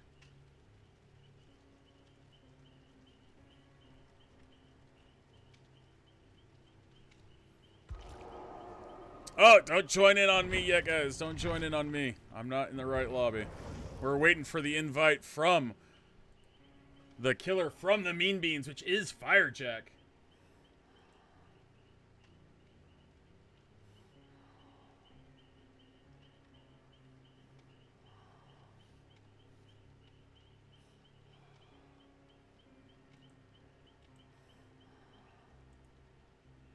GG's, everybody. That was a lot of fun plays. Tank is a great night player, absolutely. We are bringing in Firejack. That play into the adrenaline couldn't have been any more clutch. Oh, absolutely. He had the 4K until that moment. Yeah, it was gonna be tight, but that was the backbreaker there. All right, Adrenaline is such a good perk. Go ahead, sorry. Firejack, do you have the correct map set? They told me the killer. Survivors, go ahead and join on me.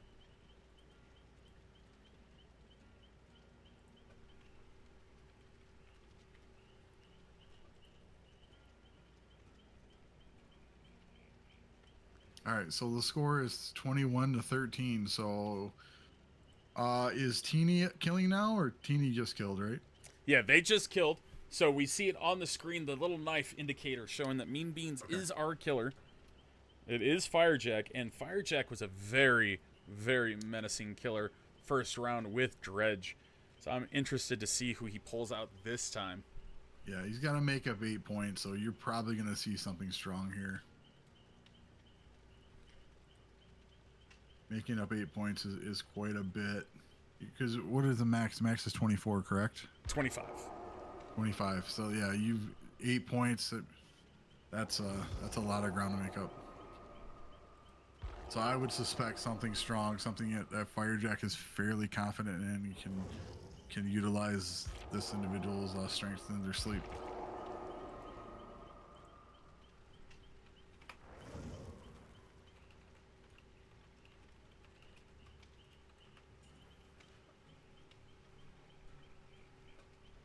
All right.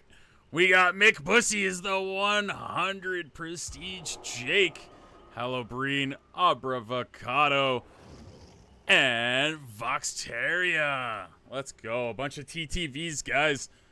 Absolutely. If you see their gameplay, you like their gameplay, drop them a follow. Absolutely. They're all great streamers, friends of the channel as well. Go ahead and get all of your items, perks, everything set up, guys. I always, with these cosmetics, right, I always like to see things like how many pairs of boots actually show socks and how many boots are actually go up to the knee. And how many of these, because it's actually a surprising a lot of these cosmetics, they actually have boots. And it's not as common to have normal shoes on some of these cosmetics. I'm not going to lie to you.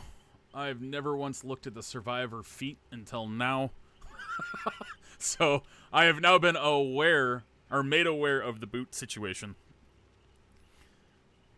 And the fact that they're all wearing boots is... Are those boots? Are those like work boots or sneakers underneath there? I can't see, but this team is putting on their work boots. They're getting ready to stomp. They're getting ready. Survivors, go ahead and ready up for me when you're good to go. Oh my goodness, we got a bunch of Mick Bussy fans in here. Oh my goodness. Chat is going wild for him right now.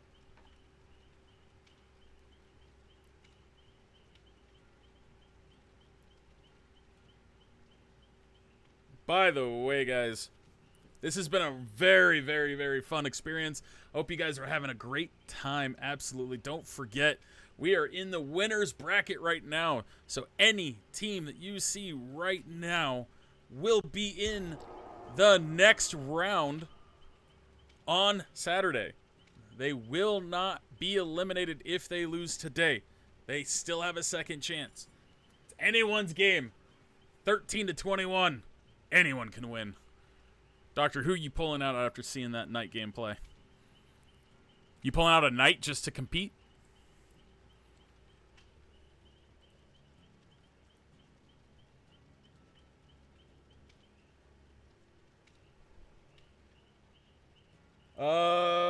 Doctor, you are deafened. You probably stepped away for a moment. But yeah, chat, who do you want to see? Who do you want to see this round? We just saw amazing night gameplay. We saw really great Survivor gameplay to survive through that night gameplay. You want to see a Bubba? Oh my goodness. I would love to see that. Absolutely.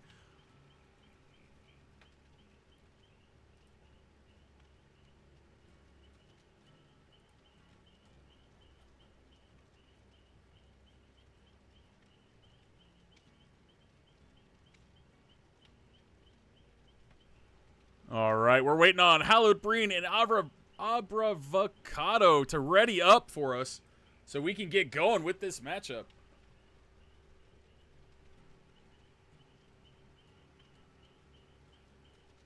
An Oni would be interesting. A Bubba or an Oni. I don't know if we'll see a Bubba at this point. It is a little bit later in the tournament for a Bubba. We could potentially see a Bubba today, but as we get closer and closer to people pushing through the tougher teams and pushing through, we will probably not see the lower tier killers. All right, Firejack, ready up for me whenever you are ready, good sir. Let's get her going. Let's get this round going. Let's go. Here we go, folks.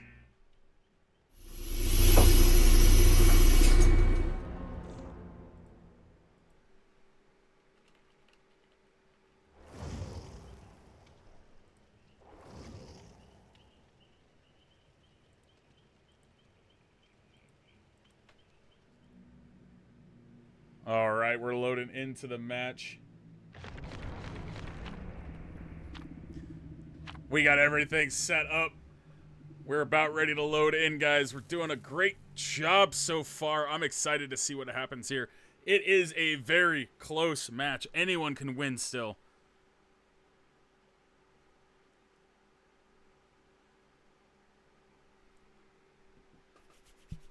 I'm excited for this one, guys. I am absolutely excited. I already know who the killer is, but I ain't gonna tell you until you see it.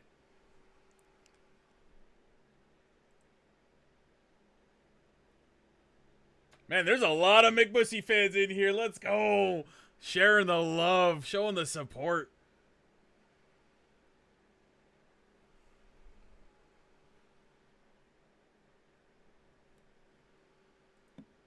Eight-point deficit. This is going to be fun. This is going to be absolutely crazy.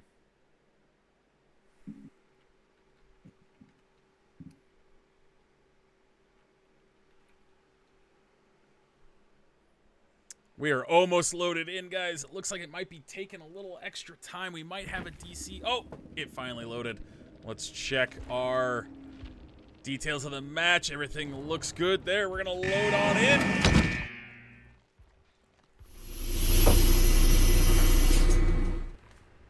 We have a Wraith. Interesting. I mean, interesting to see how this plays out. Did not expect him to go with Wraith on this one after pulling out Dredge first.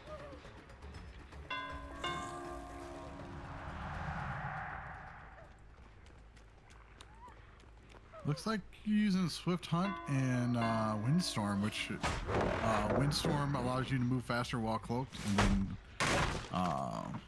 Swift Hunt allows you to uncloak faster. So definitely an aggressive chase him down build. And we did see a totem there, folks. It's going to be interesting to see which one that is, but our Nia also knows, or that was the Kate that knows about it. Well, the survivor group now knows about Dragon's Grip. It's a strong play for Dragon's Grip. Dragon's Grip is if they complete the gen, or they touch the gen after you kicked it, they become exposed. For my opinion, it has a really long cooldown. That's why it's not even a viable perk very often, but it is fun to use. Very long cooldown, however, with the speed at which Wraith can catch up to the survivors, with this map, that might be actually a very strong play. I'll have to see it develop. Because we just got some value out of it right there.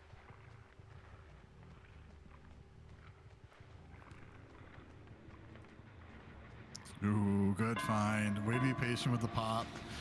The gen in the center was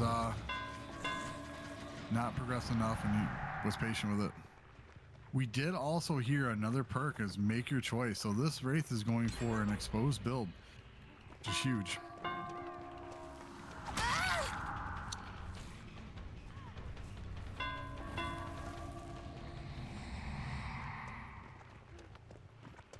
Let's see how the shack play develops. The fake out and the quick drop. And Abravocado leaves the loop. She's running around. She's pretending to be a mannequin. But the pallet's already been dropped here. There's nowhere to go. Oh, the roll of wire got in the way and still manages to get the hit. That wire came out of nowhere. And what he was doing there, guys, is if a survivor's trying to make a play, you can't go after him for a little bit to try to get the hit or chase them off. So that's what they were doing there. They weren't slugging. Abravocado with a hook, 3 points to our killer. Double check real quick. We got 2 each, or 1 hook for each of them. We got Abra and McBussy, and McBussy right here is gonna get trapped. I think they took the hit, definitely. It's the second pallet block we've seen from this Wraith, really showing off the amount of hours that this killer has, or this individual has with this killer. Block the window. Oh, Perfect. he Well got that done. off, but they got a gen in the distance. Oh, the 360! He almost lost him. I love the helicopter swing there. That was beautiful. There we hear an unhook and a scream. Can only mean one thing, folks. Oh, another gen popped. Oh my goodness, they're starting to pop them like crazy.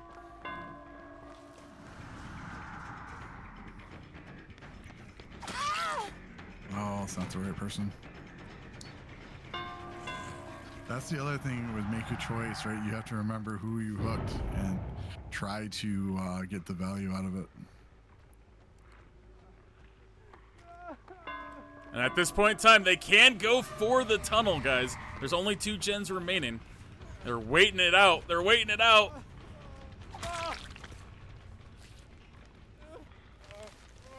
And I'm surprised we did not see the Mori. Unlucky that they popped the gen when they did, giving our killer the ability to do that tunnel.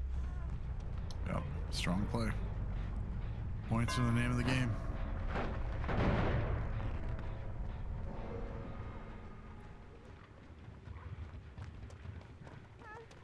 This is a nice map, especially the RNG here with this big dead area in front of the door for this Wraith to maximize a lot of hits in this little area here.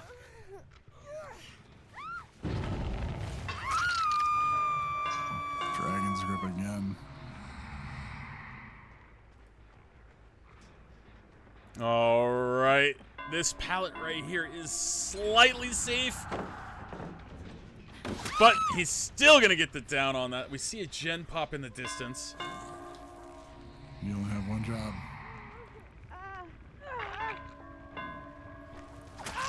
Firejack is a menace. There's only 2 up. What's the game plan? What are the survivors gonna do? Firejack's gonna leave him slugged. Interesting. The survivor group have to, you have to heal against a Wraith, right? You're almost guaranteed the first hit. And that's what makes this this endgame really difficult now, is that they have to heal rather quickly and get this unhooked. And that is 3 points for our Mean Beans killer here. Firejack knows the ins and outs of this killer and the ins and outs of the rulebook. He's just playing it perfectly. Oh, they do not get the unhook in time. The reassurance, though, definitely gives them some options. That was a smart play. Absolutely. Definitely makes it to this hook.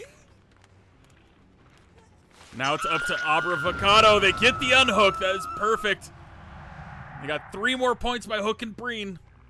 What's going to happen with Firejack? What's the play? Oh, no. Found him out in the middle of nowhere. I don't think they have a pallet behind him.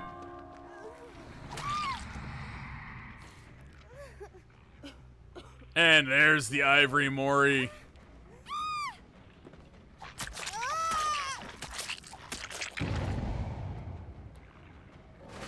Someone's gonna have to go on an elongated chase here and try to maximize the amount of time. This is a real uphill climb now for the survivor group.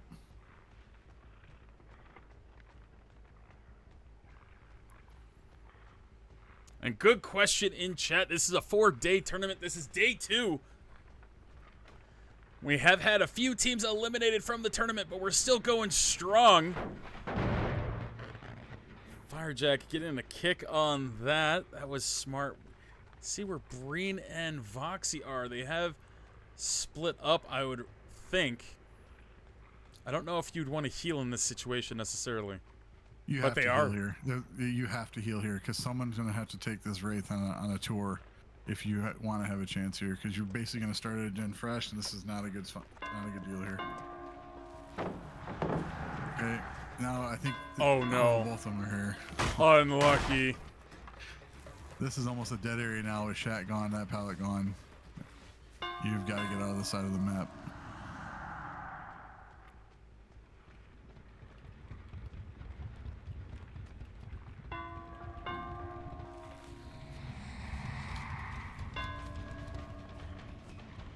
There is a pallet here, but they take the hit. Oh, no. Can they get anywhere, though, Doctor? It'll be close. I don't think she can, because I think she only has the window here. He's just going to block it. And yeah, this is GG's to this Huey.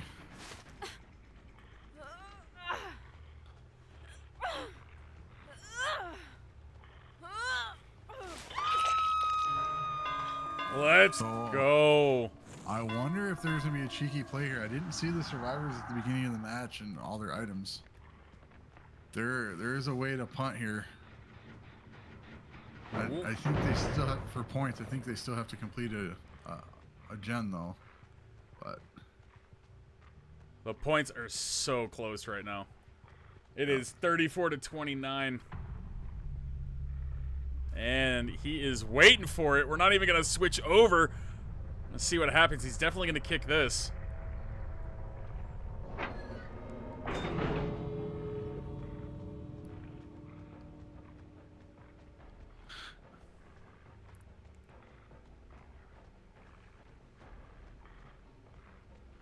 Where would she be hiding? well, fortunately enough, right, this survivor has the doors way away from Shack. So there's multiple avenues here to make things happen. Oh no.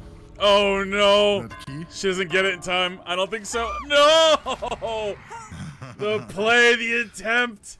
Oh my goodness. And that's what I was saying, right? The outs here are the key, right? I would have gone away, stood in the corner, make the killer have some anxiety, and then try to pop the lock. But nice attempt. Killer definitely played well.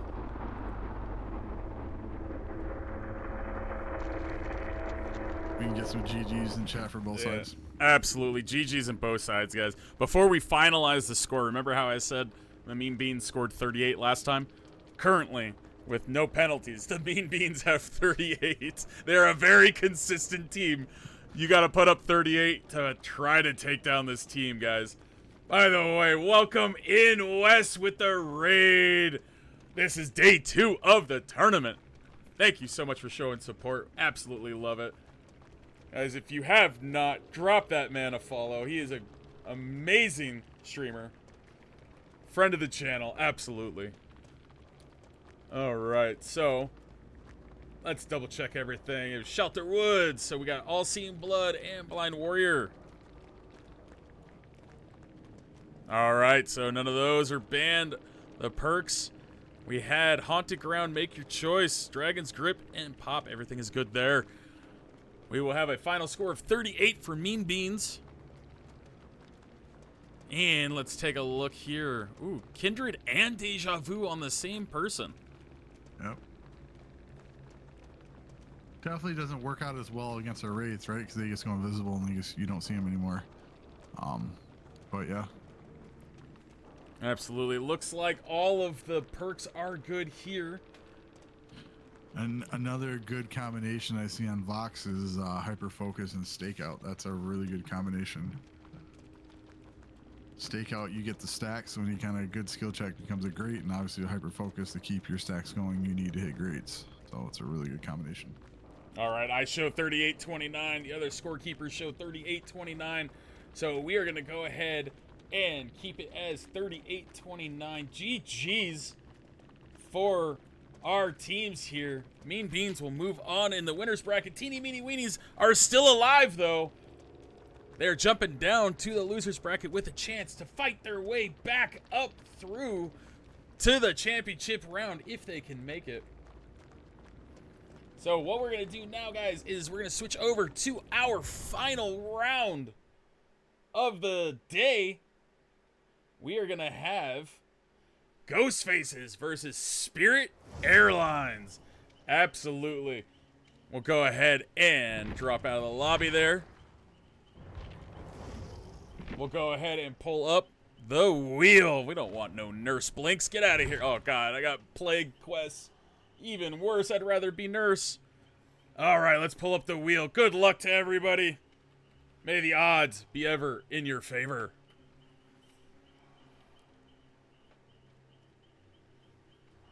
The Ghostfaces, you are the winners of the wheel. Let me know, are you going first as killer or second as killer?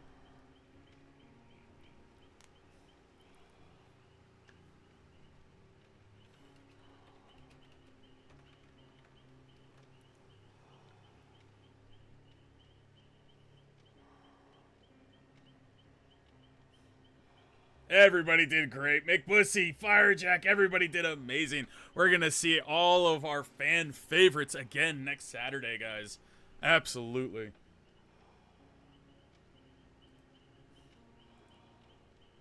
We're just waiting on word from Ghostfaces on if they're first or second. Chat, I'm with you. I think I want a Bubba for this round. I'm hoping somebody busts out a Bubba or a Huntress. Let's make it interesting. Let's make it fun. Let's make it wild.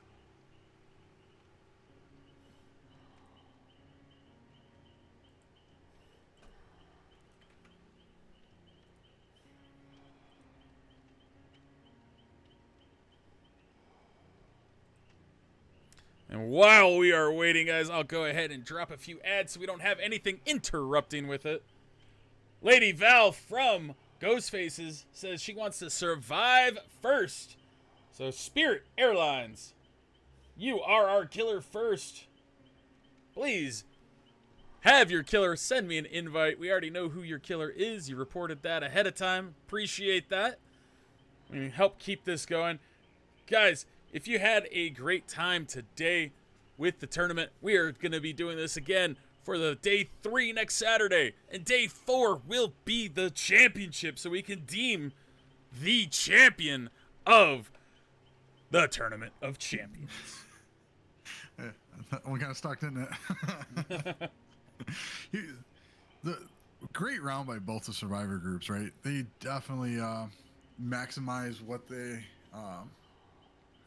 maximize their plans, and both killers definitely enforce their will, basically. And it was an exciting match to see the Knight and the Wraith. All right, there's our killer sending the invite.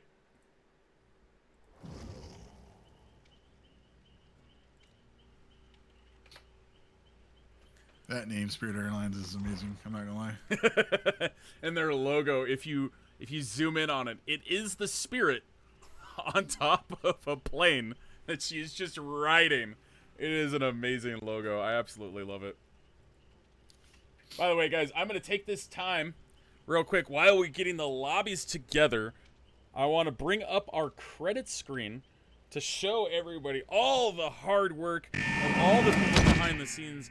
This is not a tournament that Thunderdown has done himself. I've had a lot of help here. We have our funding contributor. We have Tank Ree. That was our knight we saw from the last matchup.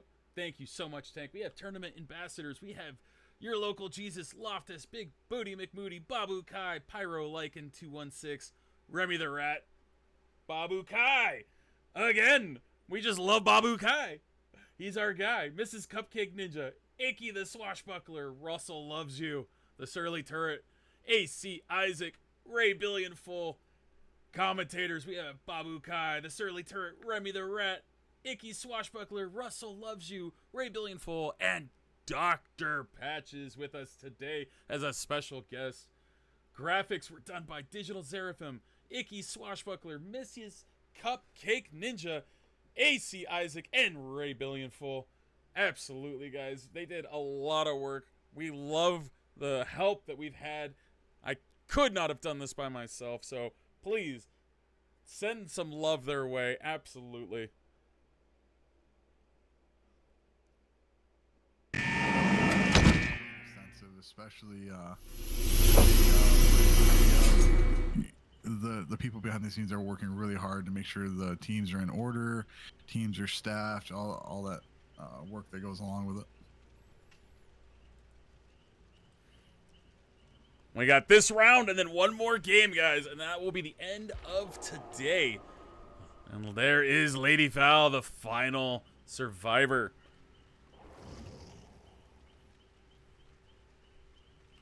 So we have one more game, and this is the last round, or these are the last two games? These are the last two games. So we have this game, one more game, and then we are done for the day.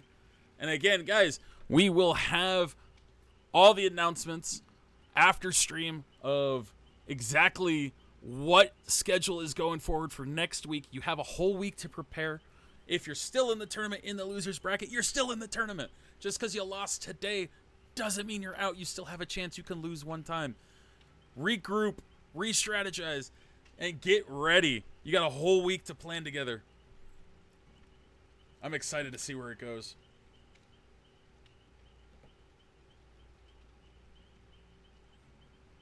Yeah, especially when you go through the couple of games for this weekend and then you have that week off, you really get your competitive juices going, and you definitely make more time to practice and get together and play.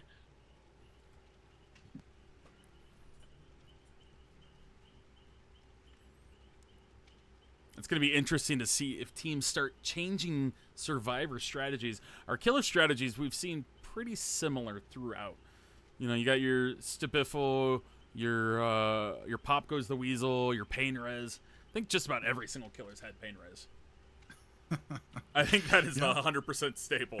Well, the Knight didn't have it, and neither did the Wraith. The Wraith had the Wraith and the Knight. That last game, you had two unique, non-competitive-ish builds, right? You had the Dragon's Grip. Well, no, I guess he did have Pop, and he didn't have Pain Res. But yeah, you had the exposed build, and then you had the build, which are two things that you don't normally see in a comp setting, which is a refreshing take on playing killer.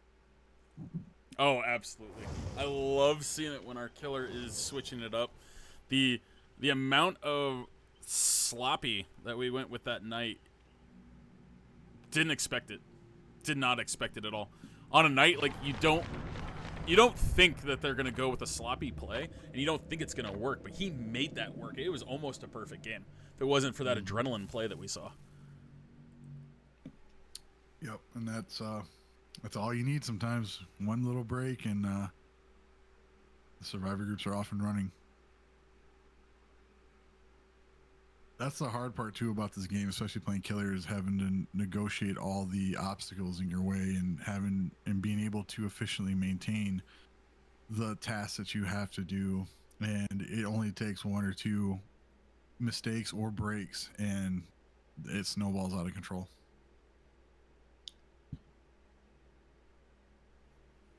And Daddy No, thank you so much for the follow. Welcome in. Hope you guys are having a great time checking out the tournament today. Again, if you're enjoying what you're hearing from our commentator, Dr. Patches, please give the man a follow. He is a streamer, and he is a good time all the time. I meant it the way it was said. Thank you again for the love and support. We try our best, right?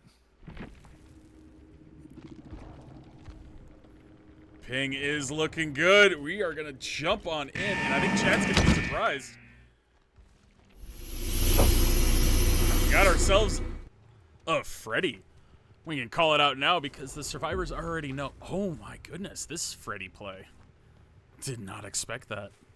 No, it's definitely a strong, confident choice here. Now, me personally, I love this style of Freddy. This is my favorite style. Yep, having the two different ways to play Freddy is definitely a fun, interchangeable way to play this killer. Most killers are set in their ways of their power, but Freddy has a little bit of versatility. We saw Mr. T there fake the pallet the first time, greeted it, ran back around, but still ended up getting the hit while dropping the pallet. That was unlucky.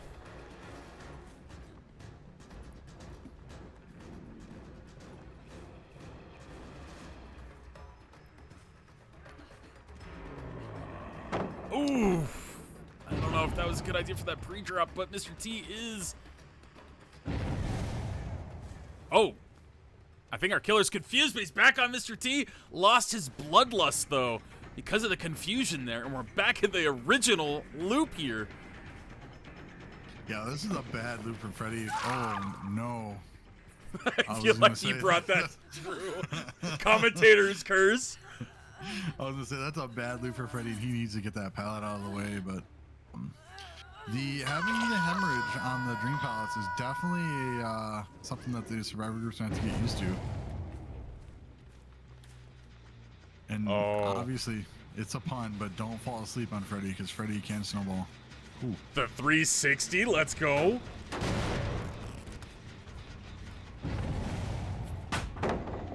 Amazing stun there. Our survivor groups are giving him a run for his money right now.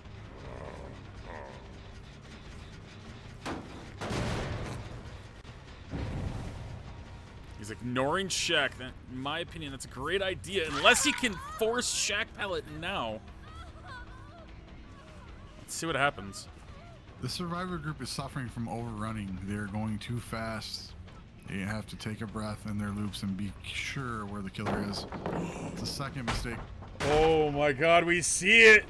We see it! Oh my goodness. Welcome in, Raiders, from hallowed Breentown and Abravocado. Friends of the channel, absolutely. We love to see it. Welcome in, everybody. There's our first gen.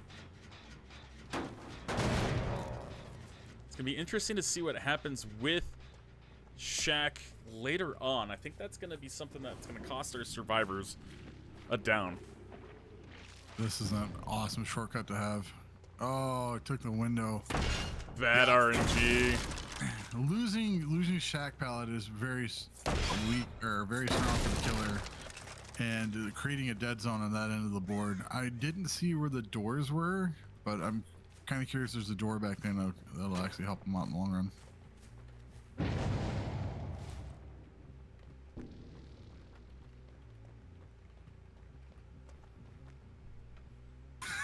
Same, Freddy, same. I lost it at Leon as well. This survivor group is on point today. Oh my goodness. So one of the things I'm really surprised that we didn't see with this Freddy is Ruin. I think Ruin has made a little bit of a resurgence, but Freddy's ability to port to gens definitely maximizes that perk. I'm really interested in. It would have been really interesting to see a Ruin here. And that is something that we talked about yesterday, that Ruin has not been seen in this tournament, and that a lot of people don't really run it nowadays, but I agree with you. A killer like Freddy or Legion or somebody that's going to run around the gens, teleporting around for Freddy, get people off the gens, you can absolutely take advantage of Ruin and be a great perk to have.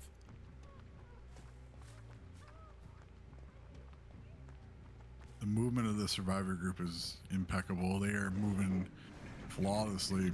Outside of the early pallet, that they are spaced out. They're not running into each other, and they are doing a really good job here.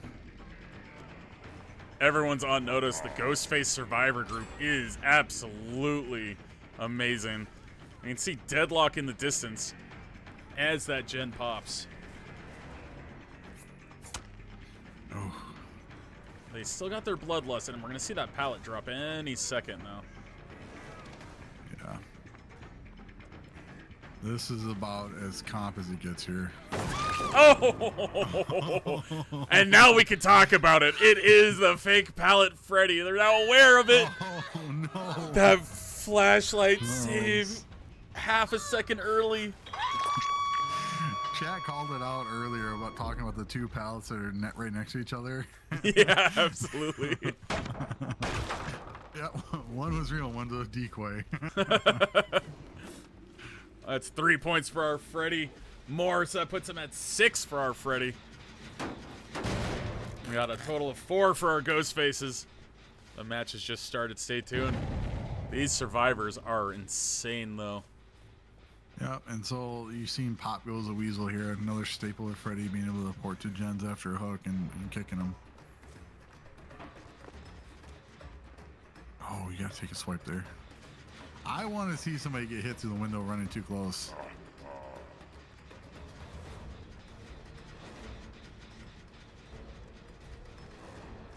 This is almost perfect execution of a 4-lane. I do find 4 lanes is one of the toughest ones to negotiate as a survivor, but people who can run a 4-lane really well are a sight to behold.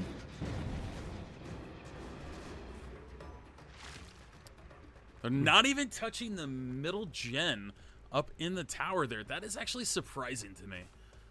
That's the first one I try to get out of the way when I'm playing on this map.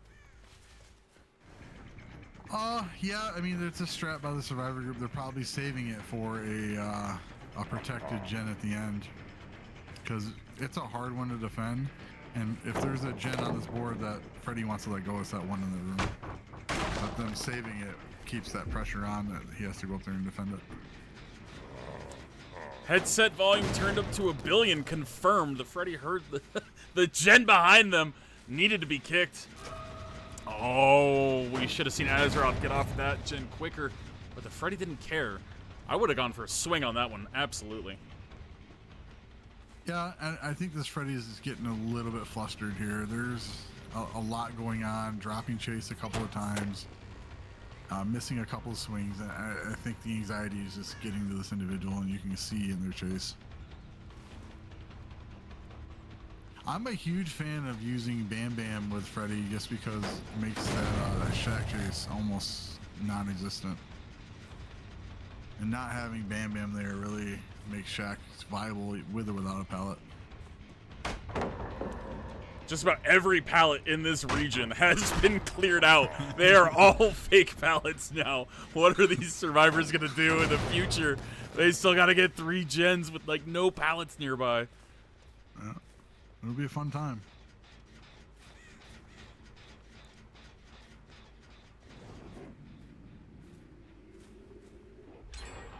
And there is probably the one near the hill that they were swarming on.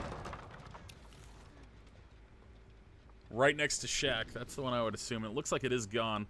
We do see Deadlock giving them a little bit of time for the other one they were pressuring.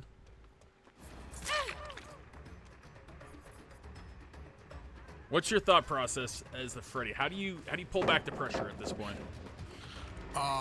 You've got to start gen hopping. You can't take a chase here. I mean, it's a down, yes, and points are points, but you're playing right into the survivor's hands at this point. All the gens that you need to pressure on the opposite side of the board. Now Freddy can port once he makes his hook, but you are wasting a lot of time at the wrong end of the board. However, that is a very good one perk to help him with that. Correct. Pain resonance is one that is huge, and then the pain pop is a huge combination because a lot of times survivors will get pain resonance and they'll touch it right before leaving. Perfect. And we see. Oh my god, there's just so many pallets right next to each other. Mr. T takes a hit, runs away. That's a mistake. You gotta run earlier. See if Freddy can capitalize. I think the survivors know that every single one of those are bad pallets. I don't know what the play was, waiting so long to vault, though. Ooh. I think Mr. T was in the dream state, so he was trying to hear where the Freddy was. That is fair. He is in the dream state. Alright, and They take off running, but as you heard earlier with the Pop Goes the Weasel, we're going to get that kick. Instead of at 90%, it's down, what, 30%? Or did they nerf it? It's 30. 30%. Oof. Huge chunk. It's not going to stop these survivors, though. They are a strong group. They're going to keep forcing through. But there's no pallets left. Ooh, as I'm speaking, another gen pops. Listen, this board has a lot of TNLs and it has open spaces for looping, so the pallets aren't nearly as critical as most boards. It looks like they have 4-lane and TNL on the other side. It's just not a good time for Freddy. This vault, this drop off to a vault is brutal. And again, the Leon just disappears. It's incredible. I don't know if it's his jacket or what, but he's gone. Sometimes the clothes that you bring into the trial just match up. Like, there is a full red outfit for Dwight, and it is completely useless everywhere except for in Borgo. Borgo. You can disappear anywhere with that outfit. And remember what I said about saving that final gen upstairs? You know how hard it is going to be for this Freddy to defend that gen upstairs, and if it's the final gen, it's going to be a complete nightmare for this killer. And saving that one for last is super smart. All right, we got 5 gens. Mr. T is only worth 1 point, and then the Mori, so another 2 points if that's the route they want to go. Is anybody Moriable? There's only 4 hooks. Oh my god. Oh, he should have just committed and taken the hit. Oh! Oh my god, but that was a huge play. That was a grab. I thought that was a grab. That should have been a grab. That's rough. That's bad luck there. I hear people. Because I think she was Moriable too, Jade Lynn.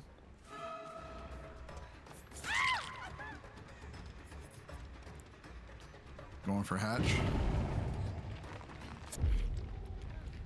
All right, she was not Moriable. Oh, she wasn't? Okay, Mr. No. T was Moriable. Yep, and Lady Valenia is going to get Hatch. And they got Hatch. GG's. All right. Let's double check on the perks. GG's in the chat. That was a really, really rough match, but our Freddy was putting up one hell of a show. I thought they were going to pull that out at the end. It was just unlucky that it wasn't a grab, because the door would have stayed closed. Everyone else around was injured. They tried to go for the gate while he's holding her. He could have downed him. Yep.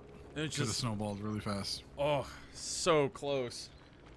There's a perk there that you don't see very often, and that's it's not called self-awareness anymore. I forget what they call it now because it went back to the old Nancy name. But it's when you speed walk and you can see your scratch marks. Fixated, yes, thank you. Fixated is another one that's slept on. All right, we are looking at all the perks. Make sure that we are good to go. And Fixated was on our Captain Invisible there, the Leon, which, surprise, surprise, right? He was able to zoom out of an area while walking, which is, again, huge in a comp setting. And he even had hope. Right. My I don't think goodness. you saw the deli. I can't remember. I don't think he got hooked at all. No, that's why we never saw it. He probably had it ready. It's just he never got hooked, so we did not see it. So final score we were showing 21-11. GG's, everybody. And I like how Chad is like, I'm shaking. You can, so, and not to shame anyone, but you can definitely see it in the killer when watching the killer perspective, because you see the fidgeting and the quick sharp movements, right, of the blood pressure rising. And it definitely happens in a comp setting. It's definitely something that starts affecting you, and it's normal, and that's what makes tournaments so exciting, right? You get your blood rush, and you are at a heightened sense of awareness, and it's a good time.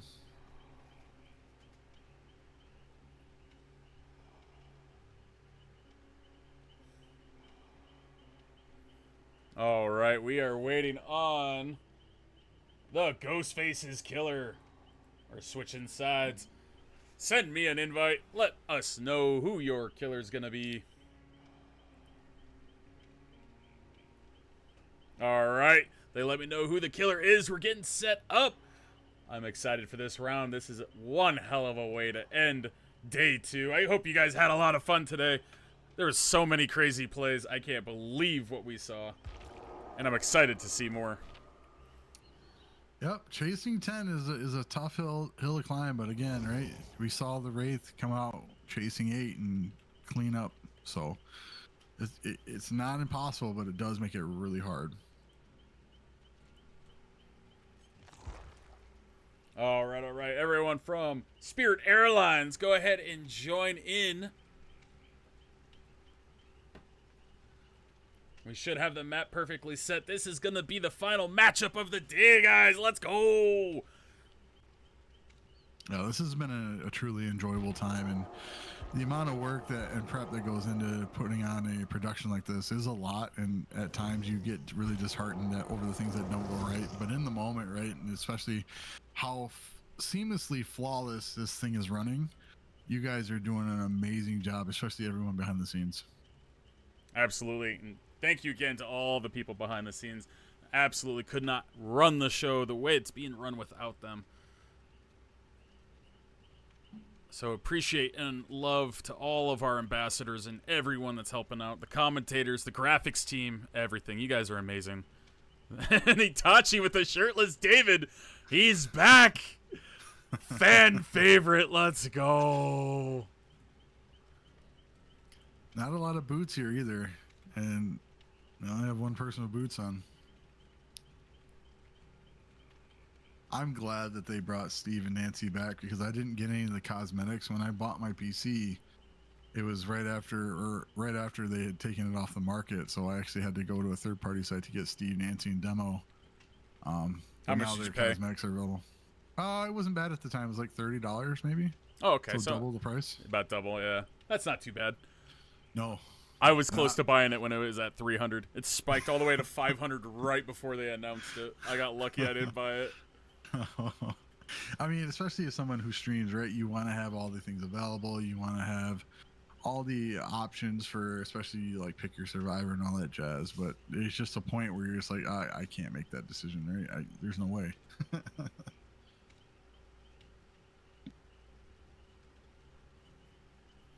All right, our survivors are almost done. Looks like there's a lot of love for Ascertain in the chat. Oh my goodness, let's go. Looks like we have another fan favorite out there, everybody. I always love the hype messages. Yeah, absolutely. Gets me so going. Creative. Gets me excited. All right, our killer, good to go. Ready up for the final matchup of day 2 of the Tournament of Champions. Let's go.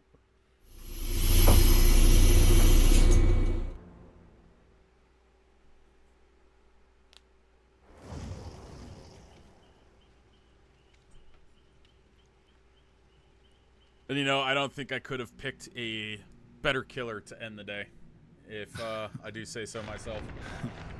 You talking about Freddy? Freddy was a good choice. Exactly. The whole matchup. Freddy was a great choice. Rock solid play from Freddy. Listen, Freddy is a killer that has stolen my heart, and he is one of the hardest killers in a comp setting to play. So Itachi, you did an amazing job. Correct. Absolutely. Correct. I remember a time when Freddy was the strongest killer in the game, and people DC'd the minute they saw Freddy.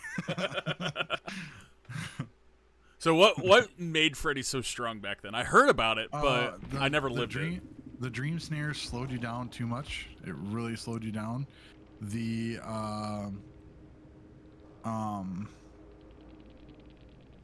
lost my train of thought here. The dream snares slowed you down, and then to utilize the old Thanatophobia was just awful. And we have ourselves a Huntress. They should already know by the lullaby, so we can call it out. I'm excited to see what happens here. Interesting choice of add-ons here. The infantry belt is something that a lot of people like. I'm not necessarily a fan of it. I like using the rose route for the hatchet speed. I find that I get juked a lot, so I need that increased speed as it flies through the air. And in the chat, I was talking about her earlier. My friend, Cass Des, she sees a Huntress. She immediately pops into chat. She was summoned, guys. All Huntress mains stick together. Absolutely. You're seeing it live here today. Oh, these survivors are getting some progress real quick.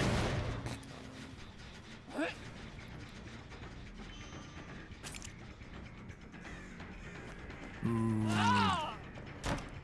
Got caught. In that This is a good- situation, I think it was probably better to pull back up on the Steve and hit him, right? Nope, she did the right thing by swinging there. Not taking a chance. It's a free hit, just like this right here. I would have just swung the axe, taking the free hit. That's the one thing that, you know, Huntress mains, they have this pride, right, of hatchet only.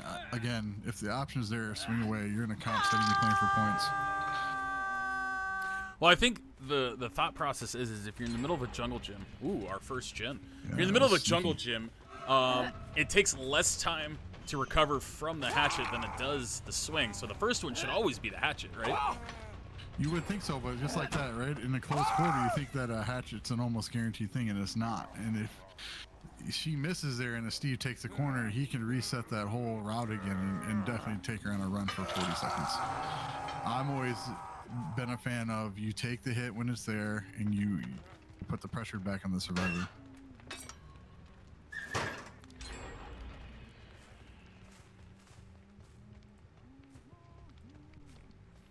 I can't believe we Jim? just saw that many gens pop that quickly.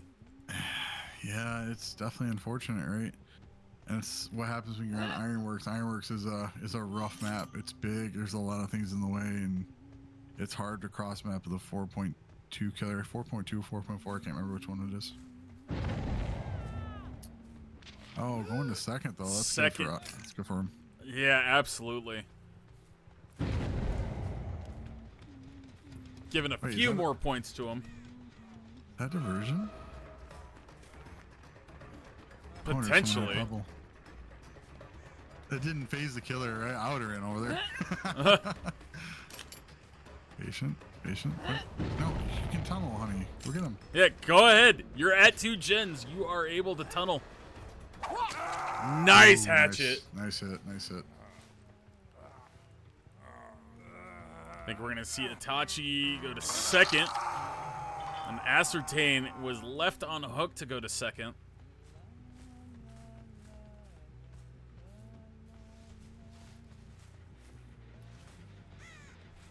And the survivors are full Oh. healing in the distance. It's a good find. Really good find. And as we can see, everyone's favorite. Pop goes the weasel. That gen dropped a lot of progress very quickly. Let's see if we get the snipe. Smart play by Smarty. Yeah, that's how they got their name. Maybe. Stay Or tuned maybe and they find just out. a big fan of the candy, right? Yeah, at this point, right, you get the points. Jen on the right's probably almost done. Oh, that's getting close. Oh, unlucky. And they left Itachi to die. Ooh. What? Why was that the play? Could nobody get there? Unlucky. That's super fortunate for the killer. I think Steve burns enough time, though, for that final gen. Steve is also Moriable.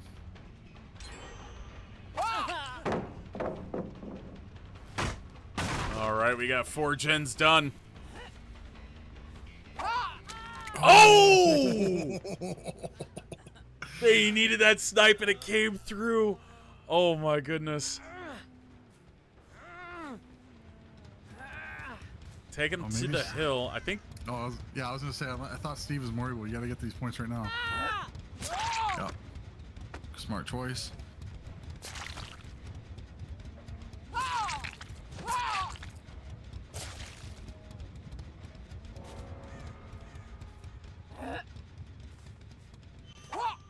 Oh my what a goodness! shot. That gen's almost done. They're committing. Oh my goodness. That's 5. And neither one of these two, I think, have had hooks. They haven't. Yep. The game is still very close, guys. That was Oh, my car no. too.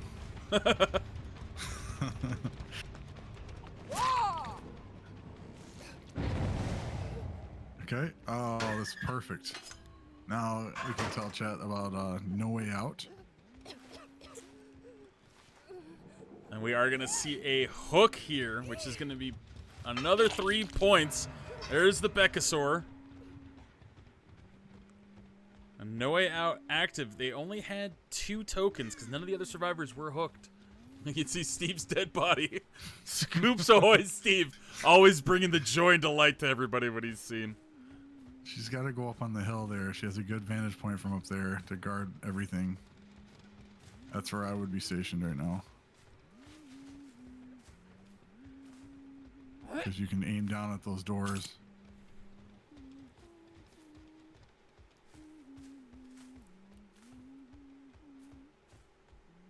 Trench coat. Oh, they can hear. They were trying to hide for Hatch, I think. Oh, what a hit. Yikes. That hitbox is the size of an ambulance. It was because Ada has nice calves. They stuck out. And that was a huge hook. That's a full fresh hook. That's going to go all the way to 0. Well, not necessarily. Unless. Are we going to get the 4%? Our Huntress is very far away. Yes, way too far away. This is a hatch game right here. You should absolutely try to 4% right now. And they do! That's deliverance. It was. They waited till they got far enough away. That was smart.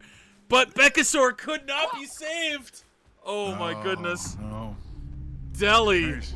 She's got to make her way to the hatch. I don't This is think. a bad loop for her. Yeah, I don't think she makes it. This Huntress gets it. Oh no! I'm a firm believer in cop. Never bring the hatch to main building. Always Shaq. You know exactly where it is.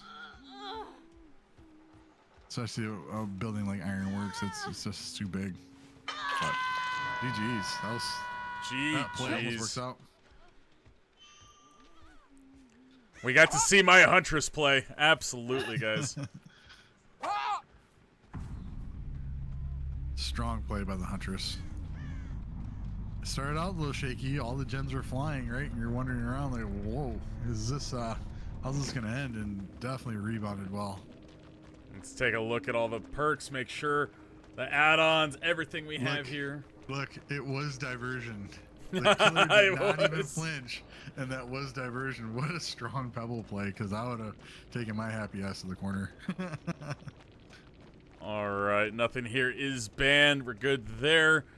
All of our items, perks, offerings. And main building for Hatch.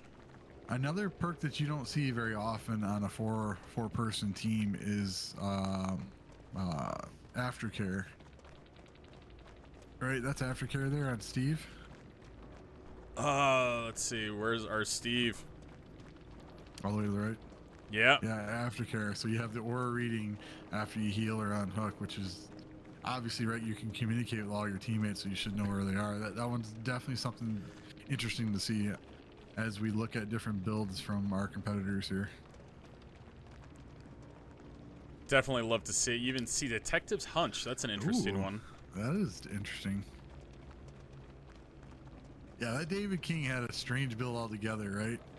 And it's funny too because we didn't call out Agi, but the Hunters had Agi, and not a single aura reading perk in her build, which is definitely different from normal Huntress builds, right? And so David never needed to bring distortion.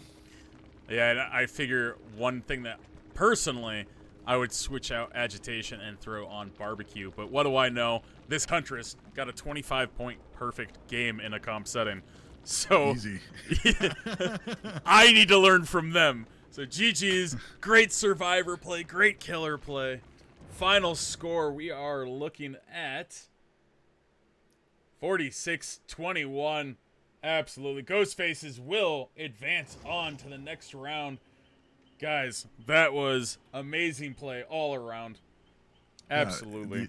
The Freddy, the Huntress, amazing choices. And yeah, I think that's our new top score, right? 46? 46 is. They beat Jesus Take the Wheel. Ghostfaces with 46. Jesus Take the Wheel had 45. Guys, absolutely. We can go over some of these here of what we currently have. Let me bring this on up to a full screen, and we will load it up.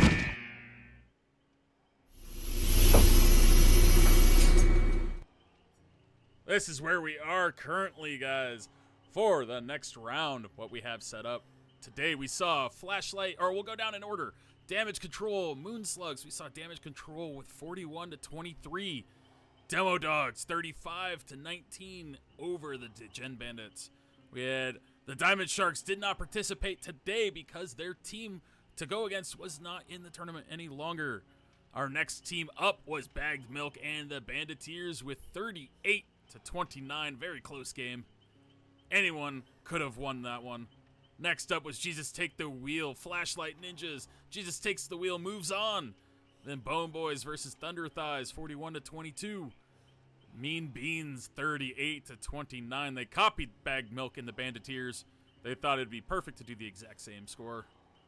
Ghostfaces with 46-21. Absolutely, guys. Hope you guys had a great day today. One heck of a tournament. Lots of support from a lot of really cool people. Please give them some love. Show some support for them. Absolutely. Even if it's just to reach out to somebody for some graphics. We got our graphics department down there. We're going to go ahead and raid out for the day. Again, the tournament will resume day 3 on next Saturday. I will have the schedule up tonight for everybody. I hope you guys all had an amazing day. Why don't we raid Mr. Rapid Main himself, guys? He's live playing DBD. Let's go ahead and start that raid. If you haven't met him, you will. He's amazing, guys. Spread the love. Drop some follows. Say hi to the guy. He's a YouTuber, content creator, DBD enthusiast. He's been playing TCM as well. Currently playing DBD. I hope you guys had as much fun as I did today. And I hope I will see you guys next Saturday for day 3. Stay tuned. We got the most exciting games coming up next. All right, guys. Let's raid out. Everyone have a great day. Let's go. Let's raid.